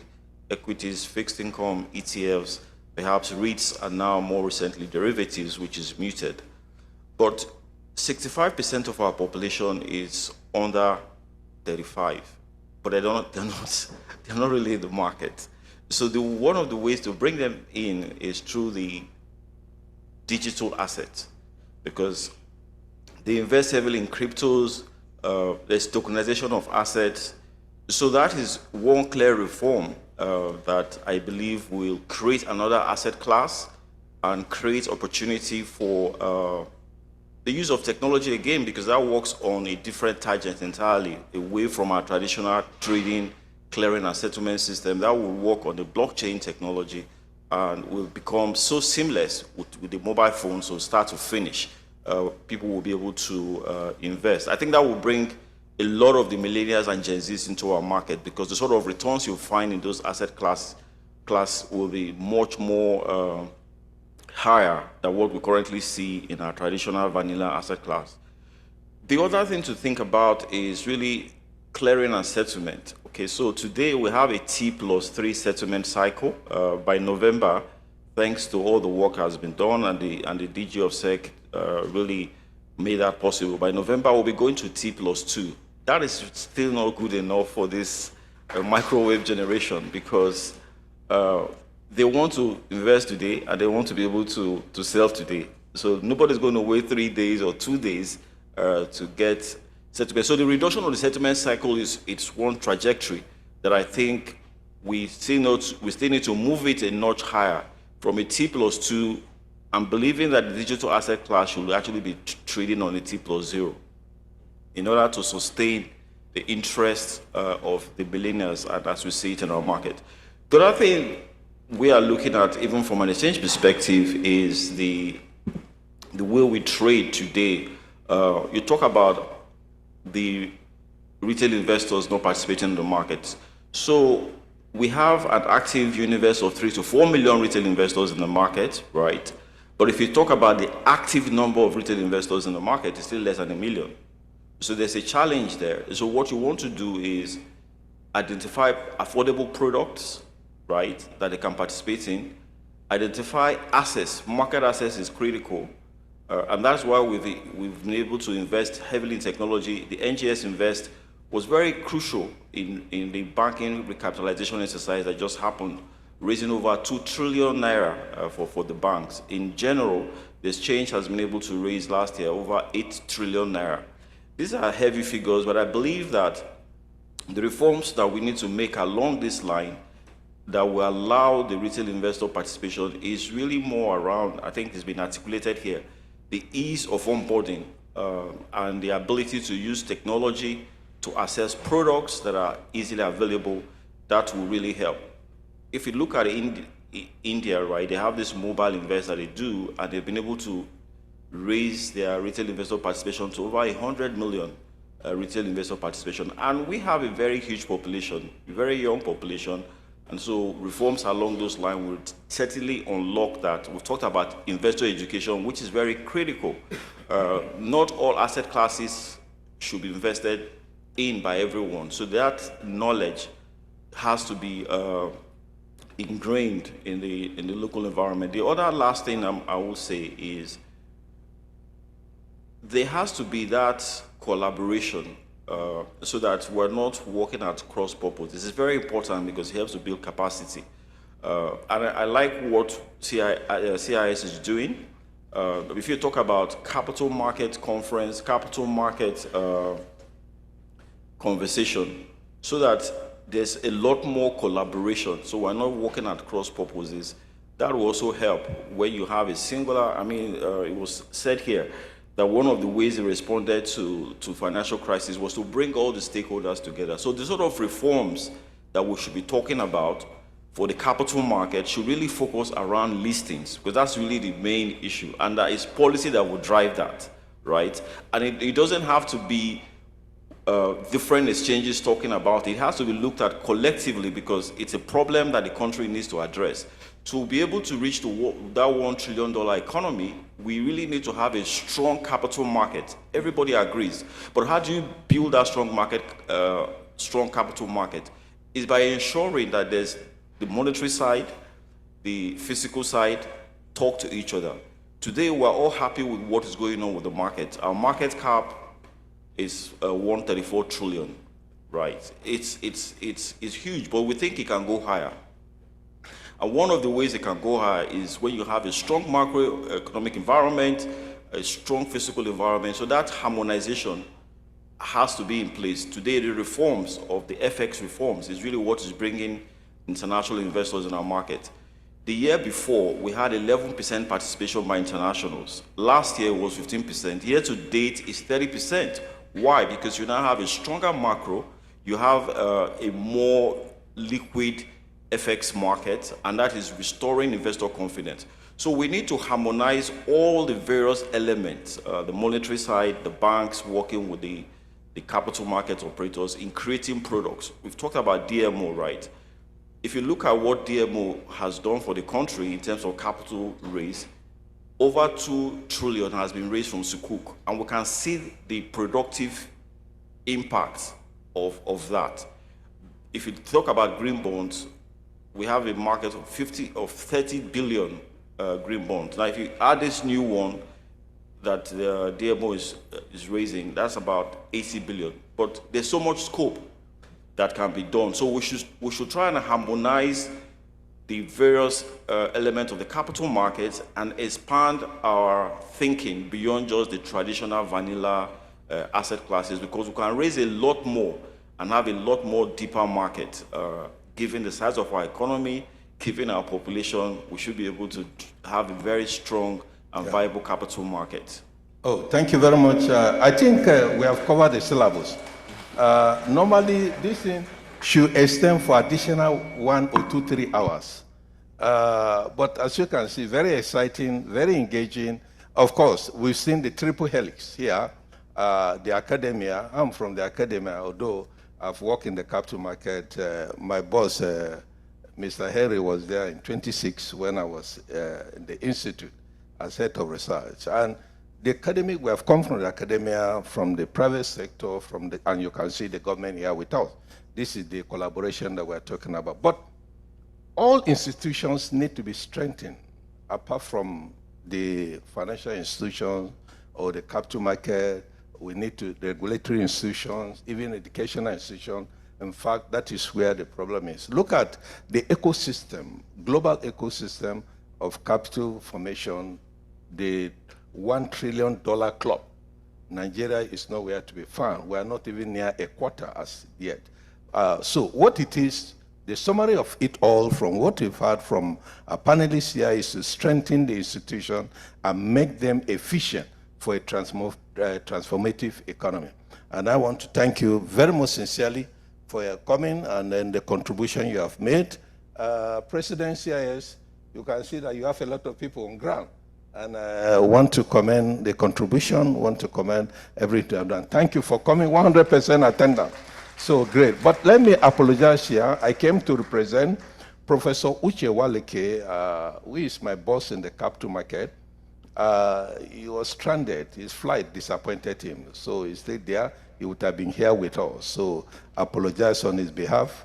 And I just stand in to represent you. And I want to say thank you very much. My best wishes to the panelists. And God bless all. Thank you. Please don't leave. Don't leave. Let me invite the President and Chairman of Council. Do we have the plaques now to give them? Where are the plaques?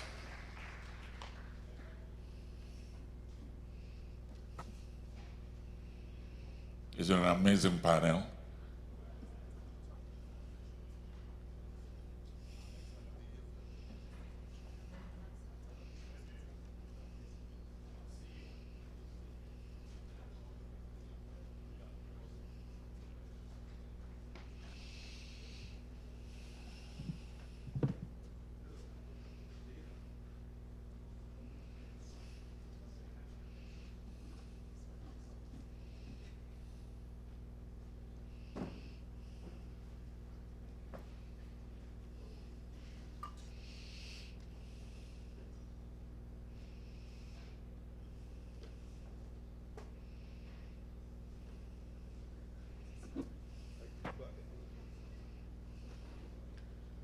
Where are the other photographers in the room?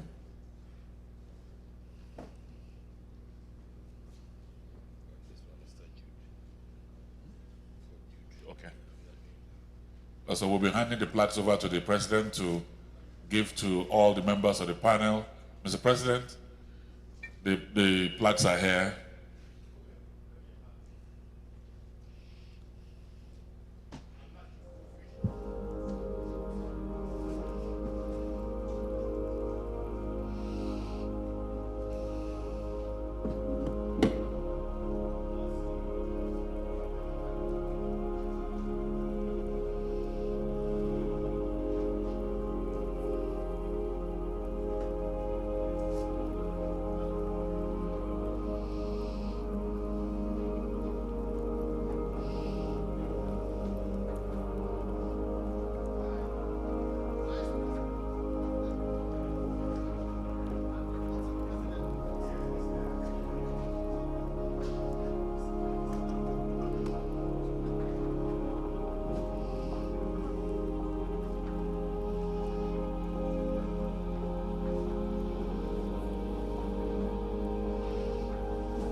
For me?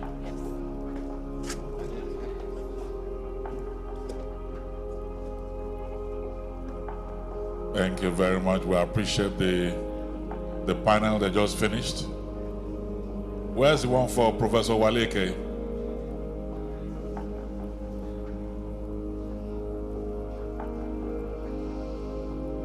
We'll be moving straight to the second and final panel today.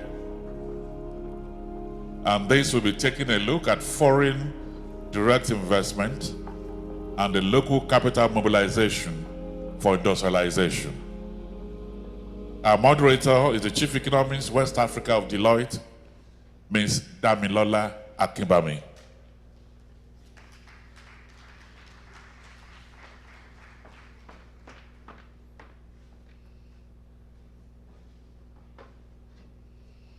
You're welcome. Yes. And these are members of the panel: Executive Director, Chief Investment Officer, Nigeria's Sovereign Investment Authority, Ms. Akolawale Owodunni.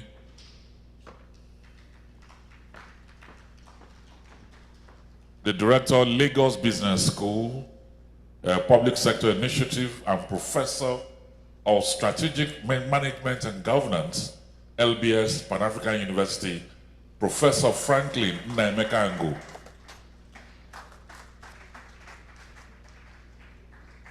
The Group Chief Executive Officer, United Capital Limited, Mr. Peter Ashade.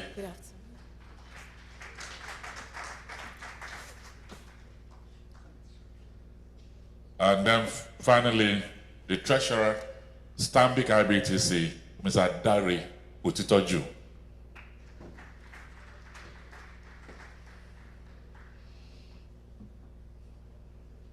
We have the panel, and I'm negotiating with the moderator. Can we do 30, maximum 35? Thank you. Over to you. Okay. Thank you very much, sir, and good afternoon, everyone. I stand on all existing protocol. Wow, I'm surrounded by gentlemen. It's a pleasure to be here. Yeah, so I guess we'll just get right into it immediately. Yeah, so I'll start with you, sir. So that's Mr. Kolawole, right? So we'll start with you. So we know that there are barriers to being, or there are barriers that are being faced by both foreign and domestic institutional investors, right? I mean, we've heard the previous panel also, address some of these issues. But from your own point of view, what are the main barriers that are preventing the Nigerian industries from accessing both local and foreign capital, right? And how can this be systematically addressed?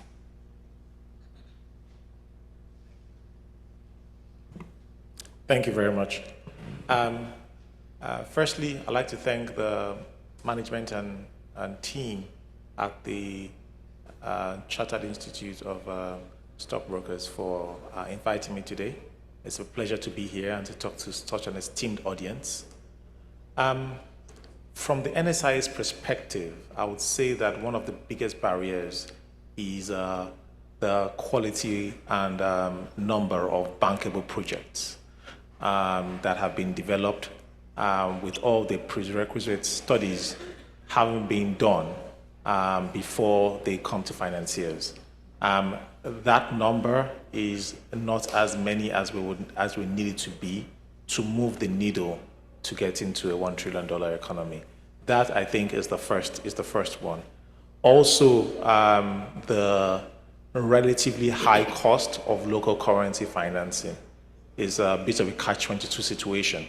It makes it difficult for a lot of these projects to also be bankable.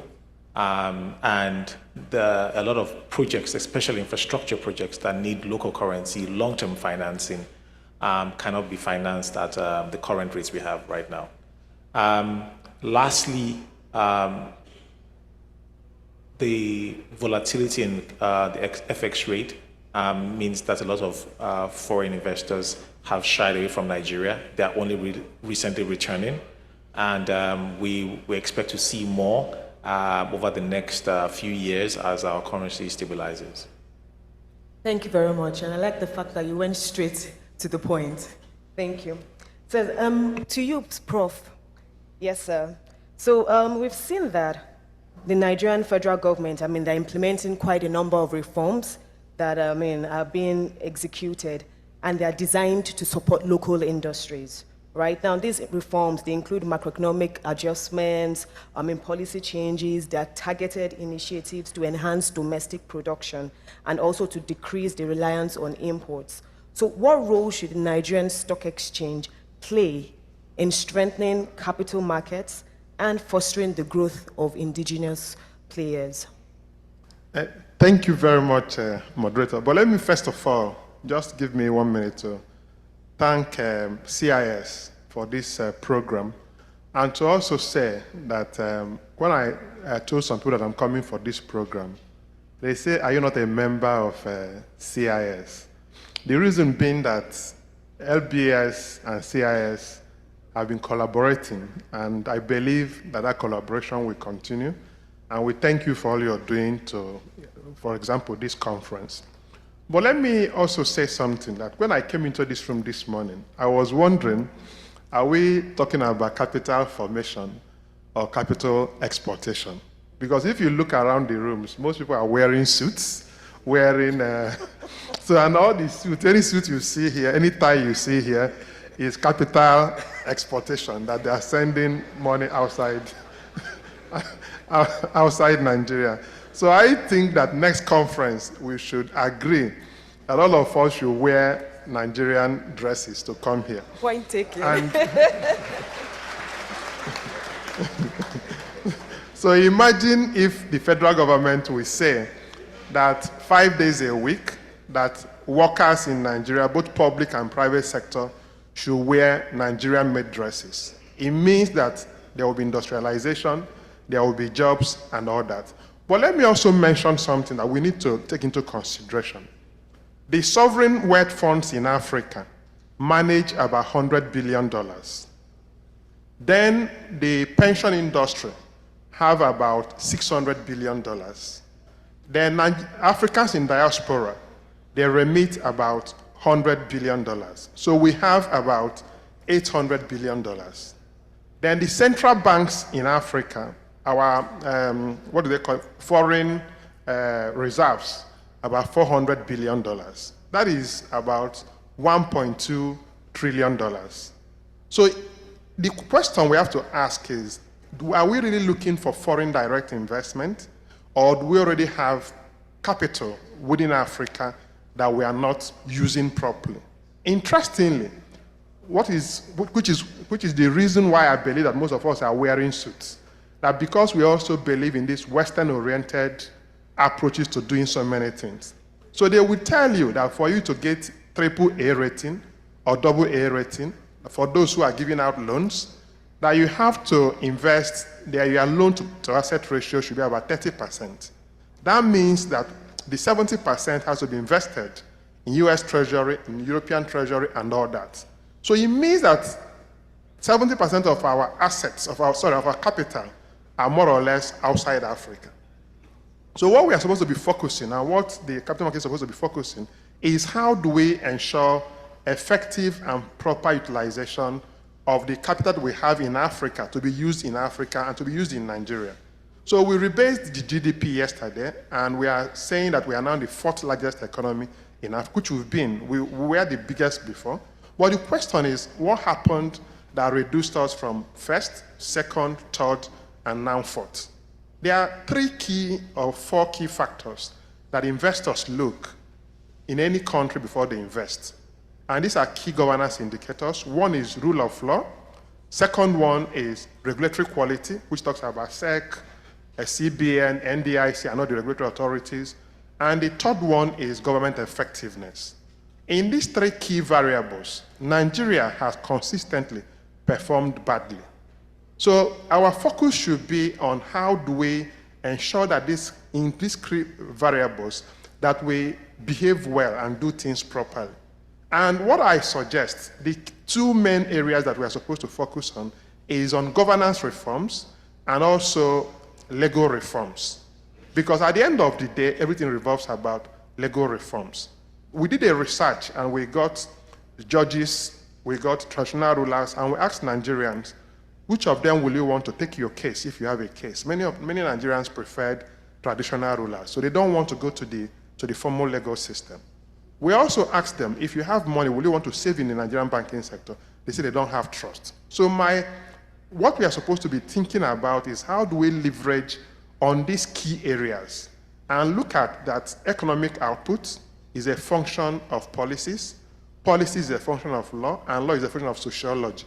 And then say, what can we do in governance? I also suggest that looking at the macro aspect is very, very important. It's important for us to say, this governance that we are running in Nigeria, is it really working in terms of this 4-year tenure that we have? Or can we say that it is time, because the chairman alluded to it, other people alluded to it, that before you know it, there will be a change in government, change in ministers, and things just change. So we are supposed to think and say, can we now say that what we need is maybe a 6-year tenure for presidents and governors, and once you finish, that is it. To enable stability, to enable continuity, to enable consistency, and all that.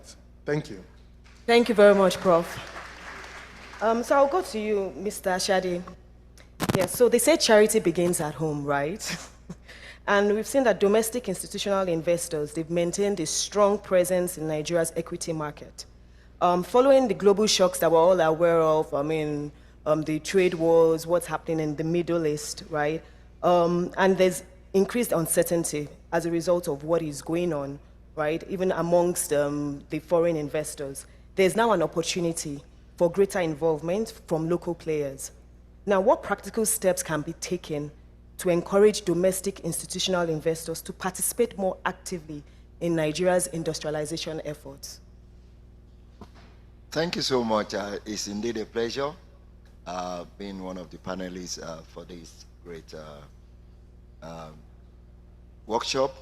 So for me, it's very critical because when you look at the data available, prior to 2020, we have more institutional players in Nigeria, and they're dominating. More than 75% of the players in the capital market happen to be institutional FDIs that are playing, and you'll see local players less than 15-20%. But immediately after the COVID, and you see a total paradigm shift. And as we even speak today, we have more of domestic in the last 3 years consistently. It's been more of domestic than the FDI and foreign investors. However, is it the quantum that is required to achieve the $1 trillion? No. So now the question is, what do we do differently? Because we can't do it the same way and expect a different result. We need to be, number one, focused on our policies and regulatory guidelines. there is need to be intentional to create incentives around our regulatory structure such that it will attract the right set of industries to the platform to enable us investors see opportunity in that light. Also, in terms of under the policy and regulatory incentive that must. So the new set of institutions that will be coming on the to list on the market must be given appropriate incentives, both at the regulatory level, like for instance, tax holiday, and some other incentive that you think can, registration fees, annual fees from NGX and all that, to attract the right set of investors. Other one is deepening the market. We need to be intentional, and this is a general thing in the market. We need to be intentional to see how can we deepen the market in terms of bringing new set of institutions. Now, thank goodness, in our structure of NGX, we have the first tier, we have second tier. We need to create the industrialized sector that will be broad-based, that will attract the right set of institutions to come into that. Next one, we talk about advocacy. Very, very critical. We need to talk more. Today, we are here gathered. I think we had an investors conference, United Capital had investor conference a couple of weeks ago. And the DG of SEC was asking how many people in some notable market in Lagos State knows about capital market, knows about the opportunity in the capital market. Who is talking to them? Every one of us, we are just concentrated at the center, talking to ourselves. Who is going to take it to them? How do we encourage them to do that?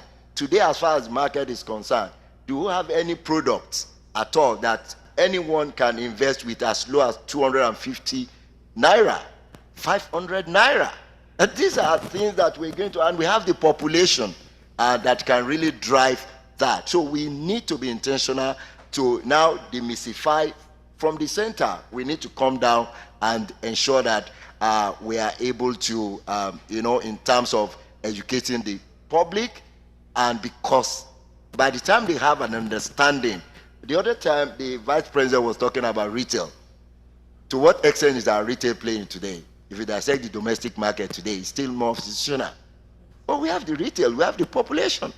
So we need to still address that. How do we bring them on board when they don't even know what is happening in this space? So for me, this is very critical for us to be deliberate and intentional as we drive the process of the, bringing the domestic market in, into the space. Thank you very much, sir. Yes, so we'll move on to you, Mr. Otitoju. So we know that we operate in a challenging business environment here in Nigeria, right?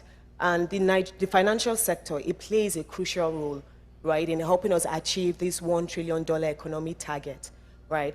But now, because of the strong linkages the financial sector has with other sectors, from your own point of view, playing in this space, how can regulatory reforms be further optimized to create an enabling environment that would support capital formation, particularly for sectors that are underserved by the financial markets? Thank you very much. And first and foremost, to say thank you very much to for inviting me for this session. I think most Nigerians have become foreign exchange traders. And it appears that you actually don't need to do anything, just buy dollars, and you will make money because the currency keeps flying every day. So it actually makes it difficult for planning. I remember very well, I think sometimes just last year, I was supposed to go for a conference, and I was still in our pension business then. And part of the requirement for you to actually go to that seminar was that you should be controlling assets under custody of 10 like you have like $10 million above or something like that. But between when we were going to go for the conference and when the conference itself was going to happen, our currency has gone down 50%. So, and that tells you the impact of currency volatility in planning. It makes it extremely, extremely difficult.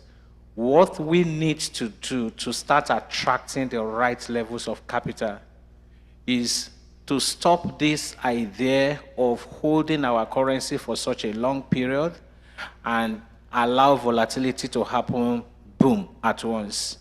We saw it in between 2000 and 2005 all the way to 2015. The currency was very stable, good planning, the economy was booming, and then by 2015, boom, it moved from 160 to 360. It first got to 500 before even coming to stabilize there.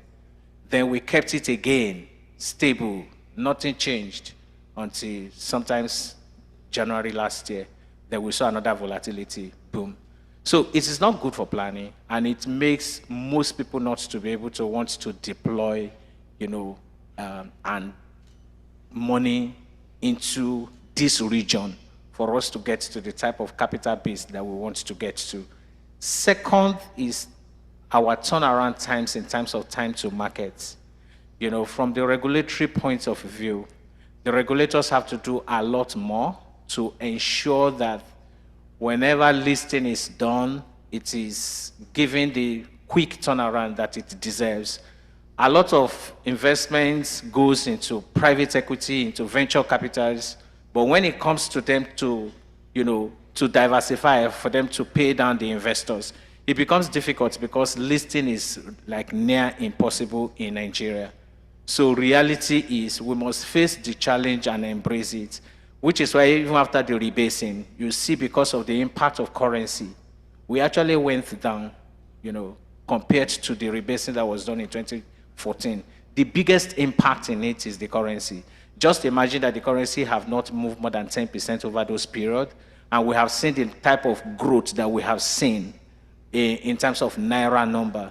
Then by now, what we'll be talking about will be close to even the 1 trillion that we are talking about. But if the currency have gone down by 10%, 10x, then it makes it impossible.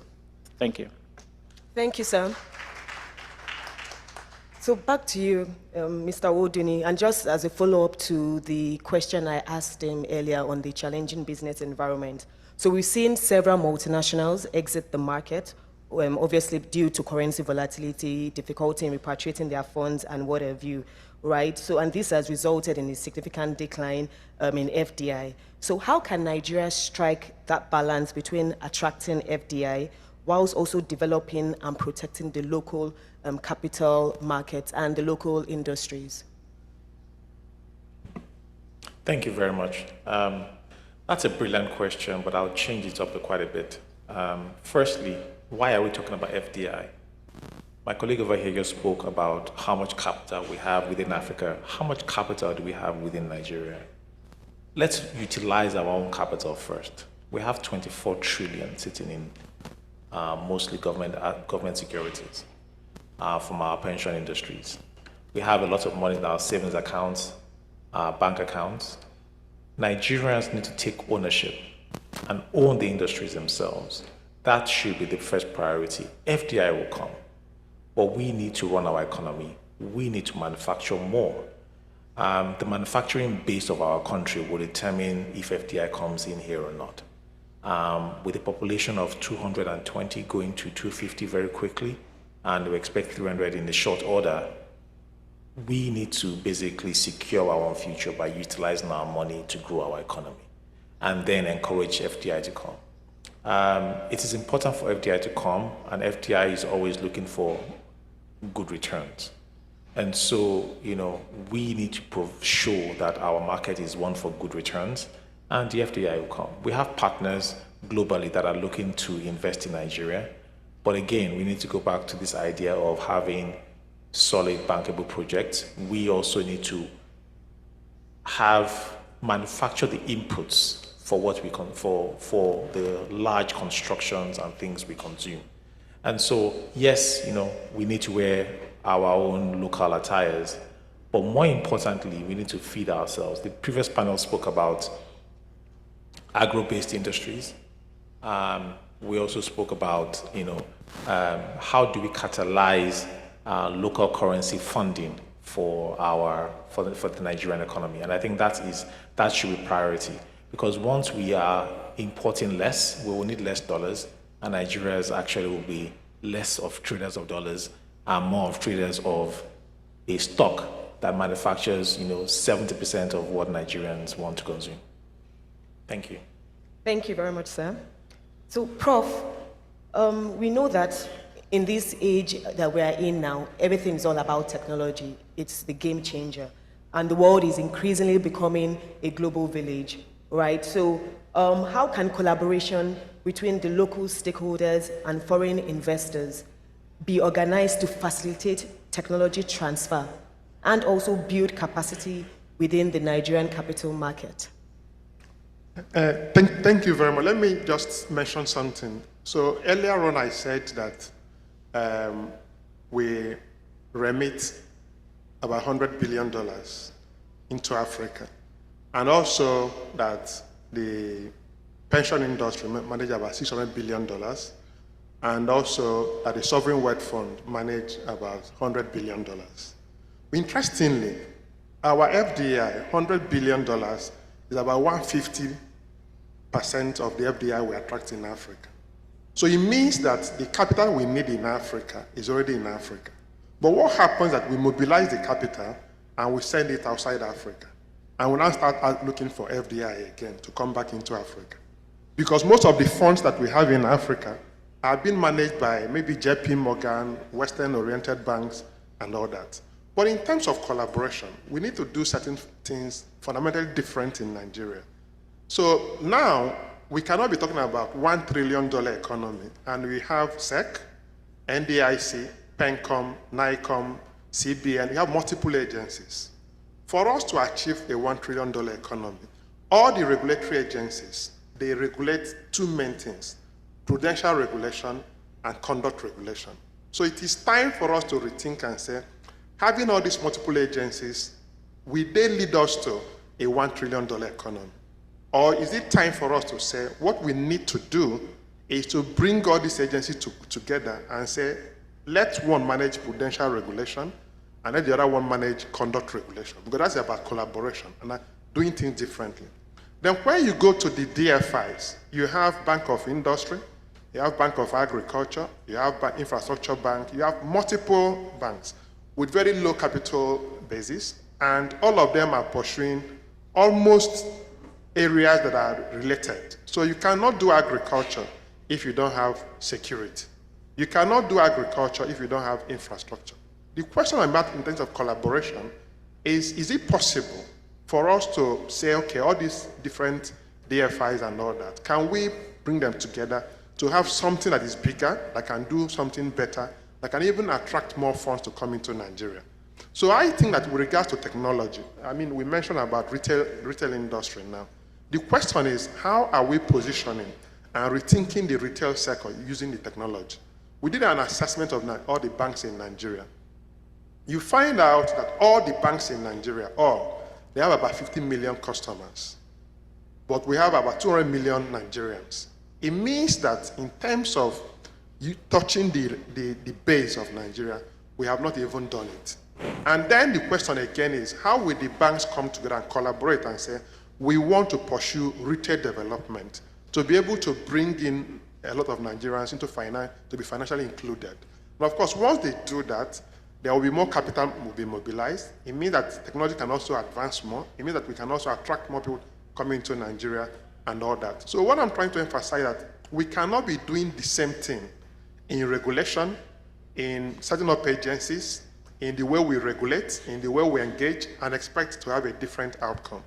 We had close to $500 billion economy before. Now we are back to 200 something billion. It means that we have to disrupt the market, we have to disrupt the way we're thinking, and do things in a more different way. I've mentioned earlier on that this idea of every 4 years we do election, is not going to help us to achieve a $1 trillion economy. We must sit back and say, what system will work for us? What system will guarantee a better outcome? And say, once you come in, you do your 6 years, you go. Other people will come in. And then we also bring technology to say, how do we use it to enable financial inclusion? How do we use it to enable insurance inclusion? How do we use it to enable capital market participation? And by the time we synergize and bring all this together, I believe we'll be able to achieve something better. Thank you. Thank you very much, Prof. Mr. Shade, this workshop is being organized by the CIS. So let's throw this question to them, or maybe you provide the solution to them. So how can stockbrokers actively contribute to bridging the gap between capital providers and industrial entrepreneurs in Nigeria? So basically, maybe providing some advice to our stockbrokers. Thank you so much. Thank you so much. One thing that is key and we need to really emphasize here, yes, $1 trillion economy, the Nigeria capital market play a very key role to achieve that. Look at the Asian tigers. Give me a country in the developed world today is being midwifed by the real sector. But in Nigeria is the service sector. We cannot achieve $1 trillion in that model. So we need to be intentional and to now focus. And in the risk sector, there is no doubt there will be risk. In normal financial mathematics, where there is higher risk, there are higher returns. And, we now need from the stockbroking community, how do we restructure ourselves? Let's even ask ourselves, what is our capacity? Or the total stockbroking community put together, what's our capacity to deliver the $1 trillion? Are we really ready in terms of being innovative in our thinking? Sincerely, in the last 35 years, how many new products have come into this market? Are we decisive to challenge the status quo? The sector of the market we're talking about, the industrial sector, what new product are we developing for them? Who says that the development must be from the investment banking? No, it could be from the stockbrokers too.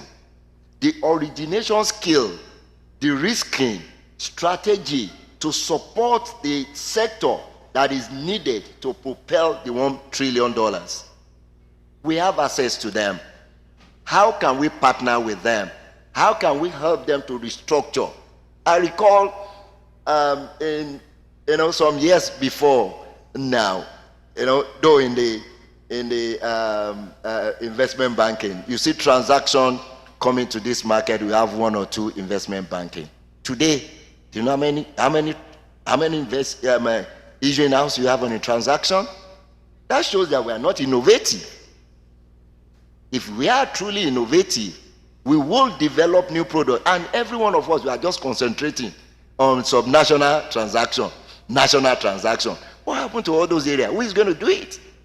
If truly this market would deliver the $1 trillion, the intentionality must come to play to change our focus and say, yes, we need to support the sector that will deliver the $1 trillion. How can we structure ourselves? What is even our capital base to be able to face that? How do we position ourselves to create education? Now, not even the investors, the key players, the issuers, how can we educate them? Where are they? Who is bringing them together to enable us communicate to them? How do we structure our market to ensure that it creates a platform ready for them to, come and raise, the fund there? So this community is key and pivotal to deliver the $1 trillion economy. But we must change our approach. There must be a paradigm shift. We can't, just like Prof said, we cannot just continue to revolve against old policies, against old models, against old products, and we expect that things will change. So technically, we need to start engaging ourselves, and I think some of the feedback that we're going to get from this will really help us. How can we redimension the market, categorize ourselves, and be able to do transactions that will really make a whole lot of difference? Thank you. Thank you, sir. And I like one of the points you mentioned, innovation, which will be my last question for you, Mr. Otitoju. Right. So, what innovative financial instruments can be introduced, right, to attract long-term investment? So, I think everybody have alluded to the fact that we have a lot of instruments internally now. So I still don't see why we have such a market in Nigeria that we don't have effective securities lending. And then PFAs, asset managers, are sitting on trillions of asset classes. So we need to open that up ASAP. SEC, PENCOM, they all need to come together and open that up. Secondly, I still cannot understand also why on one arm of the capital market you could short sell instruments, and another arm it is a taboo. So I can't see the reason why you cannot open up that you should be able to short sell. If you have effective repo market and effective securities markets in the market, then you should be able to short sell. Now, flow business around the world is not going to so deep in your market. So people must also be able to take proprietary trading. They must be able to trade their views in the market. These are the things that is going to so open up our market. And we all need to know as Nigerians that the participation that we might be expecting from portfolio investors might not be a gain. And the reason is simple. Before now, if a foreign investor is coming into Nigeria with $1 billion, you only need to look for an asset of 100 and something billion for him. But now, $1 billion, you have to go and get an asset of 1.6 trillion to get it. Which is why even as FPI are returning, their major counterparty now remains central bank, because the instruments are not available in the markets. If a $2 billion demand enters our stock market today, please, which share are they going to buy? There will be no stocks to buy. So reality is, but those stocks is because some entity have bought them, kept them in custody, and it is not adding additional value. So we need to open up that. Thank you. Thank you very much, sirs. I mean, you've all raised quite a number of points, and I was just taking notes as you all spoke. So it's clear that, one, we need to deepen the market. As we're deepening the market, we're also opening it up, right? We also need to do advocacy, especially for public education. That was raised also. Then quick turnaround, whether it's in terms of transactions, in terms of how things are done, would definitely help us in achieving, these huge growth targets or size target, if I can use that word. A stable currency is very important, because we know that that was one of the things that actually drove away the multinationals. So having a stable currency, improved liquidity, we're already beginning to see that. But it's one thing to have all these things in place, but sustaining it over a period of time, I think that's very important, because it also helps with planning, right? Also, the capacity of the capital markets, of operators, is very, very important. Collaboration was raised also by players, and also basically just doing things differently. We talked about innovation. We can't keep doing the same thing and expect a different result. So we are where we are today. We want to get to a $1 trillion economy. What can we do differently? We have to think outside the box. And using technology as a game changer is one step to take us closer to where we want to be. Thank you very much, gentlemen. Thank you for your insights.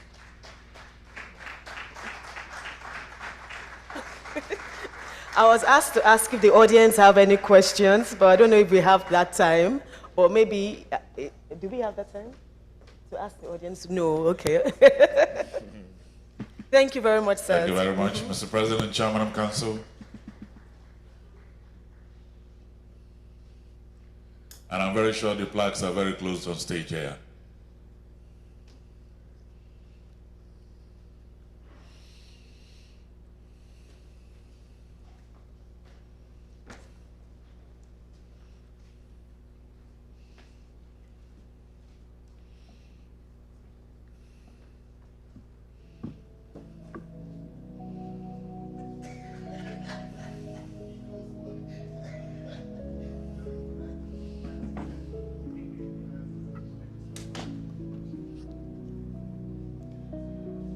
I would like to recognize and welcome His Excellency Abidemi Shunoiki, FCIB, Honorary Consul General, the Grenada Embassy. I welcome you.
Mr. Anthony Okonkwo, representing the chairman of the Federal Inland Revenue Service.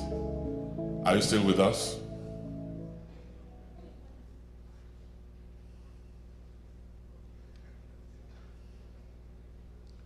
Is he here? No. I think he has left.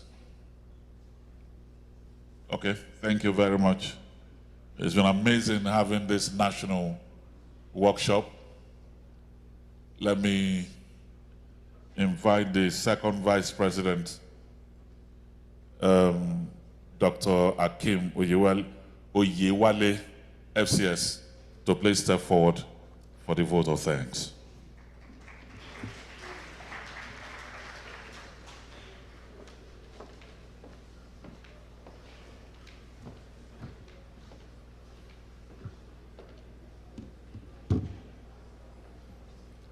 On behalf of the principal officers and staff of the Chartered Institute of Stockbrokers, I would like to say a very big thank you to the Vice President of the Federal Republic of Nigeria, Senator Kashim Shettima, GCON, for granting us the privilege of using the State House banquet hall for this workshop.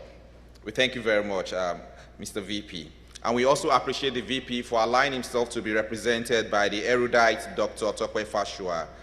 We also appreciate the presence and the attendance of the Governor of Plateau State, the Minister of State for Finance, the Accountant General of the Federation, our Chairman for the event, Dr. Shamsuddin Usman, and also the DG of the SEC, as well as all the leadership of our capital market trade points, the NGX, FMDQ, NASD, FX. We would like to also thank our keynote speaker, Dr. Armstrong, and also our panelists and moderators. We would like to thank all members of the capital market, distinguished capital market operators, and also our hosts at the State House, everybody that put their effort together to make sure we had a very good event today. We hope we've been able to make your time here highly beneficial. We also hope that we've been able to contribute strategies and views for enhancing capital formation in Nigeria and strengthening the institutions that we believe will be able to allow us achieve the target of the $1 trillion economy in a very short space of time.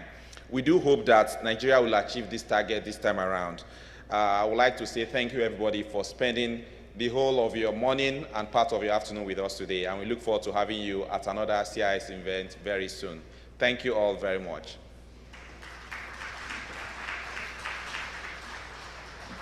Thank you very much, Dr. Iwale. I'd like to thank all of you for making this year very special. Let me especially thank the 13th President and Chairman of Council. You've delivered. Thank you with your team. We appreciate you. We appreciate everybody who has been here. Let's do it again next year. God bless all of you. There is lunch at the lobby outside there. Enjoy yourselves. God bless you. Have a wonderful day.